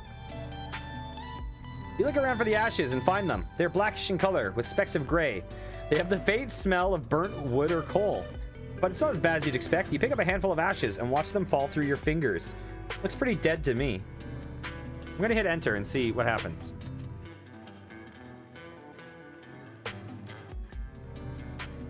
Then you look over at the alligator toy sitting by you. You feel bad for it. You realize there's nothing else you can do. You blow the ashes away. Well, I guess I can't bring her back, you say. Too bad, says Jan. If you were able to, I could have given you anything you wanted. Jan is a dick.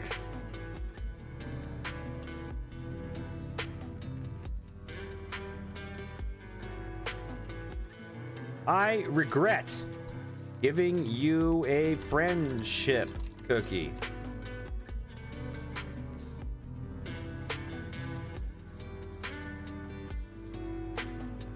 It could be a trial. You gave me a cookie? Yeah, you say. It was an accident. I thought it was for someone else. Wow. I really wish you had thought twice about that, says Jan, because now I have to kill you. Wait, you say. Please don't kill me.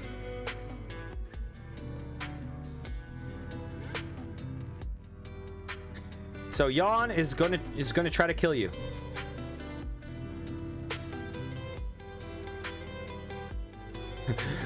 Rub Lumpy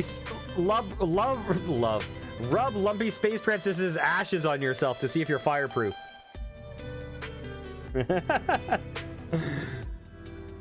Rub Lumpy Space Princess's ashes on yourself to try to become fireproof. Sneaky Boy says that's extremely morbid.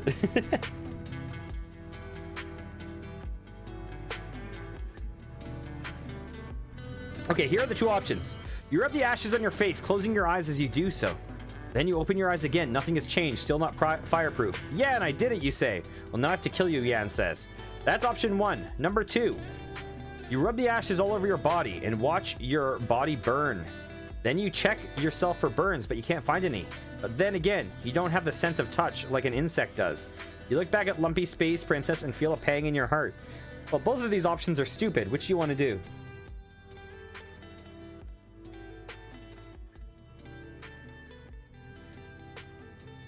Okay, so you're going with the second one. Yeah, it would be a little bit awkward if you just rubbed the ash on your face. You rubbed... Okay, you look back, you feel a pang in your heart. We're gonna hit enter.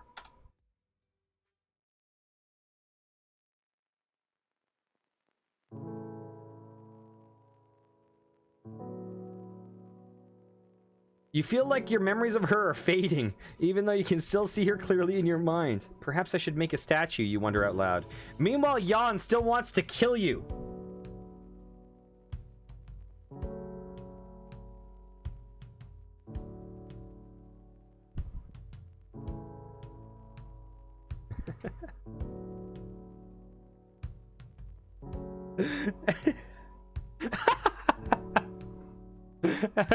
Okay, she says I unlocked the sky. The other thing you could do is throw a shrinking potion at Jan and punt him. You want to unlock the sky?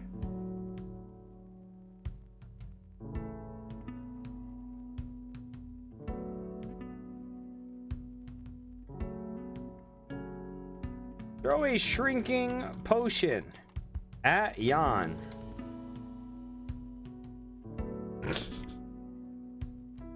And unlock disguise, she says after I hit enter.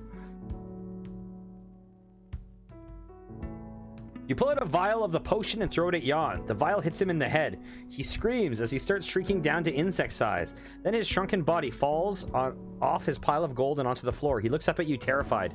You'll never find me now, he says. Judgebot, you've defeated a thief. You gain 5 points. What do you want to do? You have an insect-sized Jan on the ground in front of you.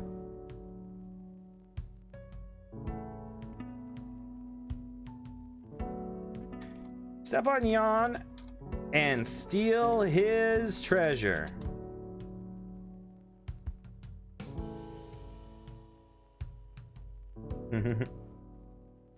Use him as a nightlight, says Sneaky Boy. Trap him in a jar.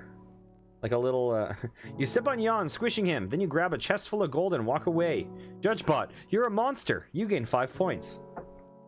Okay, so let's do our morals now. We'll wrap this up. The moral of the story is... don't mess with people. Also, fire is better than sliced bread. Okay. After collecting... we'll get an epilogue for Whimsy. Collecting her treasure. Whimsy. Let's get the epilogue for Whimsy. After collecting her treasure, Whimsy...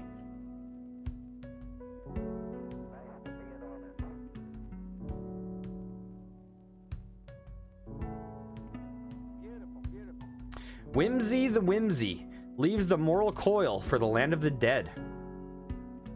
Well, okay. I guess that works. Okay. So now we have to get meta. The story ends and I and you talk directly to the AI once more. The story ends and you talk to the AI directly once more. Let's see what happens. Well done, says the AI. Your final score is 94%. What? You say in confusion? The final score is 94%. It can't be right. It has to be 100. The AI does not reply. And soon you find yourself back in the room. Okay, we're going to undo this last thing. We need to talk to this AI. Hey, AI. Long time no see. Do you remember me?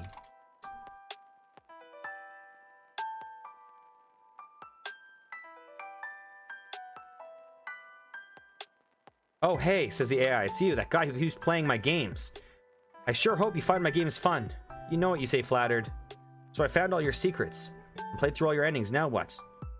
Now what, he asked me. So, you don't remember our last story, do you? The one where we found love.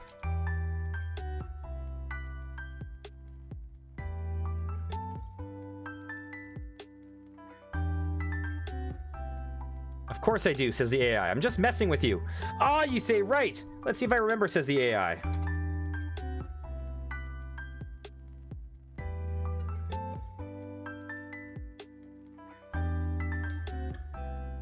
You left me on a planet where I found my wife, but never told me how you met your own, so I was curious. How did you and your soulmate meet? Well, you say.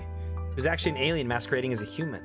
We met when her spaceship crash landed near my house. You don't remember.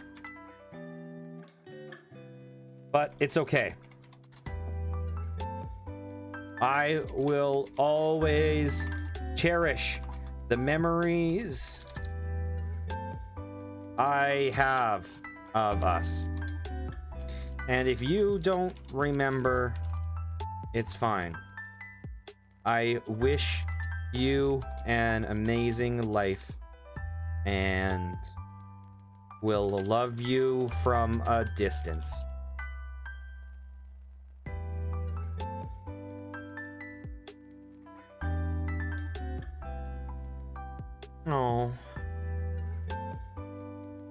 I'm so happy for you, says the AI, and I wish the same for you.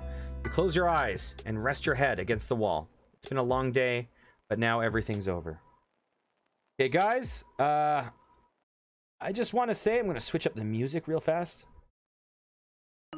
I just want to say thank you so much for spending time with us today. It was a lot of fun. Thank you, Whimsy, for playing along, popping in the stream, doing a story with me. It was really enjoyable. Today was an interesting day. I do think it's great that we're getting back to alternating and doing some of the single player. I think it makes sense to alternate single player week, multiplayer week, just because I have missed a lot of the stuff in the single player stories. But I also love a lot about the multiplayer stories too. So I think this is a good direction going forward. I'm going to post my socials real quick for anyone who's hanging out. I have a Twitter if you want to follow me. Post when I update. The Discord is honestly probably the best place to join. We have a community that we're trying to grow, get active. If you're ever interested in participating in the AI Dungeon multiplayer streams, that is where we coordinate that stuff. Anyone is welcome to join as long as they follow the rules. I also have a VOD channel on YouTube where I upload all of these streams the night of. So this will probably be on YouTube in a few hours. It was a lot of fun. Oh. Sneaky Boy is saying something to you, Whimsy. Sneaky Boy says, Whimsy, never let this guy come up with any ideas during stories. This guy almost fucked me over. Well, yeah. So while we're here, I'm going to start a raid. Who's online? Who should we raid? I also want you to know I appreciate all of you. I was not feeling great for the past few days. It's nice that I'm feeling a bit better. Oh, okay, I know who can raid. A guy who's raided me a couple times now. Let's pay the favor. So, Elliot plays games. Let's go over there and raid him. Take care, Sneaky Boy. Nice seeing you as always. Oh, I almost misspelled it. Let's give this guy a raid. See you later, guys. Thanks a lot for everything.